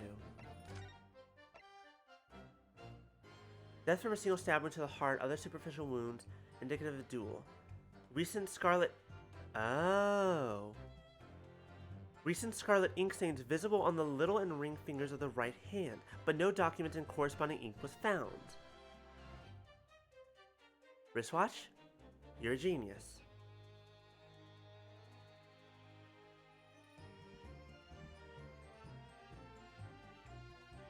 Glue for your magnets and was obscured. Oh, rest in peace.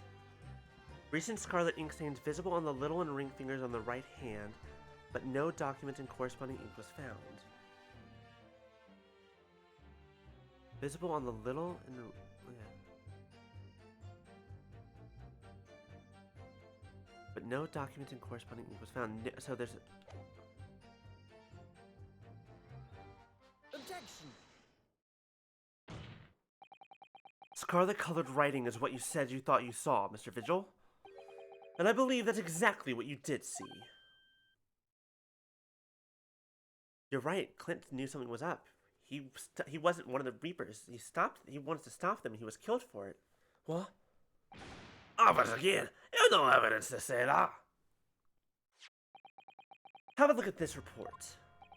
That's my brother's autopsy report. Again, how many times must you throw that out in front of my face? Yes, and there's something in here that's bothered me since I first read it, and I forgot that it was there at all. Oops. It states that scarlet-colored ink stains were noted on the fingers of the victim's right hand.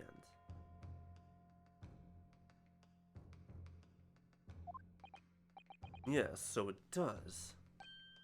Scarlet ink. Now, I'm not familiar with the habits of the British aristocracy, I freely admit. But I would hazard a guess that they don't all go around with ink stains on their fingertips, do they? Your wit is not appreciated. My brother was a well-bred and fastidious man. Should ink have sullied his fingertips, he would have cleaned them immediately. What is your point, Counsel? My point is this. Whatever Lord Clint Van Zykes was writing in that unusually colored ink, it must have been directly before his death, because he died before he had the opportunity to clean his hand. What? I remember something troubled me at the time. On the scene, the lid in my brother's inkwell was open. But Clint was punctilious about such things. It seemed unusual. And no document pinned in the color of the ink that was in the inkwell was ever found. The document had disappeared. Are you suggesting that the document my father had in his hand that night in his cell was the same document that Lord Clint Van Zykes was writing moments before his death? It was. If Mr. Vigil's testimony is to be believed, it can only mean that, yes, Mr. Vigil, sir, when you spotted Mr. Asogi with the document in his cell, his precise words were as follows, were they not? Alright then, but what's on that paper? A last will and testament. It's a last will and testament, not his last will and testament. A last will and testament. It was Clint's. The documents we're looking for belonged to Clint Van Zykes. Well, as The only weapon I have left now.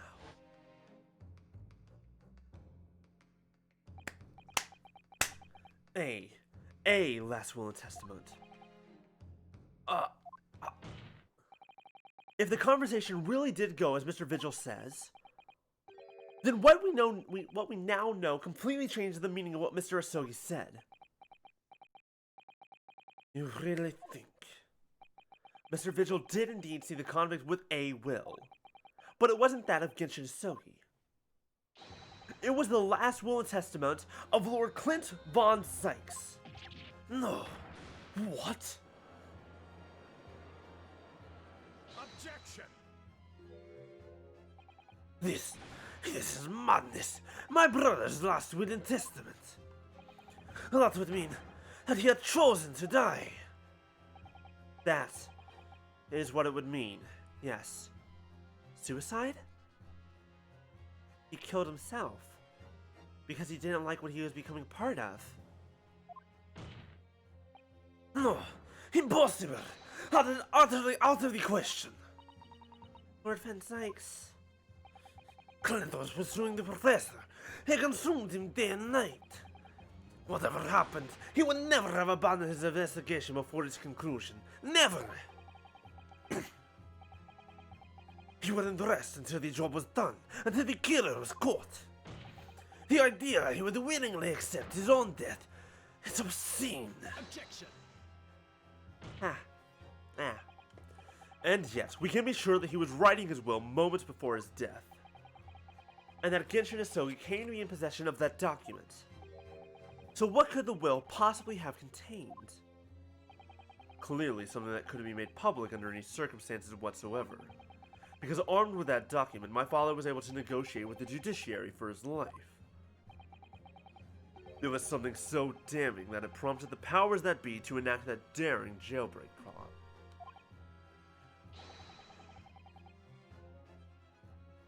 Yes, there can be no question that the will contained information of the utmost secrecy. Information of the utmost secrecy. The identity of the professor. He figured it out. No, it couldn't be.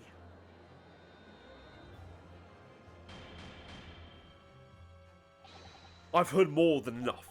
Pursuing this notion of a phantom will nobody can attest to having seen serves absolutely no purpose. Objection! No, my lord, that's unacceptable. What did you say, Counsel? The last will and testament that Genshin Asogi had in his possession was that of Lord Clint Van Sykes. All the testimony and evidence presented to the court has logically led us to that as a possibility. We have a duty to pursue the line of reasoning to its conclusion. But with no possible means of knowing the contents of the document, there is no line of reasoning to pursue. I have a feeling it's in this room. And we already have it.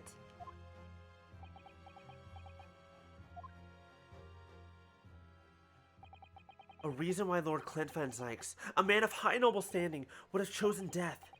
Information so secret, people in the judiciary would be willing to negotiate the jailbreak of a condemned killer. The only explanation that fits those facts is an unthinkable truth that turns absolutely everything on its head. But it's just too hideous, Mr. Naruhodo. However difficult the situation might become, you work with your client in pursuit of the truth. That's what you resolved to do when you entered the courtroom this morning, if I'm not mistaken. See, I think what I said last week, my theory is that Clint, Strongheart, and a few others in the judiciary were the professor, because they took out members of the nobility that were very specifically not good. They were not good people. In fact, their deaths made things better in Britain. That's kind of undeniable. So, either Clint was a part of was one of the professors, or he was part of it, or he was actually looking for it. Regardless, at a certain point, he either realized, I can't do this anymore, or they need to go down, but I can't be part of this because it was just too gruesome. Something along those lines. And so we decided instead of, yeah. Mr. Sato. So hold your head high and keep soldiering on. Yes, you're right. 10 years ago, in his final moments, Lord Clint Van Zykes left behind a will. A will that Genshin Isogi was able to use as a weapon to negotiate his escape from prison. In all probability, the details in the will were related to the Professor case. The defense's last statement is mere conjecture. What are you getting at, the man? Ryunosuke?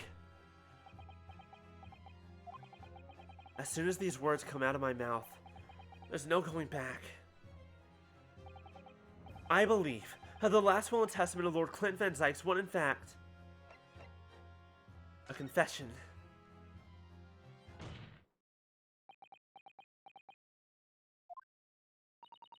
You can do this, Mr. Naruhodo. I believe that what Lord Clint Van Zykes actually penned that day was a confession. A confession? Regarding the mass murderer known as the Professor and his true identity. Objection! Enough! Counsel. Yeah, no, this is not going to be good for you to hear. What are you saying? Do you even realize? A confession about the true identity of the Professor. That would mean...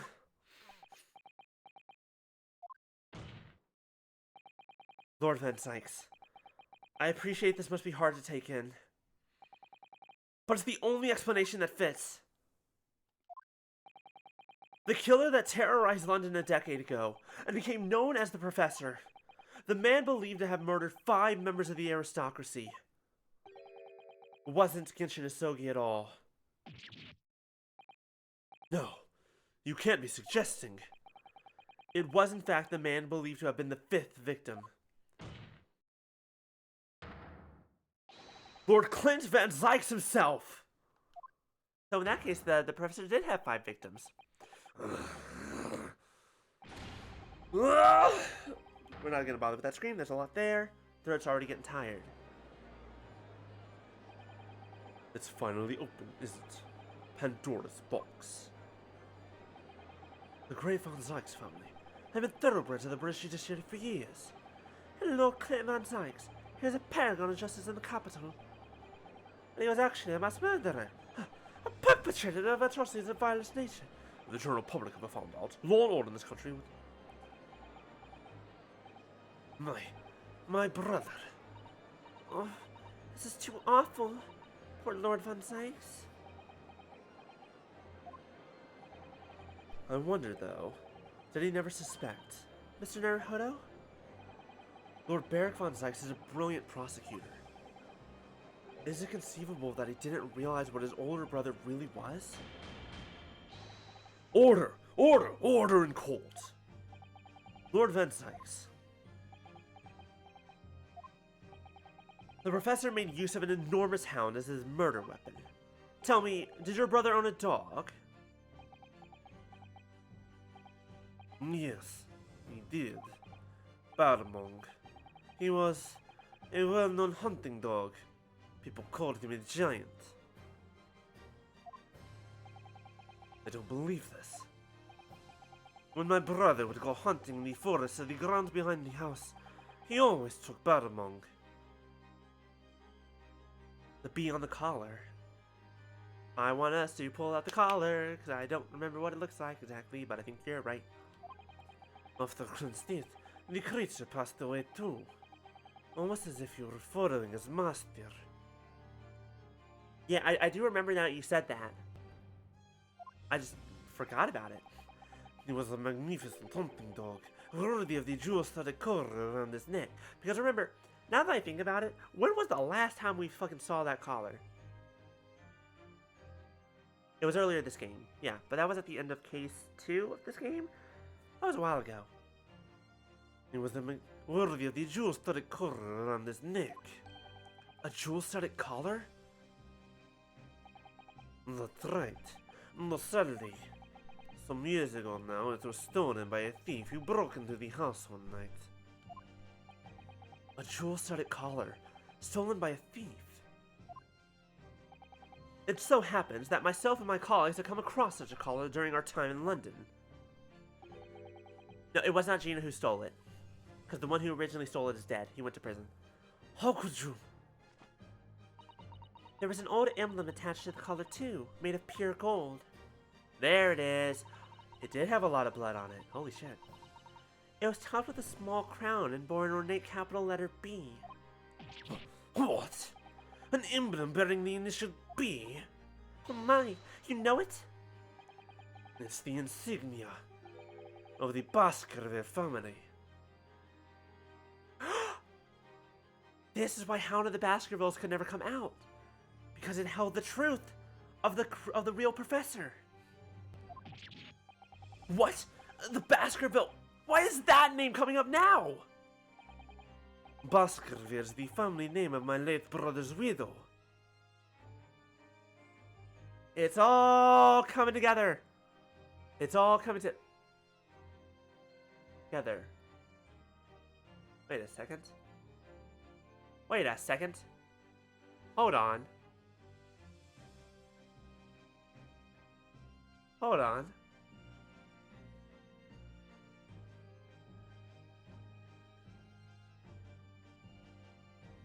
Sorry, I'm still thinking about who Iris's dad is. I don't know if we have the answer yet, but if we did just get an answer, my brain just... If I now know Iris's last name, boy, weird shit's happening. Yeah, wristwatch, I'm kind of thinking the same thing. I don't know. She doesn't look anything like them, but we don't know what the Baskervilles look like, so... Very strongly look like her mother. The pure gold emblem was an heirloom, which Kent acquired upon their marriage. There can be no doubt, then. The color you've described was Barmong's.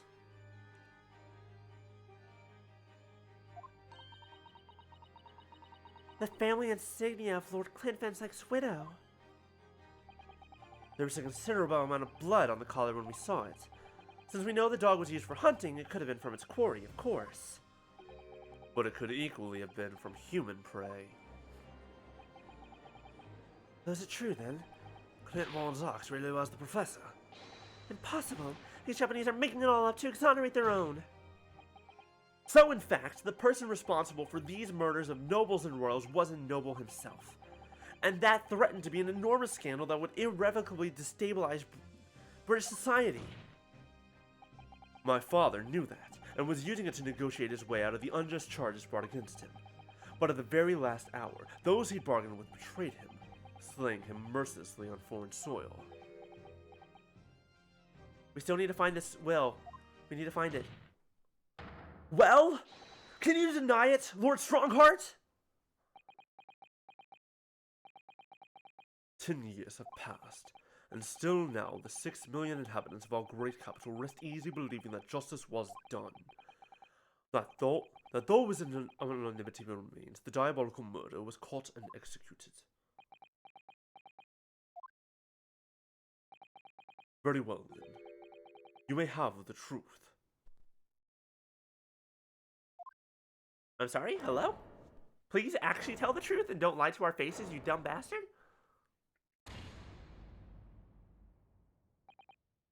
Tell me then. Tell me what Clint really was. Lord Clint Van Dyke was too pure of heart. When he became a prosecutor and went in pursuit of the black root of crime, he drove himself into a corner. He came to the uncomfortable realization that to fight the most fiendish of criminals requires one to become even more fiendish oneself.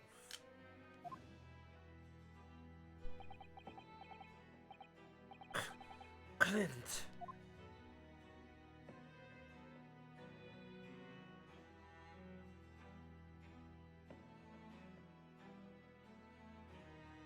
I know you're hungry. We'll eat later. The 19th century was a truly miraculous 100 years for Great Britain, and indeed the whole world. New industry, new technology, and with the birth of the Metropolitan Police Service, new law and order. But these dazzling new developments meant ever deeper shadows were cast on society.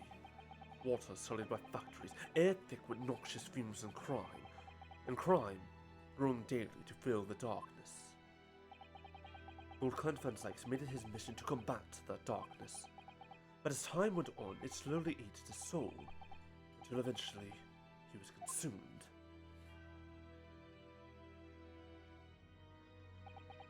It's ironic, really, and somewhat surprising, that the truth has once again been unearthed by a Japanese. Once again? What do you mean? 10 years ago, your father, Genshin Isugi, turned up at my office one night. The professor? Yes, beyond all shadow of doubt. You must issue a warrant to search his home at once.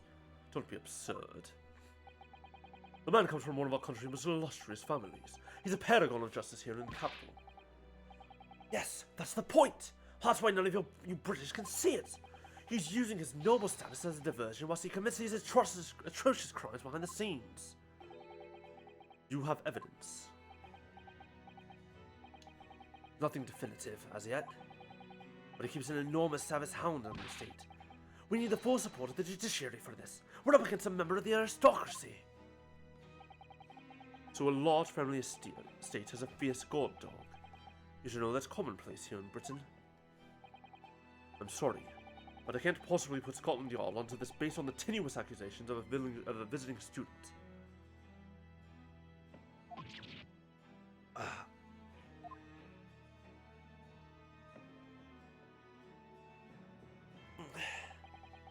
So I turned down Asugi's plea, and as a result, he took it upon himself to visit the Von Zykes mansion on his own. We can only imagine now what happened between the two men. Though we know the outcome, of course. Lord Clint Van Zykes perished. I don't believe this. So, in actual fact, Cosmo-sama's father did... He made the late Lord Van Zykes meet the same fate. Put a permanent end to the professor killings. By taking the drastic measure of ending the perpetrator's life. As soon as I heard, I hurried to the mansion. When I arrived, it was easy to grasp what had happened. And what about the will? Asugi must have already taken it. Nothing of that nature was found at the scene. We had no idea of the existence of such documents at that time.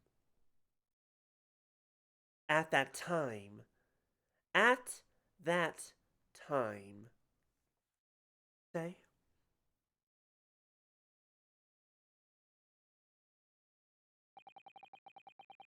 I was the only person who knew the true identity of the professor. So, I resolved to keep it a secret and to guard the secret to the bitter end. Oh, you're admitting to it? That you were behind it all? It was you, then, who pinned the crimes on my father! This still doesn't explain the whole Reaper thing, but we'll get to that. I did what needed to be done in order to protect the law and order of the British Empire. And your own goals and ambitions. Even if that meant employing an unforgivable ruse. Then it was you who arranged this fabricated evidence! I ordered that detective to take care of it, whilst keeping the truth from him, naturally. Gregson? Obviously. He opposed me at first. Are you off your rocker?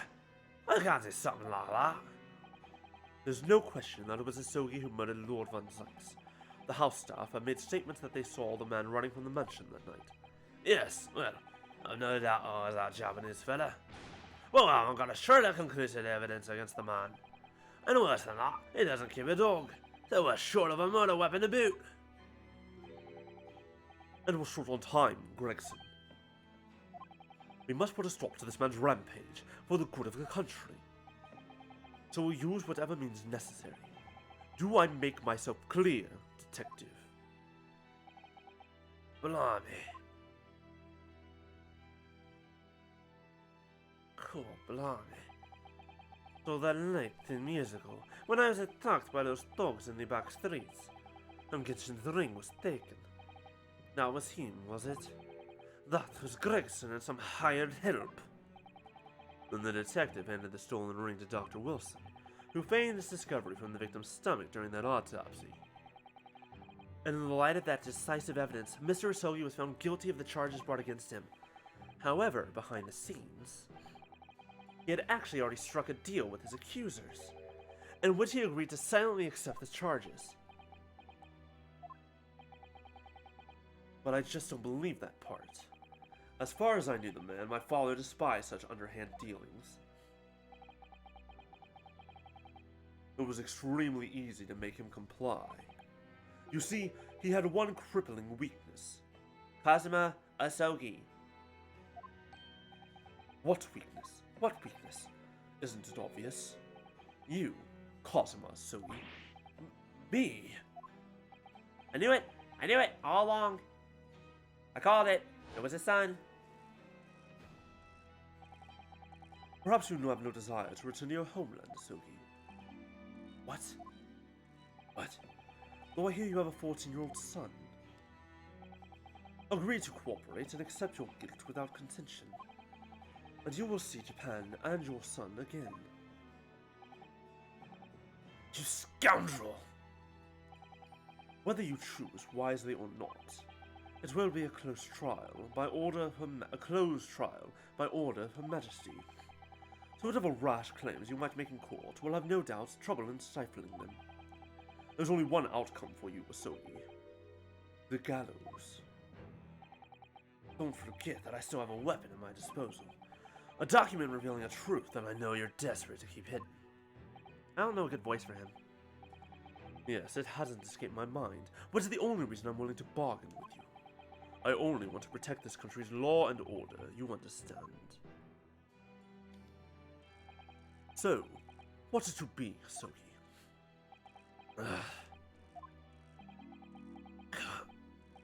Kazuma.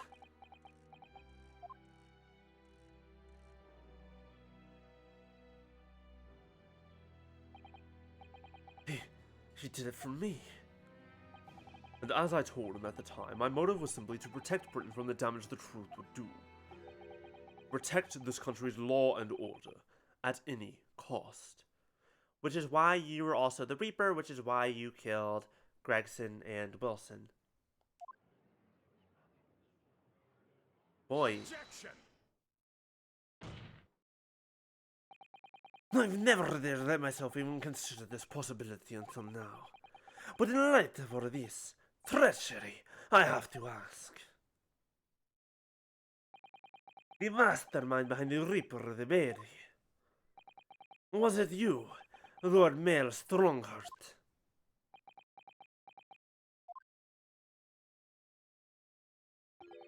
A rather brilliant idea, wouldn't you say, Lord Barricon Zykes? Now the spirit of your late brother, that paragon of justice, shall return to reap justice for his sibling. Could there be a more appetizing tale for London's masses, I ask you? What brazen... I knew that you'd play the part to perfection, but your role really wasn't that of some embodiment of death. No, you were London's guardian angel. An angel with bloody hands? I think not. Those who had cooperated with me already were only too happy to participate in my plan. Inspector Gregson, Dr. Wilson.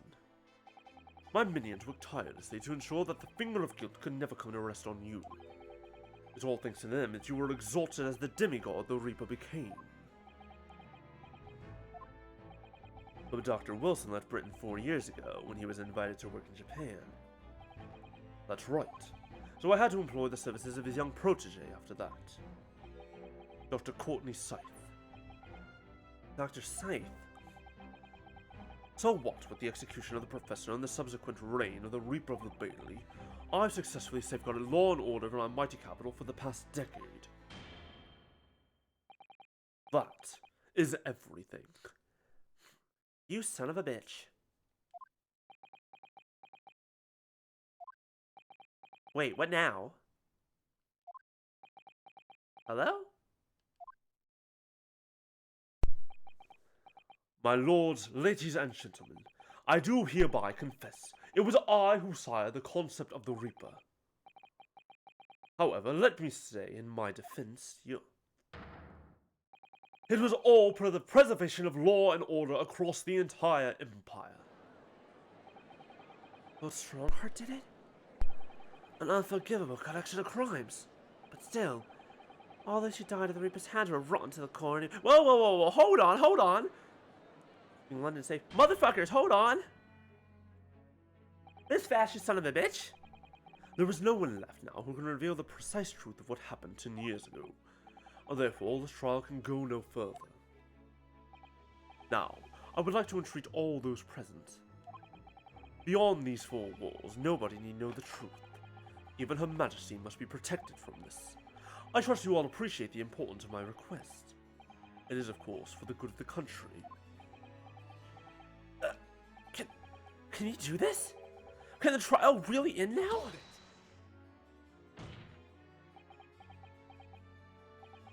I have one last question. For the accused, Lord Von Zykes. What? Of course, I know that you're a highly accomplished prosecutor, so I find it hard to believe that you didn't have any doubts at all. That you never suspected your older brother. That'd be really goddamn funny. Yes, the same thought occurred to me.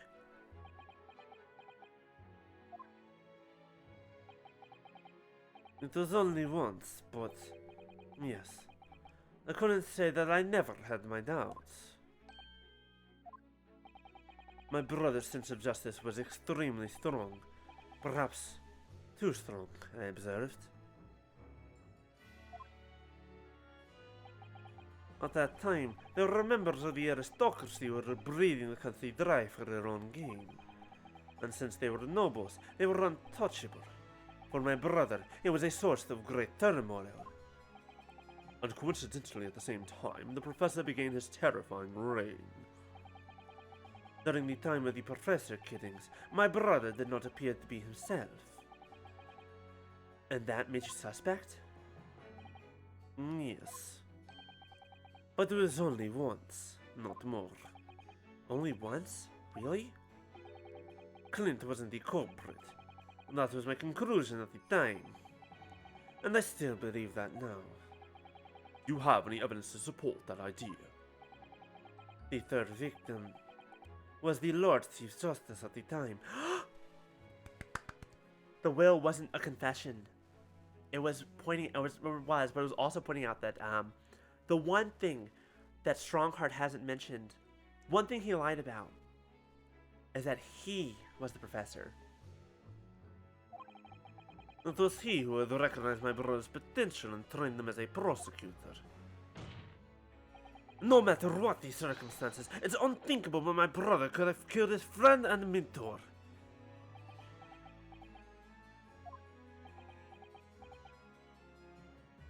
Maybe, it's hard to say. See, he's trying to shut us up. Well, that will do. Neither Clint Von Zykes nor Genshin Isoi still walk this earth. However much we debate this matter now, we cannot hope to reach a conclusion. Yes, we can.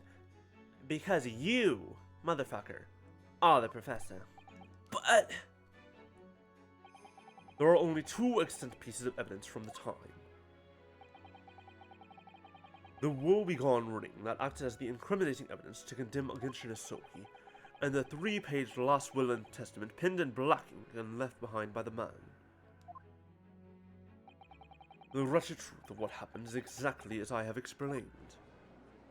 You don't need a Ouija board, you need a Fae. The Fae clan, you know, the F-A-Y-E. Maya Fae, her clan. Later today, I will present myself with the Ministry of Justice for whatever sanction is deemed appropriate. That is all. Court is adjourned. Wait, hold on, we're not done. Objection. Thank you. To go. Well, technically, Chigawa's that's wrong. It's not objection, but eh. Quizmaster, you know the Fae family. You played the first game. Thank you, Kazuma. Me? If it wasn't for you, I wouldn't have made this 11th hour discovery. What discovery? My lord, I'm afraid I must insist the trial continues. I beg your pardon. As the court has been reminded to say already, we must stop at nothing to uncover the whole truth. And to that end, one particular statement made by somebody in this courtroom moments ago revealed a very subtle contradiction. Yeah, I was about to say, Strongheart said something weird. 2 extant pieces of evidence from the time. The woebegone ring that acted as incriminating evidence, and the 3-page last will and testament.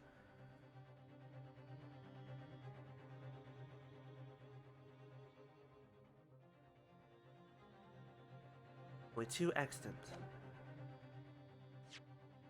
Yeah, you're right. Like, it's the 3 pages. I was like, that doesn't sound right. Because this is only 2 pages. Dumb motherfucker. Don't know why you would say that, but that's okay.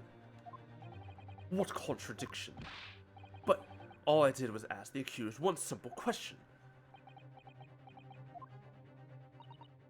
Well, it began with Lord Von Sykes and his recollection about his brother. But Lord Strongheart didn't permit the defendant to speak at length. I merely pointed out that we can draw no further useful conclusions here.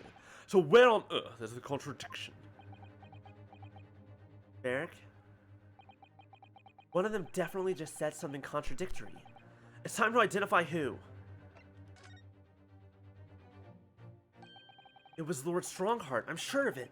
Something he said was slightly off. Come on, Ryunosuke. Think back on his words. Find the problem. Won't so we still walk this earth. However, much we debate those matters now, we cannot hope to reach a conclusion, blah blah blah, we already know this, thank you, jackass. The only X2. It's in his wallet like a picture of a long-lost lover. The woebegone ring. And the 3-page. I'm sorry. 3 pages? Lord Strongheart, would you care to explain? Explain what, Counsel? Among the statements you made just a few moments ago, something you said was inconsistent with a certain piece of evidence we have. Inconsistent? And whilst an inconsistency remains, the defense has a right to pursue an explanation. Ryunosuke, what? Let me warn you about the statements you are making, Counsel. They may very well prove fatal. You claim my words contain a contradiction. With which piece of evidence, I ask you? Take that! This here is the will left behind by Mr. Asogi. The 2-paged will. What? Yet moments ago, your precise words were the 3-paged last will and testament. Ugh. Could it be that originally there was a 3rd page? For a moment, I thought perhaps you'd identified something worthwhile. But it's a mere trifle, I see. A trifle? Governor Caden! What can I do for you, sir? You were present when the Japanese man penned his last will and testament. Aye, I was there for sure. I remember that black William scroll to this day. And I'm quite certain, my lord, that there was a 3rd page at the time. What? Only the first 2 pages were the actual will, though. If I'm on correction, the 3rd was a message to his lord back in Japan. For legal purposes, we required only his will. Well, we're not about any uncomfortable words about Britain to get back to Japan, eh? It's gonna say something about the sword. Let's fucking go. So was decided on the 3rd page ought not to be sent. Objection! How dare you make that decision? I have a right to know what it said, to hear my father's final words to me. The courtroom is no place for sentimentality, Counsel. As it happens, I have the 3rd page of the document with me right now. My father's message. It will be given to you at the end of these proceedings. It'll be too late once the trial is over. We need to know what it says now. Even the slightest thing may give us a vital clue. My lord, the defense calls for Genshin Asogi's last words to his son to be read out loud before the court. Your request is denied. The inevitably maudlin words can be of no consequence now. The prosecution agrees. The court should know the contents of that message. Every possible piece of evidence must be thoroughly examined. Very well then, Governor Caden. With a C, not a K. You will read the third page of the document for all present to hear. Yes, sir. Only, I should point out, my lord, that I can actually read our own language. This... Yeah. Do you think when they both point their fingers that they touch fingertips? This beautiful handwriting. Shame on you, Barry. Shame on you, Barry. Mikatoba! If I could be of assistance here, I would be happy to translate the words into English for the court. Father! You are still here, are you, Dr. Mikatoba? Naturally. I consider myself a member of the judiciary, albeit a lowly one. But perhaps I should quietly withdraw after I translate Gitchen's message. Your cooperation is much appreciated. Cosmo, use that sick 12-hit combo I taught you as a kid to open the portal to our secret pocket dimension. Cosmo, the truth is shrouded in darkness. A darkness only our clan's great sword can pierce. You're not far off. Mighty Karuma, twist thy head and watch them fall, all thy mortal foes. That's the end of the message, it would seem. It's in the sword. We all called it L, every single one of us. A haiku poem. Twist thy head? It was a haiku? Kazuma, the truth. Oh, it was probably. I was about to say it was probably a haiku in actual Japanese. Twist thy head and watch them fall. Oh no, mighty Karuma, twist thy head and watch them fall, all thy mortal foes. Father, what is Karuma? The name of the Asogi clan's famous sword. A razor-sharp blade known to all, passed down for generations, and embodies the Japanese spirit. It's not known to me. It's the katana sword that was submitted as evidence earlier in these proceedings. The one worn by the prosecution counsel when he confronted Inspector Gregson.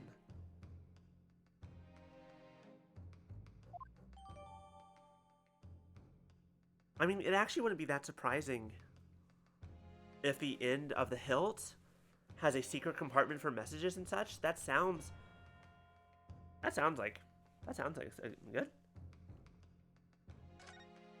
That seems possible. All these procrastinations are beginning to try my patience. Adjournment of this court is long overdue.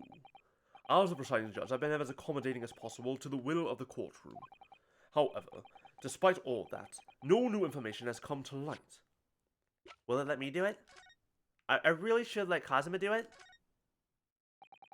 Mighty Karuma, twist thy head and watch them fall, all thy mortal foes.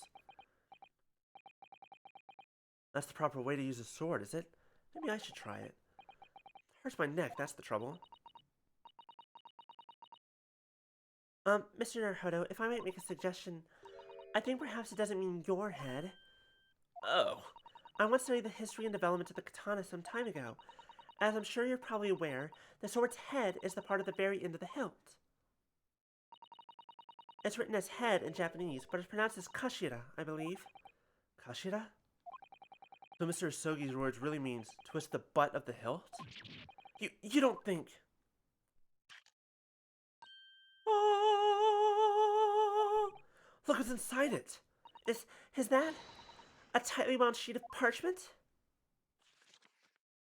Let's go! Scarlet ink! It's written in scarlet ink! I penned this, my last will and testament, in the final moments before my inevitable and willing death. This is it, isn't it? Mr. Naruhodo, look at the signature at the end. Clint von Sykes. And the date. 10 years ago. On that fateful night. So for 10 years, it's been silently concealed inside Karuma and nobody knew. Thank you, Quiz and wristwatch. The last will and testament of Lord Clint van Sykes. Wait. Oh my goodness. Look at this. This is unbelievable!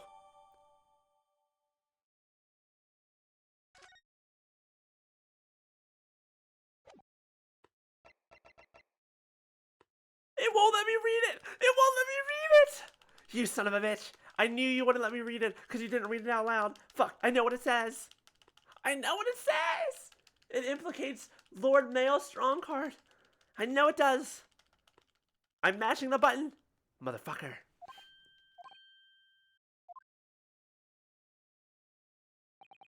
In pursuit of justice, Lord Clint Van Dyke tragically lost all sense of morality. When he murdered his former mentor, clearly he was already devoid of his normal faculties. Objection! How dare you! I refuse to believe that of my brother. Too much time has passed. We can't ever hope to know more than we do now. Especially since the alleged will that he penned in his final moments appears to have been lost forever. Ugh.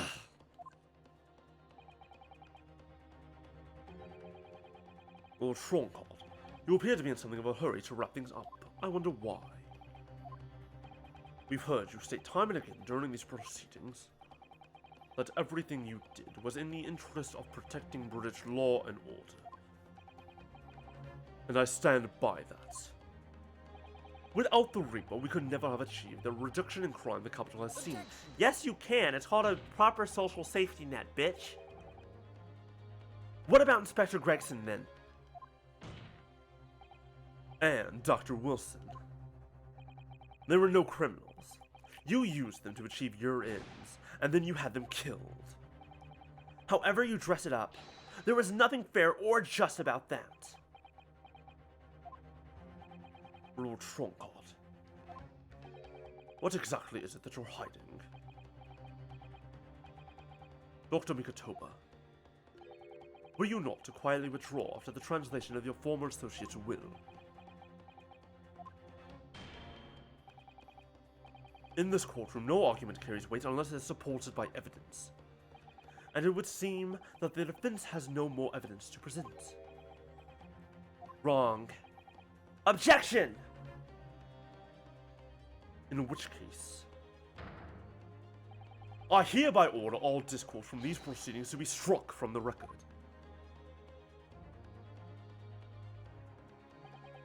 This is my last chance.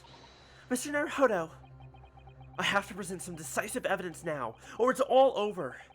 But can I? Wait, my lord. As it happens, the defense does have evidence to present. What? Don't be absurd. There is nothing of relevance remaining from the time. Objection! It's high time that you realize something, my lord. These gentlemen has an uncanny habit of producing evidence at the final hour that had escaped everyone else's attention. Nonsense. What is it, Ryunosuke? What do you have? I dare say, the final, decisive piece of evidence that will reveal the whole truth about this rotten tale. How can you? Decisive. Well, it would appear there's no escaping it now, my lord. Let it be so, then. Present whatever you think you have that can settle this decade-old enigma, if you're capable. What exactly is this evidence that the defense claims to be so decisive? Take that! There is a single piece of evidence that can clarify what really happened 10 years ago. The last will and testament of Lord Clint Van Zykes. Ha! A wonderfully astute observation, I'm sure. But in case it had escaped your notice, that document was lost long ago. That's right, it was. Only, I have it right here. Discovered just moments ago.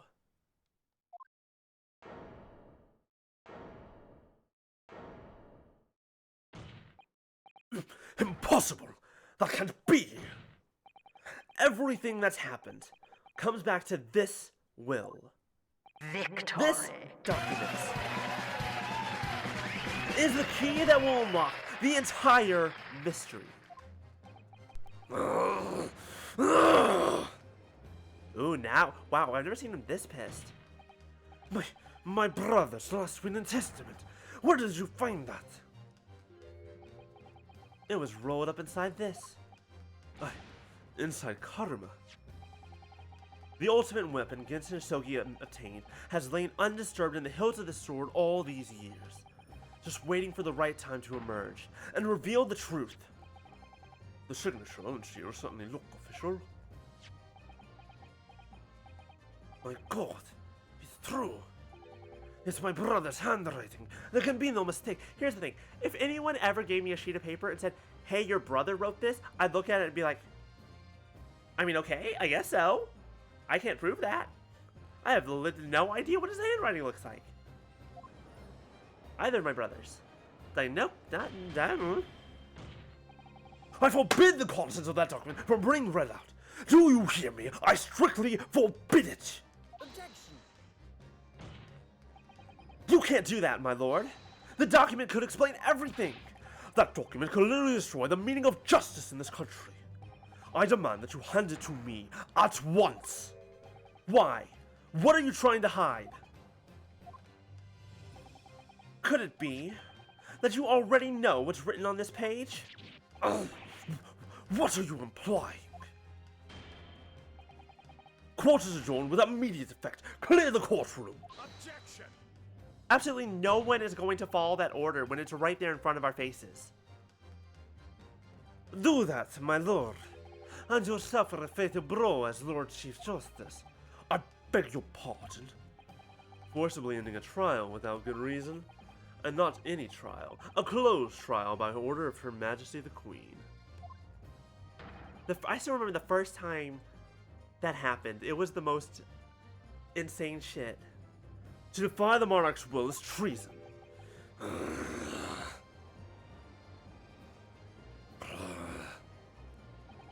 Lord Clint Van Sykes really did pin a will that day. It's exactly as the young Japanese man said. Read it out, now! We have a right to hear what's in our will. A right and a duty. Well, well, my lord. It would rather appear as though proceedings aren't going to go quite as you'd hoped. You fools. Go ahead, Ryunosuke. Read it. The prosecution gives its full support. Very well then. No. For God's sake. No! Throat. That'd be really funny, but they're actually all members of the judiciary. I pinned this, my last will and testament, in the final moments before my inevitable... Oh, right, hold on. This is Clint Van Sykes. I pinned this, my last will and testament, in the final moments before my inevitable and willing death. The hour is 11 p.m., and I sit at my writing desk in my office. My good friend Sogi stands at my shoulder.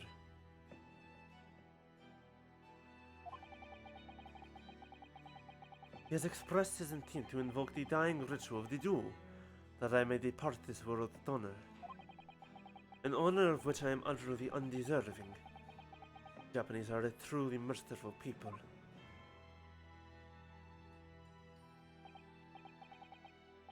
I, Clint Van Sykes, Lord of the Manor of the Van Sykes Estate, hereby confess to the following. I am the Kira who has come to be known in society as the Professor, guilty of 4 counts of murder. I will not hear discourse that corrupts and rife among the aristocracy, which is to me, as one of them, so apparent. However, 6 months ago, I took the life of a member of the House of Lords at the heart of depravity. A demon who habitually sacrificed the common man to further his own interests, abusing his position of power. The law is impotent against such a vile avarice. Only a feral demon can rid society of this menace.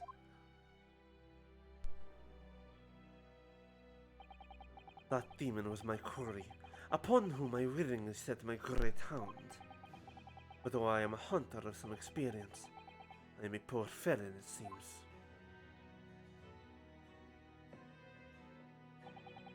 My guilt was at once recognized by another, and I became subject to his extortion. Here we go. He held over me the threat of exposing my wicked crime to my beloved wife and brother.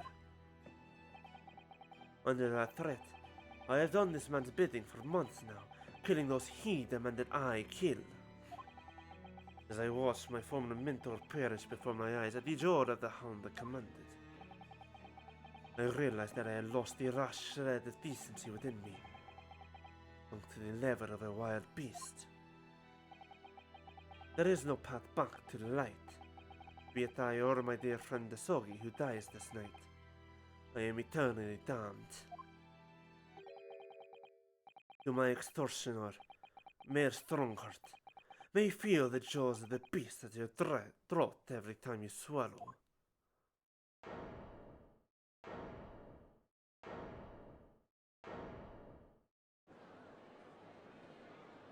In other words, Clint only killed the first person. So now we know. Yes, Clint Van Zyx was a murderer. But somebody was directing him and naming his victims. His extortioner, Lord Mael Strongheart. It was you! Lord Strongheart, a moment ago, you claimed that what the court has just heard could destroy justice in this country. But you weren't trying to protect justice at all. All you were trying to do was conceal the secret of your true nature and the countless lives you sacrificed up till now.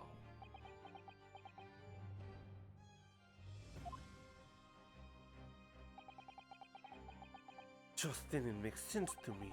That the third victim, the former Lord Chief Justice, was my brother's benefactor and a man of lofty principles. As I said, Clint had no possible reason to kill the man. But you did, didn't you, Lord Strongheart? To eliminate the man who stood between you and the office you'd set your sights on. So you used your own hunting dog, Lord Clint Von Zyx, to take him down.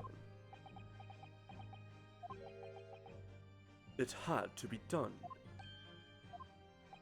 London's unsavory shadows are deep, and the arm of the law fails to reach the depths. Social safety net. Oh. My microphone cut out in the middle of me saying social safety net. Seriously, how is this difficult?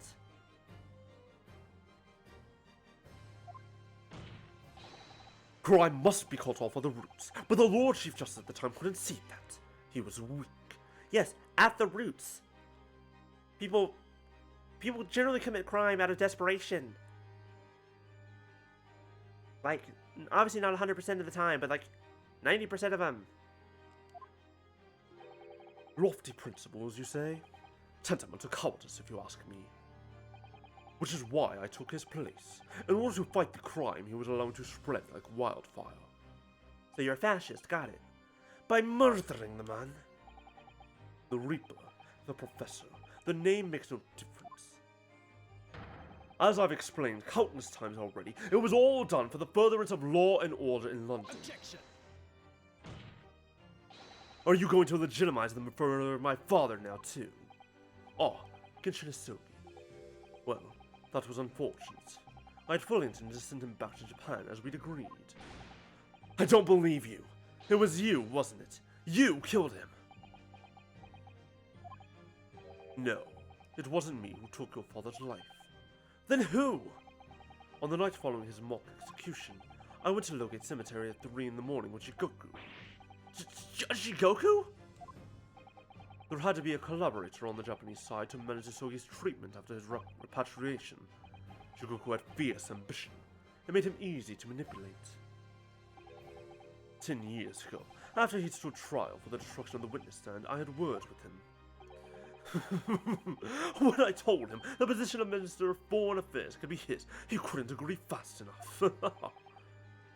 Chiro, you fool. As you know, Isogi escaped the prison in a closed casket and was subsequently interred. We intended to dig him out of his grave before he ran out of air. But sadly, all did not go to plan.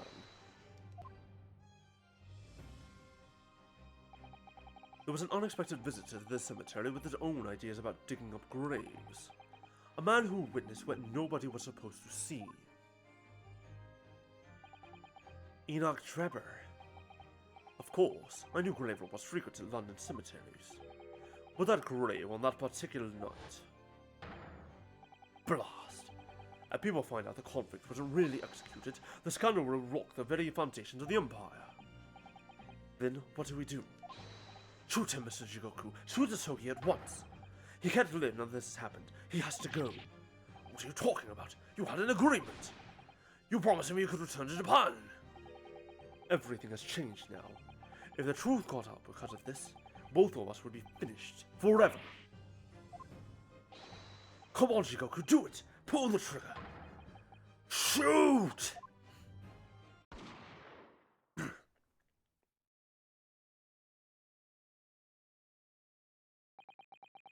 Jigoku shot Asogi from the shadows.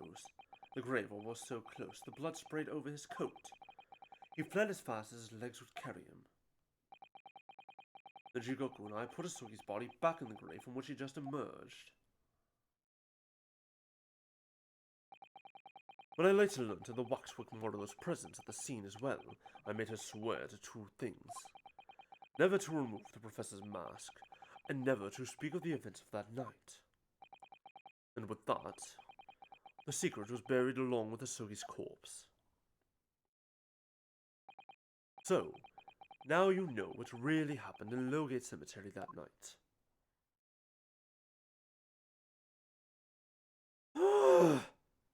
Oh my god. Holy shit, y'all. So much has happened.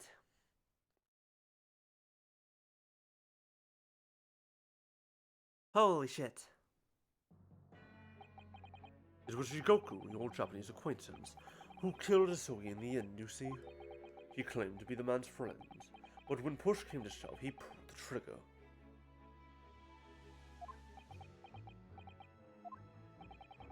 Just before Mr. Jigoku left the courtroom earlier, he said that the assassin exchange proposal was a demand from his British counterpart, not a request. That you coerced him to, using what happened in the graveyard. By that time, Jigoku was a minister of foreign affairs negotiating international treaties with Britain. You can imagine what would have happened if it ever came to light that he'd murdered a compatriot 10 years earlier. He would have lost everything. I merely reminded him of that. How do you sleep at night? On a clockwork pillow. It's not very comfortable, but it is very orderly. These past 10 years, I fought tirelessly with the darker recesses of London's criminal underworld, and I've used whatever means necessary to ensure that justice prevails and law and order reign supreme. Lawful evil. Fascist. Got it. Objection! Or just lawful evil at the very least. That couldn't be further from the truth. The fact is, you haven't fought crime at all. How dare you! I saved Clint Von Sykes from dishonor in his death. Objection! Whilst behind the scenes, you systematically buried anyone who stood in your way. And then you made my father take the blame. It was unavoidable. It was the only way to protect our justice system and public order. Let's not forget the others you had killed as well. Setting the defendant up as the Reaper to cover up the truth behind the murders of countless more. That's enough! Do you have any idea of the conniving that led to the acquittals of those wretched criminals? We have to fight fire with fire. Our court can't function without a Reaper. Can't you see all I've done for this country? This has been my struggle. Objection! You've done nothing. It's Lord Van Zykes here who worked tirelessly and justly in court whilst enduring the disgrace of the Reaper name.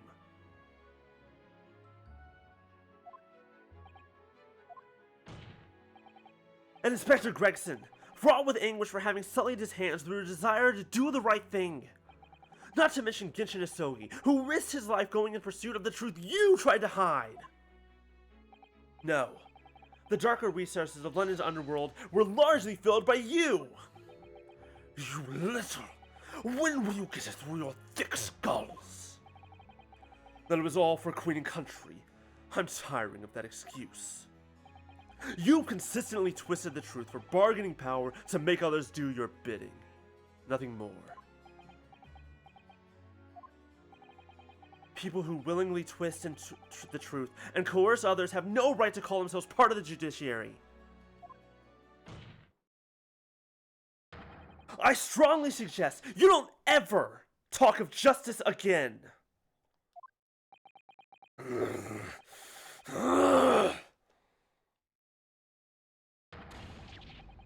Hold on.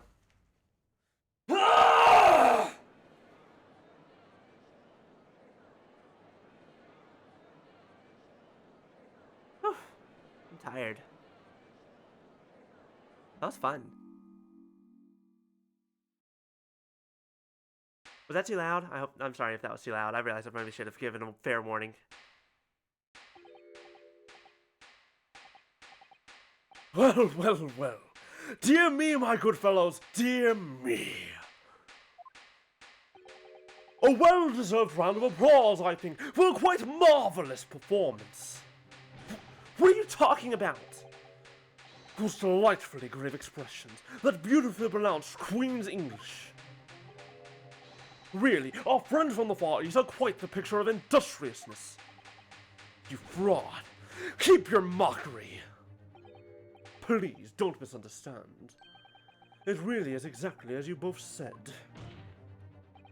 What are you trying to say?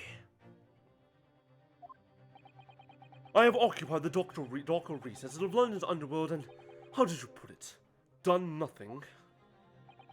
I confess it's a little embarrassing to have it pointed out quite so starkly, but yes, I really have done nothing, which means I can be indicted for nothing.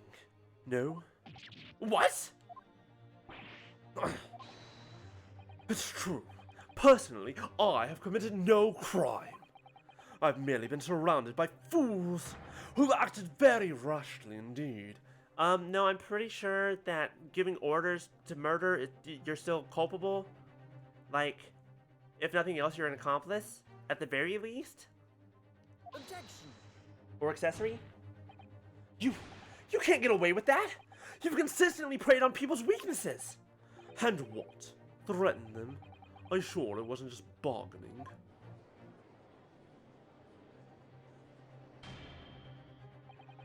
I would like to address all the good lords, ladies, and gentlemen of the judiciary here present. You all know that these darker recesses in our great capital, and deep down I believe you also know that to fight those who dwell there requires at least some of us to occupy the darkness ourselves. So let me appeal to your good sense now. Consider the situation with me. If this catalogue of horrifying revelations were to become common knowledge among the 6 million inhabitants of London, what might happen? To learn that the infamous murder of royals and nobles was a respected member of the aristocracy himself. That evidence was fabricated in the scapegoat trial amid secret negotiations with prosecutors to effect a jailbreak. That the Reaper of the Bailey was an organized group of assassins managed by a Scotland Yard inspector. And finally, that it was all masterminded by the Lord Chief Justice himself. That the general public of Britain knew the truth, all faith in the police and the prosecutor's office would be completely lost, without doubt. Good! Fucking good, I say good, let's do that. Public order in the capital would completely break down. We'd be cast back to the lawless state of the last century. Precisely. As it was 100 years ago, when 1 in 10 of the population were criminals. Think what we've accomplished since then. A public policing force, a comprehensive set of laws. And if we want to continue to protect this new era of law and order, I say again, we must at times occupy the darkness ourselves.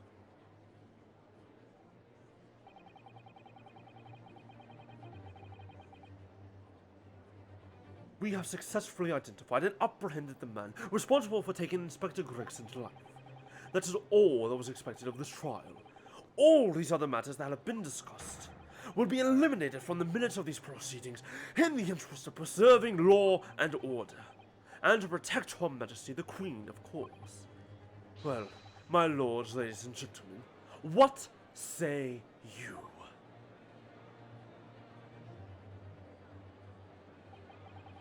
has a point. The things Lord Strong has done are quite unforgivable.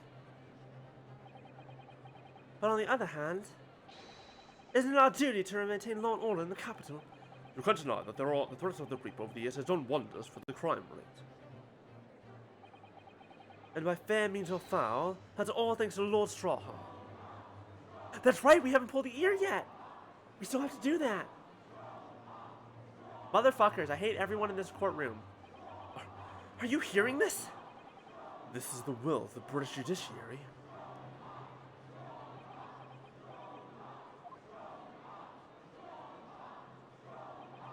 For your rousing response, friends, I express my heartfelt gratitude. What are the odds? Hold on. I just thought about something. That rabbit is a two-way communicator. What if it's been on this entire time? What if everything that's been said here is already being transmitted to the people of London? Therefore, in accordance with the overwhelming wishes of the court, the record shall be erased. You have to respect the man's ability to turn a situation to his favor. Lord Strongheart really is a master of manipulation. You've conclusively proven his guilt, yet still he manages to avoid justice. I just don't know what we can do. Ryunosuke, It looks like the trial really is going to come to an end now. I'm almost out of options, I think. There's really only one path left open to me.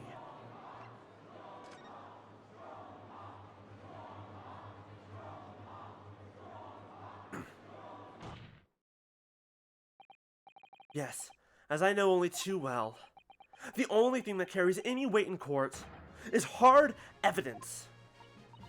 But, Mr. Naruhodo, what evidence is there to use at this stage in the trial? I have an idea. I don't know whether anything will come of it, but if there was ever a time for using this particular item we have among the evidence, it's now. Sholmes, boyfriend number 2. Boy, you better not let me down. Take that! Oh my, yes, Mr. Sholmes asked if you had that with you earlier. We've exposed all of Lord Strongheart's wrongdoings now. I've no doubt that Mr. Sholmes had already deduced exactly how the truth would unfurl. So I think it must be time for the great detective to take center stage, don't you? Yes, absolutely. Let's take the hair by the ears then, and heave!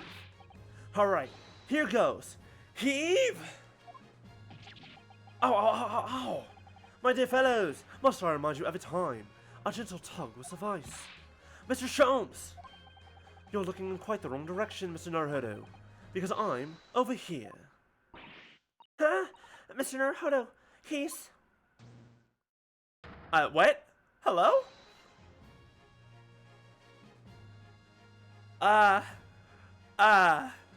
We've had a lot of crazy science.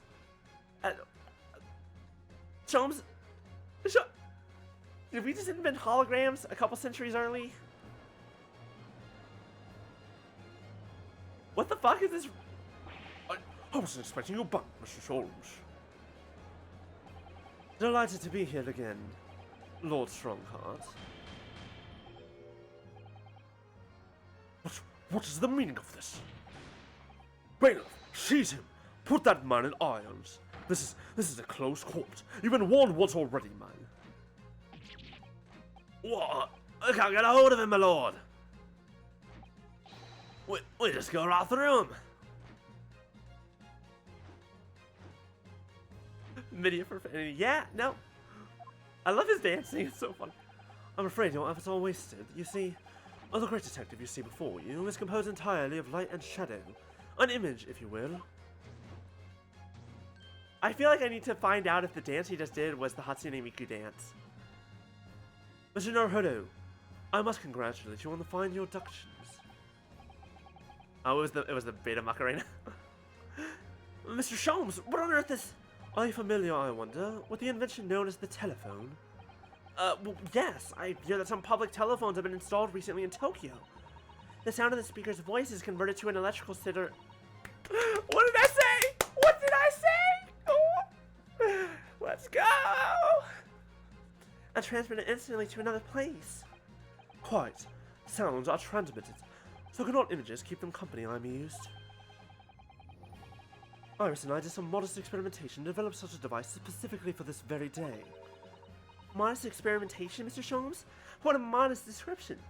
I'm losing my voice. And somewhat incidentally, I thought we might just as well transmit an entire scene. Oh, they did more than I thought they did! Somewhat incidentally, Mr. Sholmes, now you're just being immodest. do you mean to say you're not actually here, Sholmes? I knew my trusty partner would have no trouble grasping the concept.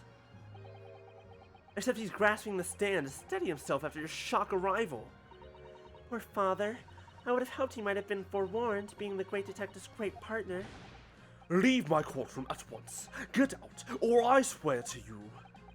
Dear me, you, on the other hand, Lord Strongheart, appear to have a very poor grasp of the situation. Allow me to reiterate, I am not here, which would, I hope, lead naturally to one asking, where exactly are you? The very question I was awaiting. I am at present enjoying the air in a rather splendid garden. A garden? Not just any garden, you understand. A garden at Buckingham Palace.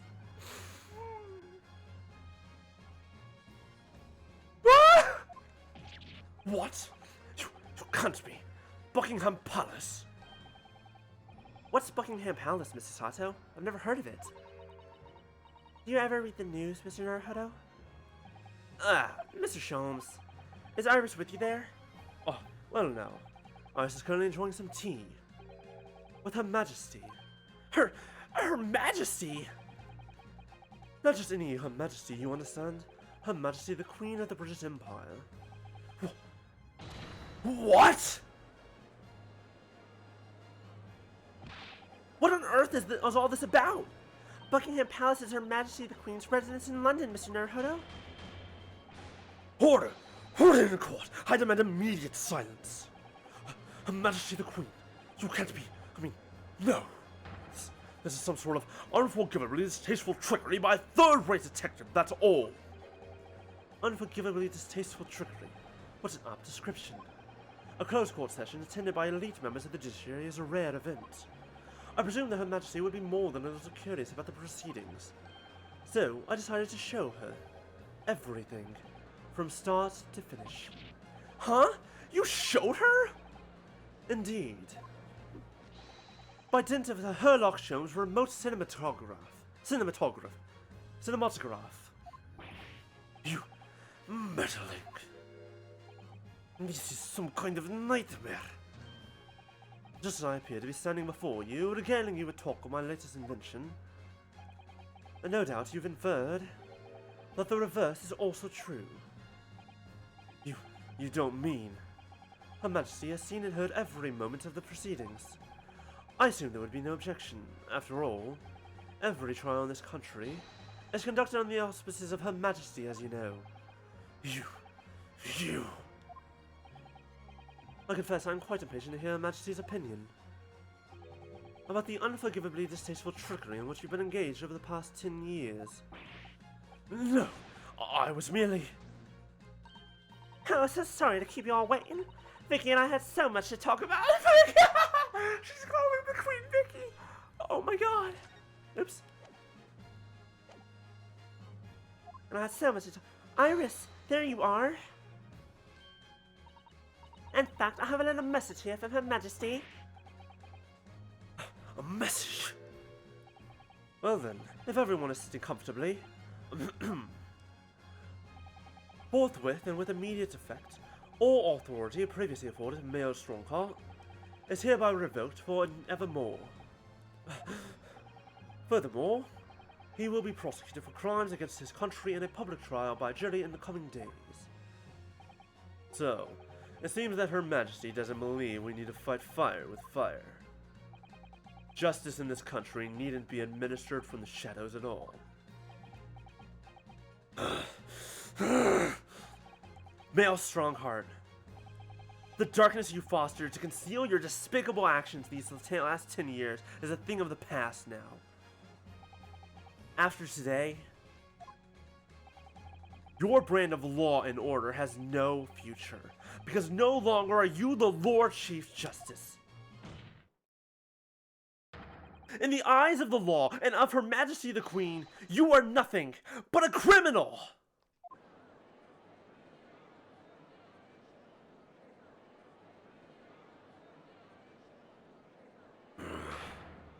Adjourned! Adjourned! Adjourned! Adjourned! Adjourned! Court is adjourned! Oh, hey, look, we were right. It broke.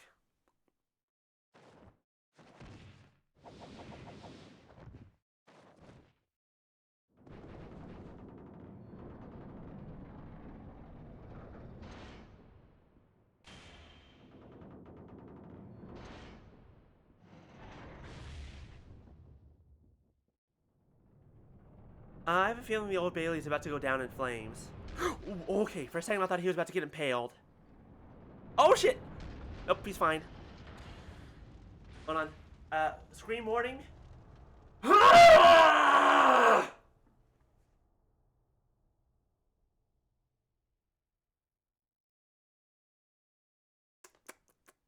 gonna need more water after this. Wait, I have some right here. Hold on.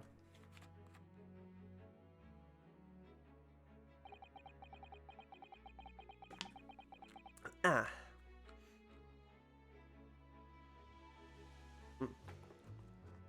Hold on.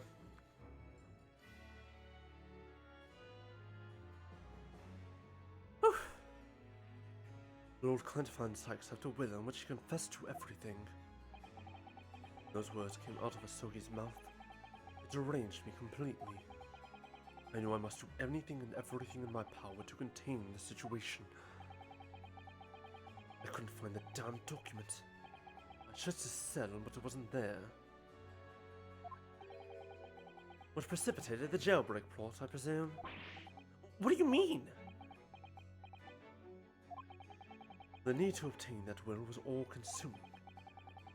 Sure that if I facilitated Asogi's escape, he would emerge with the will somewhere on his person. But despite searching his limp body in the cemetery that night, it still eluded me. It never even crossed my mind that it was concealed in the salt hilt.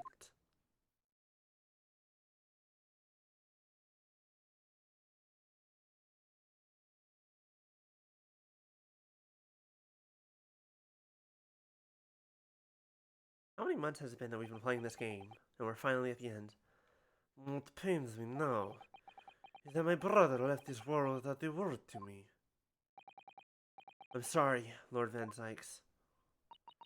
In point of fact, I think perhaps that isn't the case. Sorry? How can that be?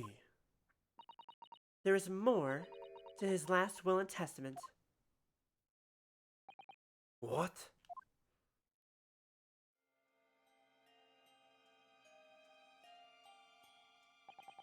As I confront the prospect of my demise, I feel bitter regret for my younger brother, Beric. You have always looked up to me, and now you follow in my footsteps to become a prosecutor. It is my fervent wish that my unspeakable deeds should not hinder your advancement. I ask not for understanding, for none could understand my depravity. I ask only for forgiveness.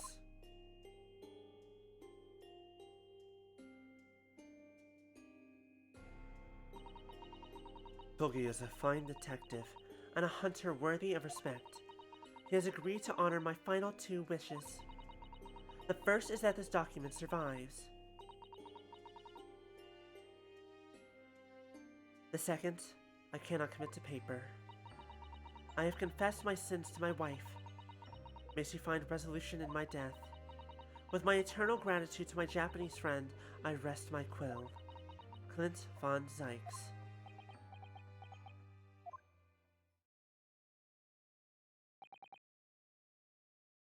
Clint.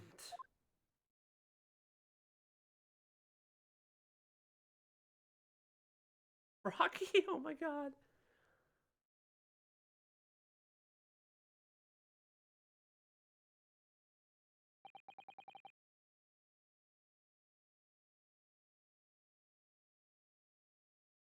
Male Strongheart. You colluded with Seishiro Jigoku in a criminal plot so immense it spanned the oceans. And you cold-heartedly murdered all those who knew the truth about what happened 10 years ago. But why did you set about that now, a whole decade later?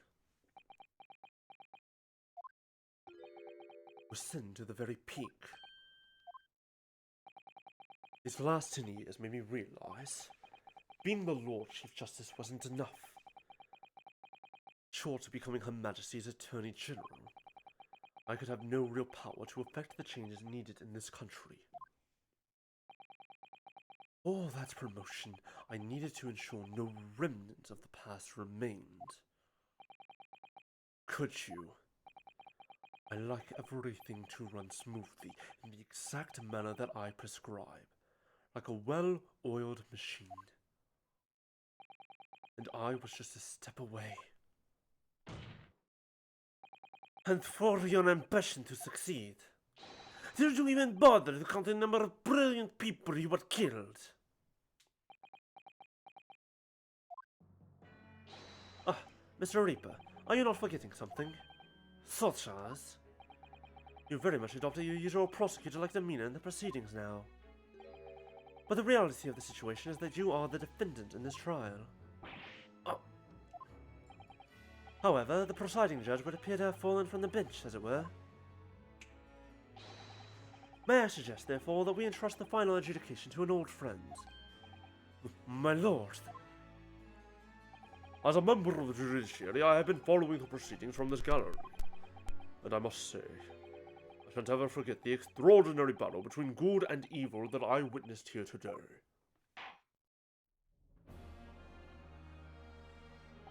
The darkness that has blighted justice in our land these past 10 years has at last been dispelled, thanks in no small part to the effort of a bright young star from the east. Defense Counsel Naruhodo. Yes, my lord? On behalf of everyone here present in the Old Bailey, I give you my heartfelt thanks. You're too kind, my lord. The first time I faced you in court, just under a year ago now, I had the faintest of intimidations. That if British justice, so warped and twisted over its long history, was finally to no change. This might just be the man to do it. What? But at the time, I wouldn't allow myself to acknowledge the possibility, for I was racist. I couldn't overcome my hatred of the Japanese after the circumstances of my brother's death, and thus I was racist. Mr. Naruhodo, allow me to apologize for countless discourtesies on my part. You are a lawyer of boundless talent. Oh, Lord Van Sykes.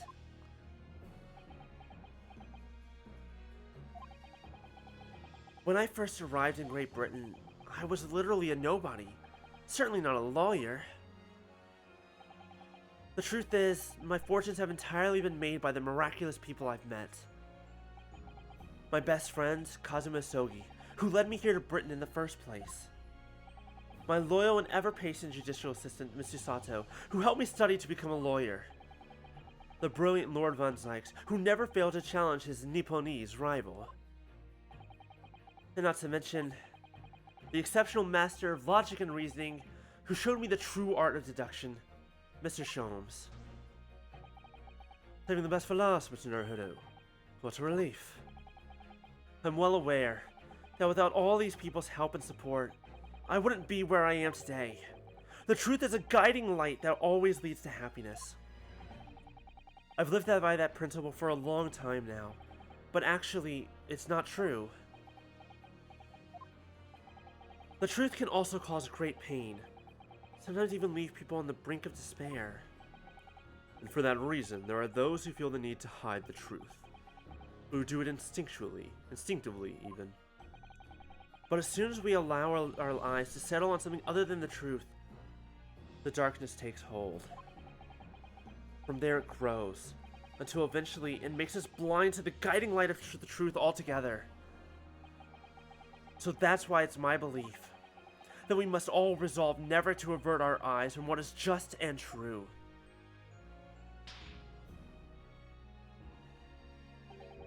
so that we can continue to walk the straight and narrow path ahead.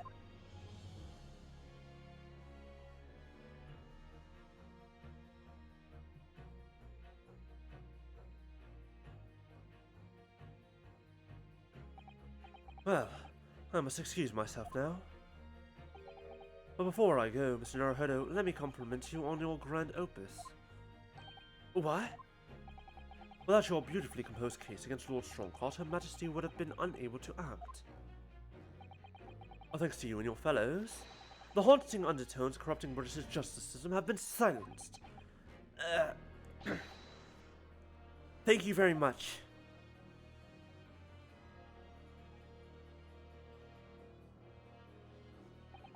So, until our paths cross again somewhere.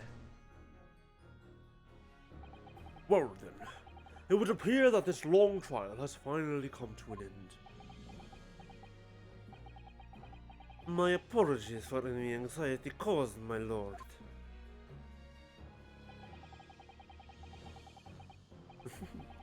I'm quite sure we shall meet again here in the courtroom before long, with Prosecutor Beric von Sykes. In conclusion of these proceedings, I hereby declare the defendant, Beric von Sykes, not guilty.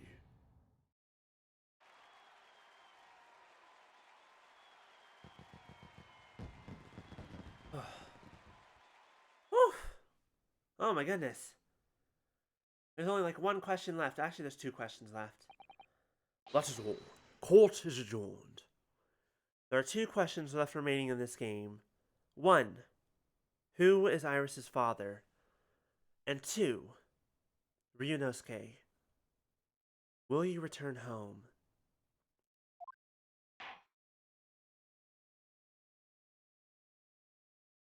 Y'all, that was a lot. And I don't just mean vocally, but also vocally. That's fun though.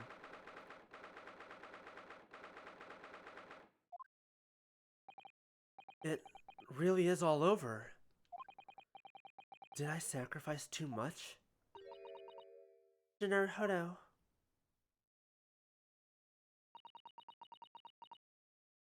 I really must congratulate you. It was a truly, truly splendid performance. Honestly, I couldn't be happier for you. Oh, thank you very much. But I really couldn't have done it without you at my side through it all, Mrs. Sato. Oh. Your kind words mean so much to me.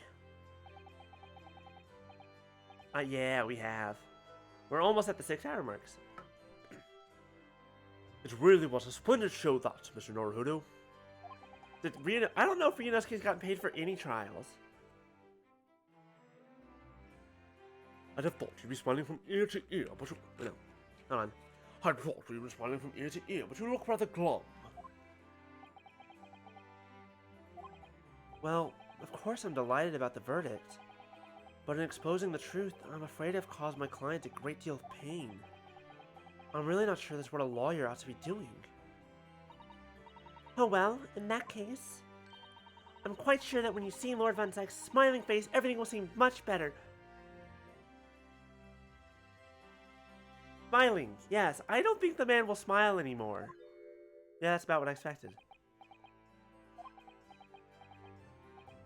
Mrs. Sato, everything seems worse. He has a face like thunder. Oh dear, I really shouldn't have presumed. Mr. Naruhodo. Yes? Almost a year it's been now, since I first encountered you here in this very courthouse. For you to have risen to the level of actions you demonstrate today, well, it's quite remarkable. But I exposed the most unpalatable truth you could ever have imagined in court today. I feel as though I've robbed you of something you held so dear. What was it he said? To fight those who dwell in the darkness requires at least some of us to occupy the darkness ourselves. But that was just the feeble excuse of a coward. Only those with a steadfast eye for the truth and what it takes to fight the dark forces of crime. You made fine work of establishing that fact in court today. Oh. Well, thank you. What magnanimous words. I'm quite sure that Kazuma-sama would have a smile on his face at this very moment if he were here. Looks 2 feet to the left. Kazuma. 2 feet to the right, wrong direction. Mrs. Sato. There's another face like thunder here. Oh my, and he really was here. Lord Van Zykes. Allow me to congratulate you on your acquittal. Congratulate me, or curse me. You failed to bring down the Reaper. Jesus Christ, quiz! Now you need the bonk. I owe you an apology. No, it is I who should apologize. Boyfriend number 1 and boyfriend number 3 are getting along! Your father, Kinshin. If I had been stronger, then perhaps I made an unforgivable error of judgment. I can offer no excuses. And I can offer no forgiveness. That said, I suppose you fought for justice and the truth. For that, at least, I can't withhold respect. Are you just like staring at his titty? Is that where your eyelid's going? Hold on. That's just like you're staring right at the tit.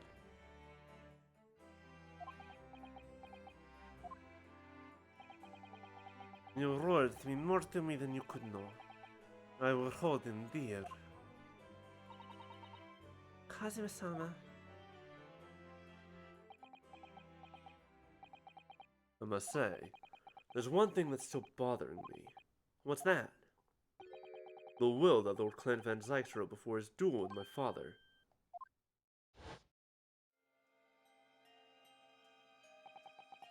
Sogi's a fine detective, and a hunter worthy of respect.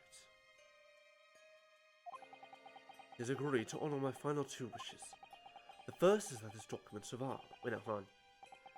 The second, I cannot commit the paper.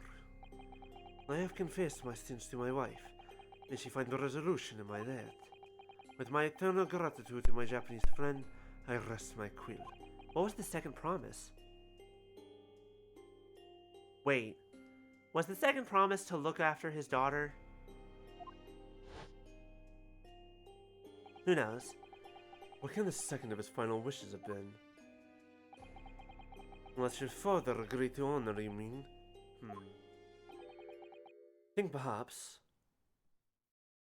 I might be able to shed some light on that. What? Father? It was 10 years ago, as you know. The day before the execution was scheduled, I went to the prison to say my farewells to Genshin. Here it is! The fucking truth! Let's fucking go! Why aren't you putting up more of a fight, Genshin? If you'd only agreed to a Seishun, I would gladly petition the government. We've been through this already. You don't need to worry about me. Anyway, Yujin, I have a favor to ask of you. Something of great importance.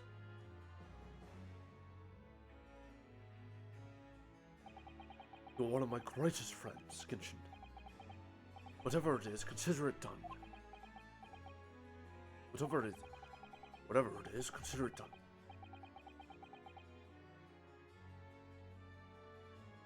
They didn't call it Genshin Impact! God damn it! Punisher! I'm going to tell you an address. I need you to go there at once in secret and telling no one. You'll find a lady of the gentry in hiding there. A lady of the gentry. She's not in a good way, and she's with child. The birth is imminent. As a medical man, I'd like you to attend to her. Please, you're her only hope. By any chance, is the child yours, Genshin? Don't be daft. Favor that was asked by me was asked to me of by a man I knew as his dying wish. My goodness! I swore to the man that I would help, that I would do whatever I could for his wife and his unborn child. But if something should happen to me, I need to ask you that same favor. You're the only person I know that I can truly rely on. What did you say?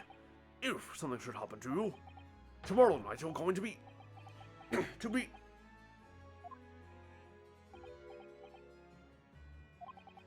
You never know, though, do you? What life will bring. Alright then, tell me the address. I'll head there at once with Seishiro and... No, not with him. Pardon? This is a favor I'm asking of you, and only you, Yujin. Right. I see. Very well then.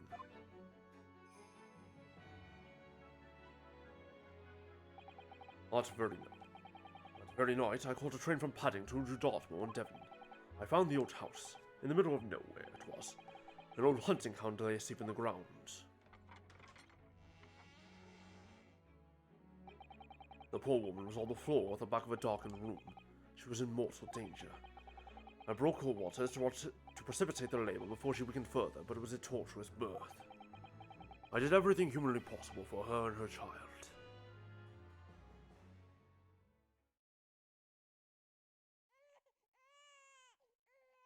The child lived, and in the end I was lucky enough to welcome a new life into the world.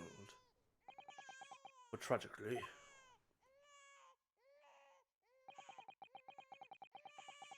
my efforts to save the mother's life were in vain. I held the healthy newborn girl in my arms and wept for longer than I cared to remember. Eventually, in something of a daze, I looked around the room. Christ. There was precious little in it, but an old travel trunk caught my eye. It had clearly been well looked after over the years, made of a top-quality leather with fine stitching. But it was when I saw the emblem on the side of it that everything dropped into place.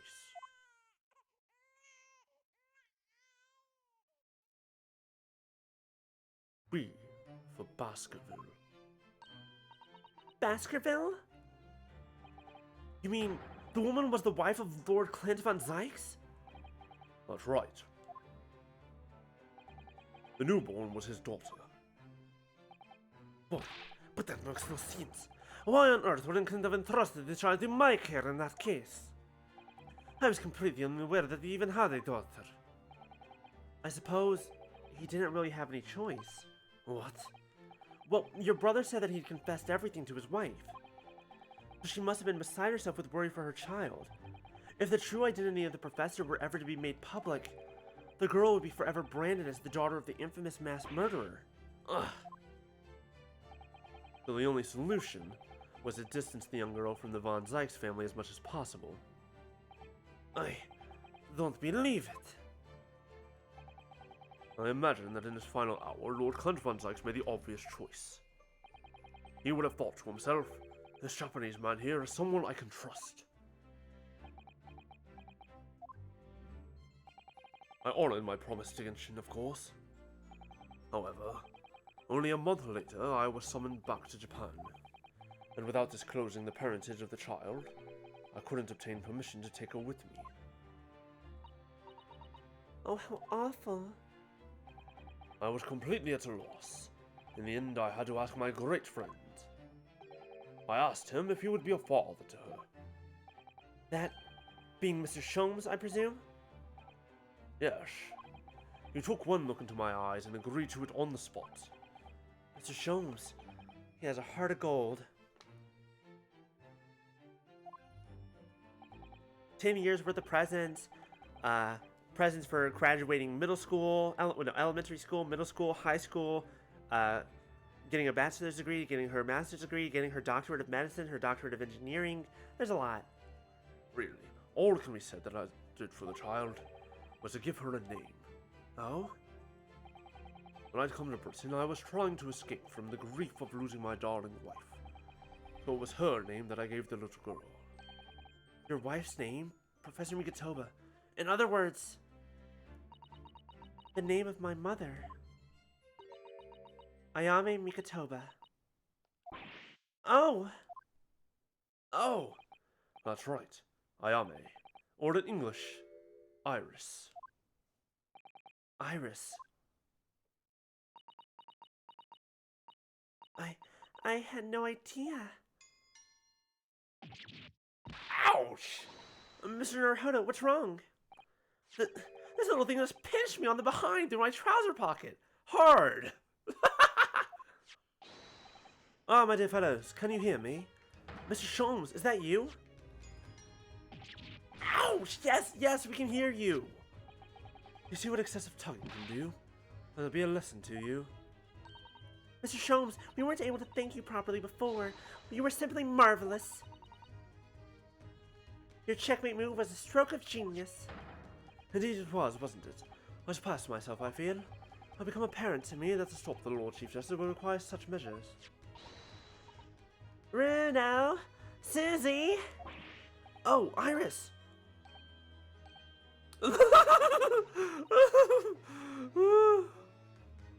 I love how everyone just immediately was like, uh-oh. Oh, I'm so pleased. What a wonderful outcome. Her Majesty Queen Vicky said she thought my special blend was delicious. Oh, I'm sure she did. After all, no one brews a more delicious tea than you do, Iris. Let's have a party to celebrate. And Mr. Reaper, you simply must come too! Barrick.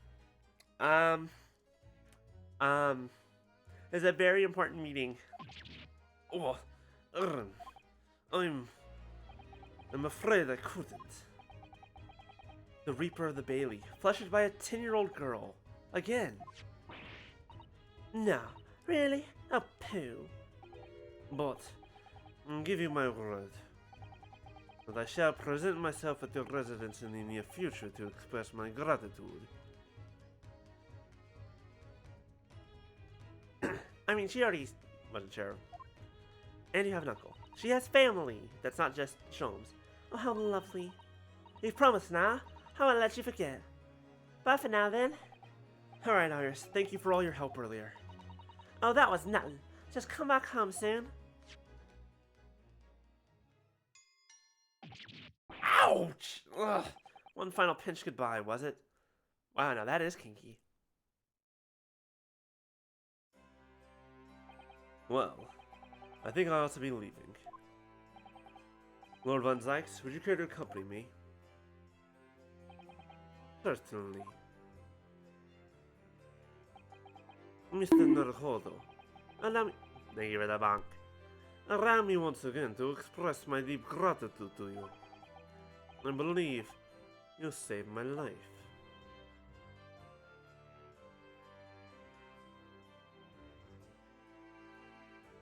I was really hoping to finish. Wait, Lord Van Zykes! Yes. What are you intending to do now?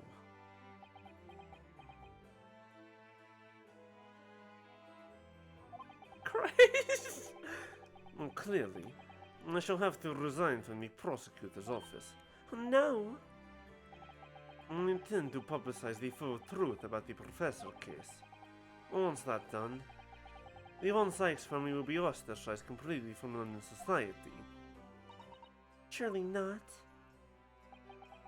So as soon as I am free from my employment, I shall leave the capital. Oh, I see. You want to come to Japan? Don't be a fool. Don't be a fool. Are those the actions of a man once feared as the mighty Reaper of the Bailey? I beg your pardon.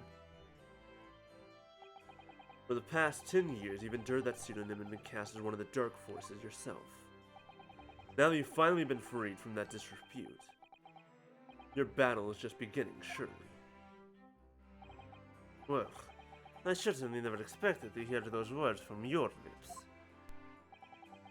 I waited a very long time to come to London. Now I'm properly here, I intend to learn all that I can. Anyway, goodbye for now, Ryunosuke Naruhodo.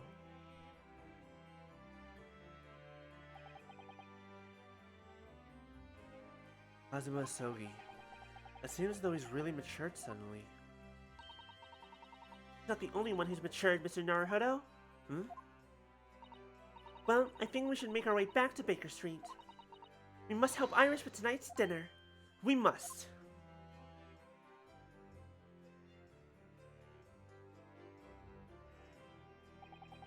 It was then that I came to an important decision about my future.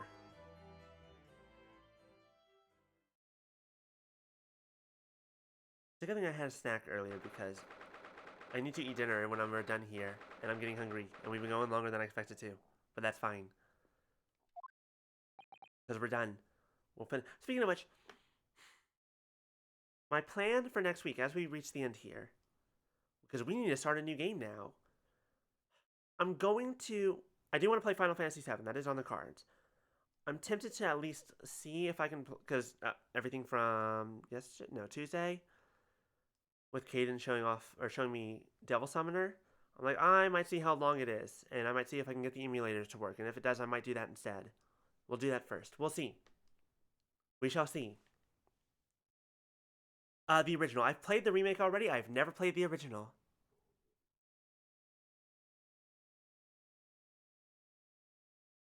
The remake was so good. Gina! Ah! About time you got here. I've been waiting ages, Odo. What are you doing with that colorful piece of history? It's a party, eh? It's gonna go off with a bang. I mean, fireworks, ideally. When you ain't got fire, smoke's the next best thing, ain't it? There's a girl on Fresno Street who could help you with that, I think. Right. I'll remember that. You don't have to reload that thing every time I speak. Let's hear this. It's quite the most extraordinary thing. I assure you, it will defy your expectations. Take down every detail now, Mikatoba. Ah, the world-famous great detective, revealing his partner with the tale of his adventure. A sight to behold. Would you care to hazard a guess? Where do you suppose the fiendish runaway had concealed himself? Would you believe? Inside the trunk I found abandoned in his cabin.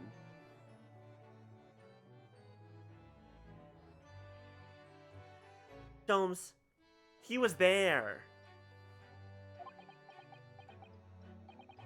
I would believe it, yes. I say, Mikatoba, I detect not a hint of surprise. I wonder why that is, Maybe because I was there at the scene as well, Sholmes. What? You were? Then why the deuce didn't you say so before? Still a himbo. Absolutely still a himbo. Not quite the sight I was expecting to behold, but still. It's hard not to feel privileged to see it. Hello, Mr. Sholmes, Professor Mikatoba. I'm finally back from the Bailey. And not a moment too soon. A feast prepared by Iris and Mr. Soto awaits. I must say, I haven't seen Susoto looking so happy in a very long time. Ah, Runo, there you are. Dinner is on the table, everyone. Please do come and take a seat. Time to fill my boots. Are we gonna tell Iris, or... Are we gonna tell her? There we go. Are we gonna tell Iris? Goodness, is that really true, Gina? Yep. I'm losing my copper's club and going back to what I know best. It's a Darver's life for me. You're really leaving the police force? Wait, no, hold on. You're really leaving the police force? But why, Jenny? Well, the boss ain't around no more, so... Oh. And anyway, no matter how hard I try, that Reaper ain't never gonna accept a Darverton dick, is he? Well, people can change, you know? Ah, yes. That reminds me. I rather thoughtfully offer to relieve the bailiff his now defunct piece of evidence. Eh? It's the inspector's pocket watch, and the crown has been reattached. That watch was his pride and joy, a symbol of his great achievements at Scotland Yard. For 10 years, without fail, it measured every second of the man's remarkable career. But now, it's stopped.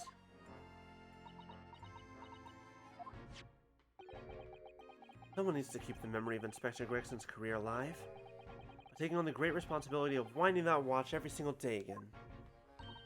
Yes, someone with an equally fierce detective spirit.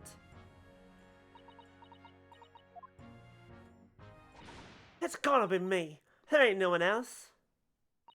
Quite right. I mean, after all, the boss was... Well, he was my boss.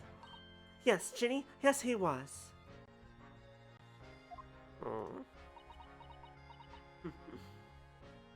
Even if he was also the Reaper. Oh yeah, and I made you a promise and all, didn't I, Iris? I'd become a proper detective one day and track down your old man. Oh! Alright then, it's decided. I'll do it. Yep, we're almost done, Carson. Hi. Wait, did you play an entire session of Pathfinder while we were going? I'll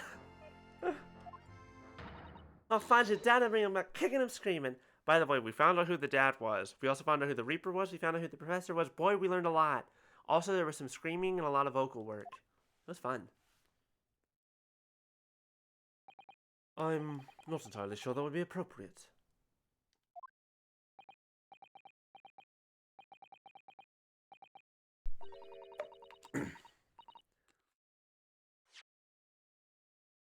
Yes, I think, Gina, it might be best to, well... I think you'd like to forget that promise, Jenny. Eh? Iris? Well, obviously I've always wondered about who my real daddy is. Of course I have. I want to know where I've come from. Although it might tell me something about myself. But I've caused such a lot of trouble trying to find out. For so many people. Hurley, Runo, Professor Mickey. Mickey? Oh no, not at all, my dear. Really, you owe no apology to anyone. Well, anyway, I decided to give up on it. Because I finally realized my daddy is the greatest in the world. I don't think it matters what his name is or where he's from. Don't you agree, Hurley? I mean, he raised her. With every word, Iris. He should just basically be her dad. I just need to fill out the adoption papers. Thank you, Hurley. Thank you, Daddy. Oh. Oh. I think, Mikotoba. Yes, Sholmes. I think I ought to express my gratitude to you. Oh. 6 years, you and I solved many a mystery together. And during that time, I remember countless expressions of gratitude for our good services. But a moment ago, I heard the most pleasing expression of gratitude of them all. I should never have experienced it. It was not for you, you old softy, Sholmes. But I must confess, it's a weight off my mind to hear you say it. Well then, I think it's called for a lengthy violin recital, wouldn't you say? Oh, well, the food would go cold, that's the only problem. No? Maybe next week, Hurley? I love their dynamic. Are you sure a week is long enough, Iris? Oh, I guess she doesn't need to know.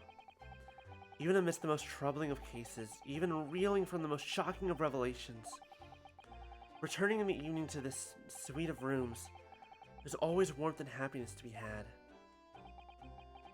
The home of the world's greatest detective, and my home too, with my greatest family.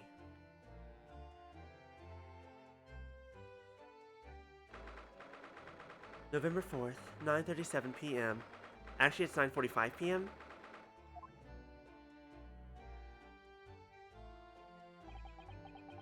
This attic room has been my home and office for almost a year now. I've certainly had some unforgivable experiences whilst I've lived here. But I think now, the time has come. God damn it, Quiz, you and your UK time. Time to bid this place farewell. Naruhodo? No, oh, Naruhodo. Oh, Professor! Are you alone? I didn't hear any sounds from Susata's room. Yes, Susata-san went out after dinner. She took a carriage. Something about an important matter she needed to take care of? Ah, I see.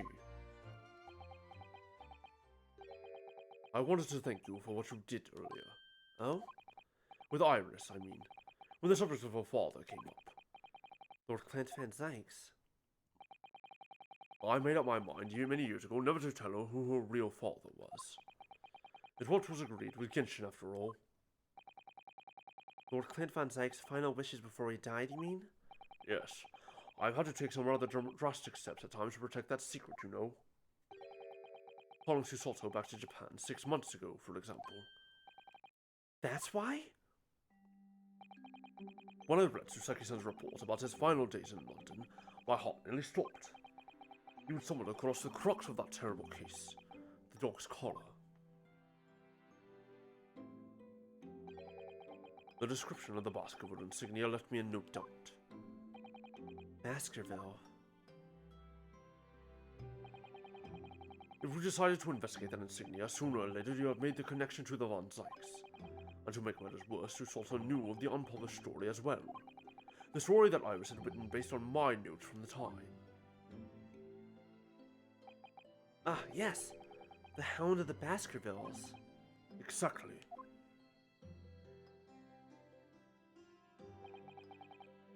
It was a work of fiction, but based on the grim reality of a huge beast of a dog being used as a murder weapon.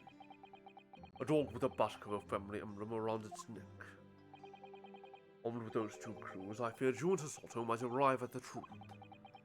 So I invented that story by having collapsed to justify her leaving London and returning to Japan at once. All in aid of halting any investigation you and she might have been contemplating. See. Something I've never understood is why Susato-san came across that manuscript in Japan, though. You know, Iris is the Hound of the Baskerville story, I mean? Tom sent it to me. That was before Susato left Japan. He was very troubled about what should be done about it, you see. I'd read it and carelessly left it on my desk, which is where Susato came across it, of course. Ah. It was the only case Holmes and I ever pursued that I didn't record in meticulous detail. I was stunned when I discovered that young Iris had pieced together so much of it from my paltry notes. So then I discussed the matter and decided that we couldn't allow the story's publication. At that point, I returned the manuscript by post to Holmes for safekeeping.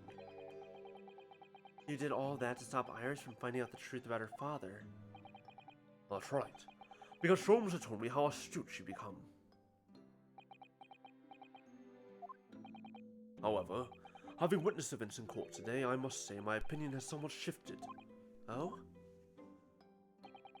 I think at some point in the future, the time will come for Iris to know the truth. And when it does, well, I believe it will be for the best. I think so too. Actually, Professor, I wanted to talk to you about something too. Judging from that expression, I say you've come to a decision, have you? Yes, I have. I will be returning with you to Japan. Are you quite sure? I'm really only here as a substitute for Kazuma. But he's here in Britain now, as originally intended. Locum student Naruhodo doesn't really have a right to stay, I think. I see. Looking back now, when I first arrived here in February,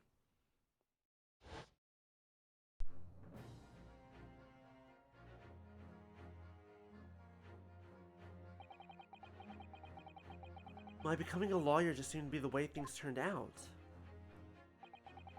With Kazuma, Susato-san, and Mr. Sholmes all gently pushing me in that direction.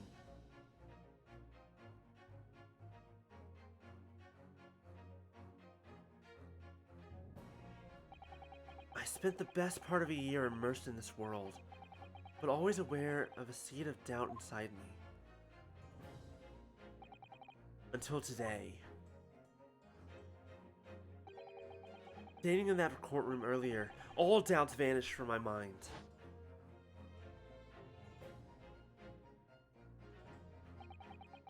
I was totally focused. I was sure of my belief in my client, and I was sure I could see the trial through. And at the end of it, I finally realized no one else chose this path for me. I chose it myself.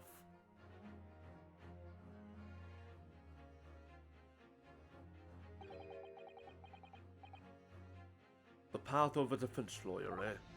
Yes, that's what I am now. That's what I'll be going back with you to Japan as. And that's the path I'll be following for the rest of my life. Well, it sounds like you've made quite a resolution there. I have. Very well, then. I must say, it's extremely welcome news. I shall make arrangements for your return first thing tomorrow. I don't imagine we'll depart for a few days. Not with the symposium having been cancelled now. Such a shame. Never mind. I'm sure there will be other opportunities in the future. More than I bid you good night.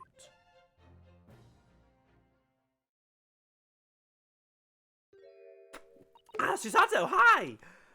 We were totally going to tell you that we were leaving. Uh-oh. Oops. Susato-san! I just wanted to let you know I'm back.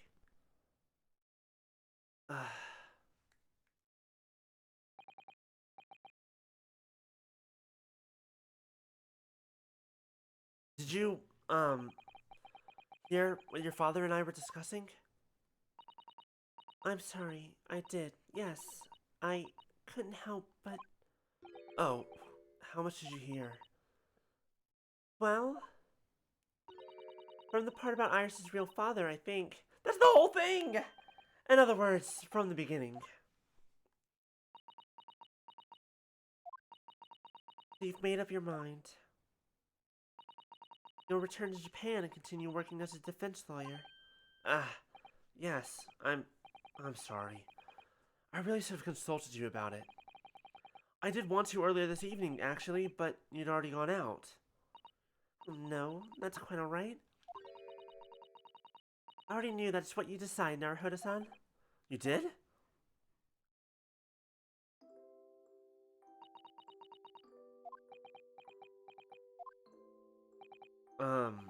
Susato-san... Yes? I suppose this means it has to be farewell soon. I suppose... You'll be a great help to Cosmo going forward. I mean, I know he's a brilliant lawyer, but he's new to the British courtroom. He'll certainly benefit greatly from having a brilliant judicial assistant at his side. I'll do my very best. I wish I could say it, but I just can't. I can't ask her to come with me. After all, she was always supposed to be coming to Britain as Cosmo's assistant. Growing late. We should both try to get some sleep. I'm sure you must be exhausted after today. Oh, yes. You're right. Before I retire, let me just say one more time. You really were quite splendid in court today. So if you ask me, anyone who thinks of you as a substitute or a locum should be ashamed of themselves. Should be ashamed of themselves. Susato-san. Thank you.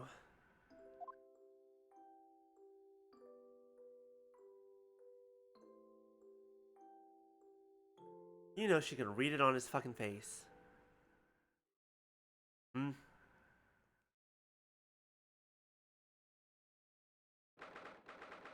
November 7th, 5:42 a.m. Port of Dover, Quayside. Can't believe this day's finally come. You're really leaving then, Runo? I'm afraid so, Iris. Thank you so much for everything. I don't know what I'll do without your wonderful cooking and delicious tea. Oh, I wish you weren't going. But you have to come back and visit. Say you will! Of course. I promise.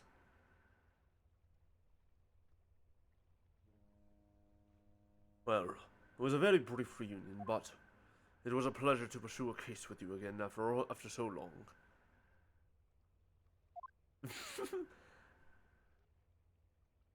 For a while, at least, it felt like old times. Yes, I suppose on reflection, there's something to be said for it. Having a lot of fun once in a while. I'll just go and say goodbye to the professor as well, I think. Alright, Iris, you do that.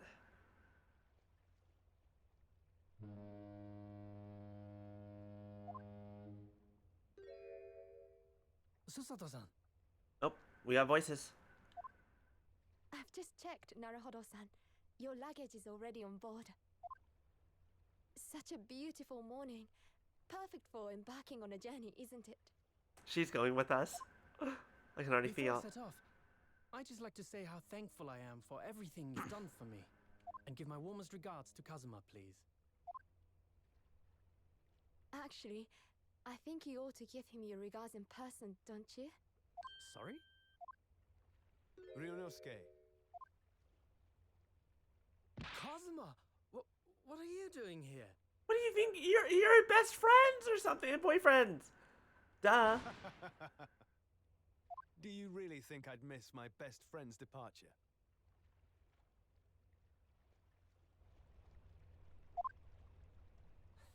Thanks. To be honest, I'd been looking forward to our wild time tearing up the streets of Her Majesty's capital. But, Well, we'll have to save that for another time. Personally, I'm looking forward to facing you in court again. me too. But, we're both defense lawyers, so, I'm going to become a prosecutor.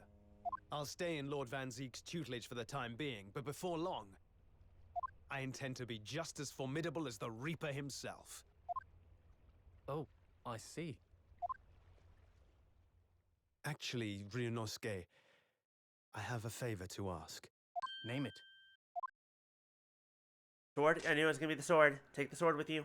I'd like you to take care of this for me for a while. Karuma? Why? Because I've seen it now. I've seen what's inside me. The demon that reared its ugly head that day.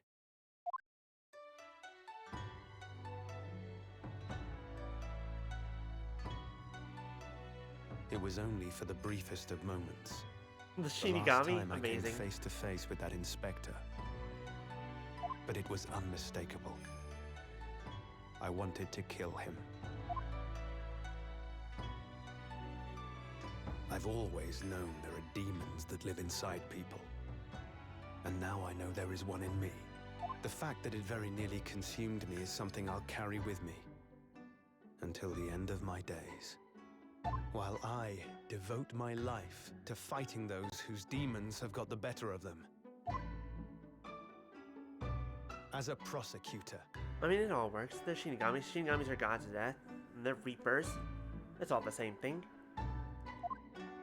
So, that's what you've resolved to do, is it?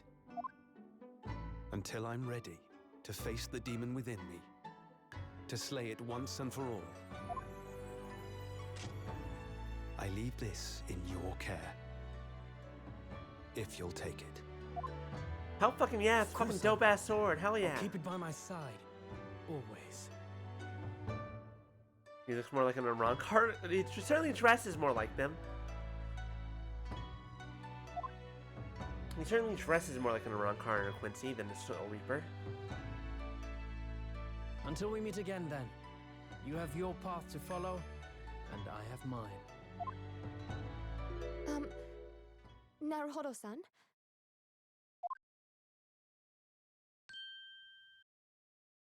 The path you're going to follow from now on, I wonder if I might follow it at your side, and unless I'd be a burden. What? Oh. I mean, I would very much like you to come with me. But aren't you... You're so predictable, Ryunosuke. I am? Very Honestly, predictable. You Incredibly. never change at all. But that's what I like about you. You mean you knew about this? It was the evening after Dumbass. Lord Van Zeek's trial came to an end. She came to see me at the prosecutor's office. Oh, that's where she had went. Really? Or when I had that conversation with Professor Mikotoba? So, you'd go with Ryunosuke back to Japan? Yes, I know it's unfair of me to follow my own interests like this. Coming here especially to tell me. You're a stickler for etiquette, aren't you? Well, what are his feelings? We've never discussed it, of course, and Naruhodo-san has made no such suggestion. I worry that perhaps I'd be a burden to him. He's just as much of a stickler for etiquette as you are. He'd never say anything before he was asked. But I'd feel happy knowing you were with him. Look out for him on my behalf, will you? Of course.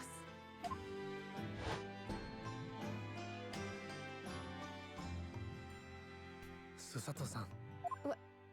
What do you think, Naruhodo-san? With you by my side, no trial would seem too daunting. So if you're willing, I'd be honored if you'd come with me. Together we can take on the world. Or just Japan. That's fine too. That's all. I'm terribly incompetent, but if you'll have me, Oh, I'd be delighted. have you met literally anyone else in this game? Have you met anyone else in this game? Dear Lord. No, not at all. If anyone's terribly incompetent, it's me. It's not even either of you. It's literally everyone else. Everyone else. Ah! What's wrong? Your luggage, Susato-san. There's no time. The ship's going to set sail any minute now. It's all right. There's no need to worry. As it happens, my luggage is already on board too. This is fun.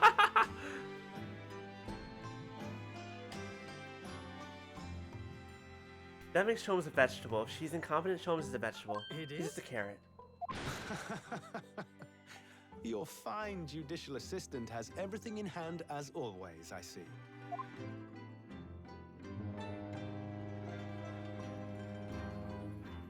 Bruno, your ship's about to leave. Oh, Time wow, to that was go Iris's then. voice. Look after yourself, Runosuke. Kazuma, draw your sword.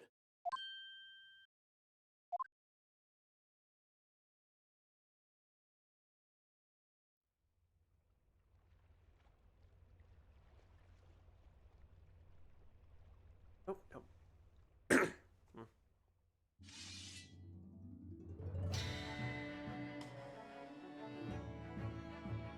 One day, when our paths cross, once more, we'll fight a duel of words across the courtroom.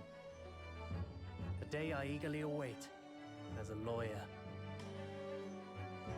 I've been waiting to hear you say that, partner.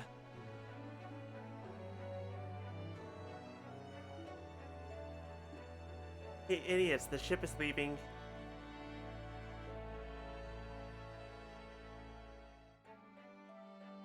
Don't forget me then, Kazuma.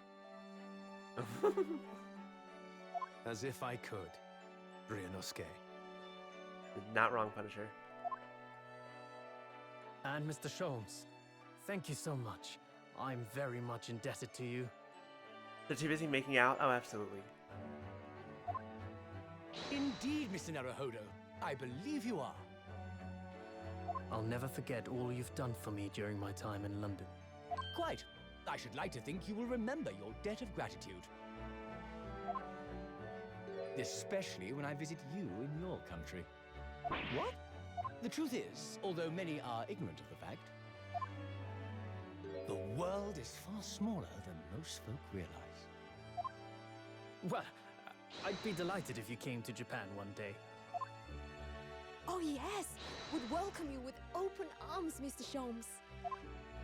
Oh, that sounds wonderful! I can't wait! Of course she's gonna come too.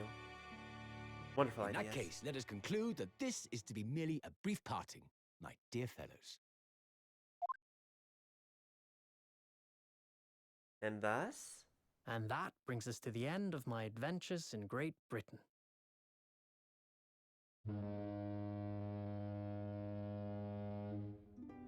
A peculiar twist of fate brought me halfway around the world those many months ago. But that was just the start of my journey. Who knows where fate will lead me next? Still, I'm confident this won't be my last meeting with the friends I've made in London. And when we're together again, no doubt the first words I'll hear will be, Come, the game is afoot. Oh my goodness! Oh my goodness, it's done. The ship, with our friends from the east, Hold on. sailed steadily towards the distant horizon. Never mind. But Sholmes' face was alight with joy. The times may change, but a steadfast friendship will remain true, Wilson. We have but to gently close our eyes, and we are with our companions once more.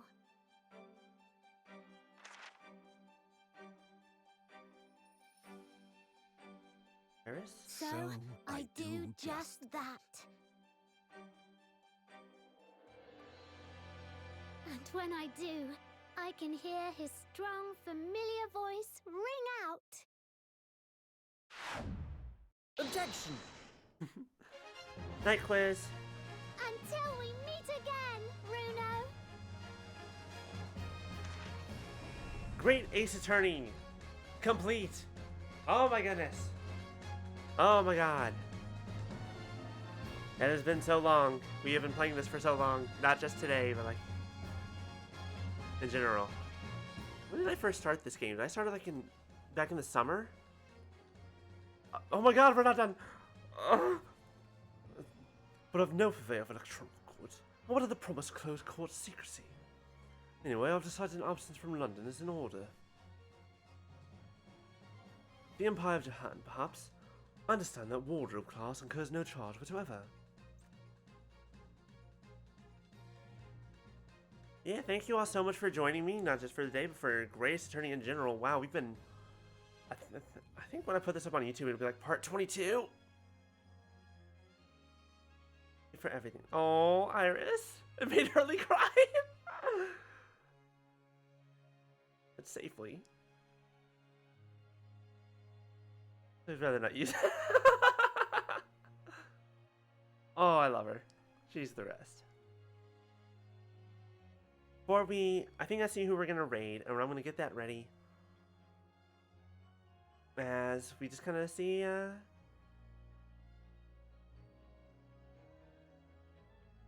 let's see the epilogue.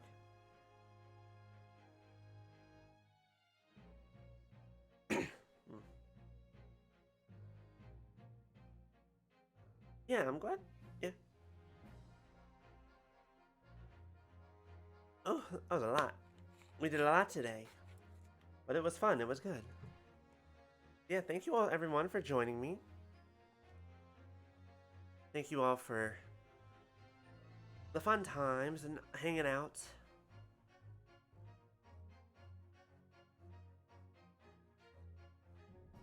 Let's see here. Left a note for you. Aww. Boss was trying to protect me.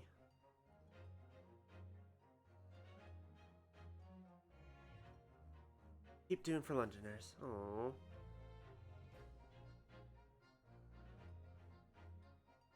I only wish I could have said how grateful I was before he, you know.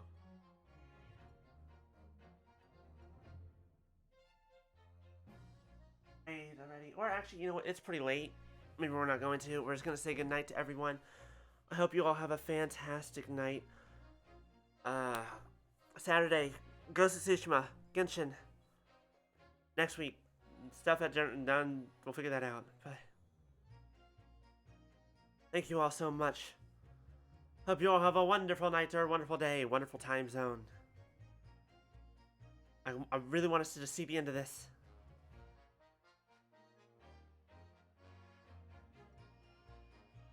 There can't be that much left, but yeah, I guess we're just gonna let this roll out.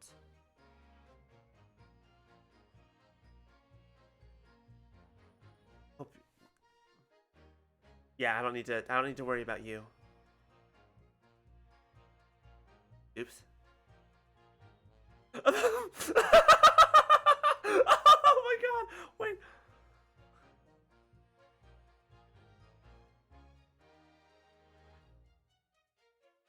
Okay, never mind. I'm amazed to see this.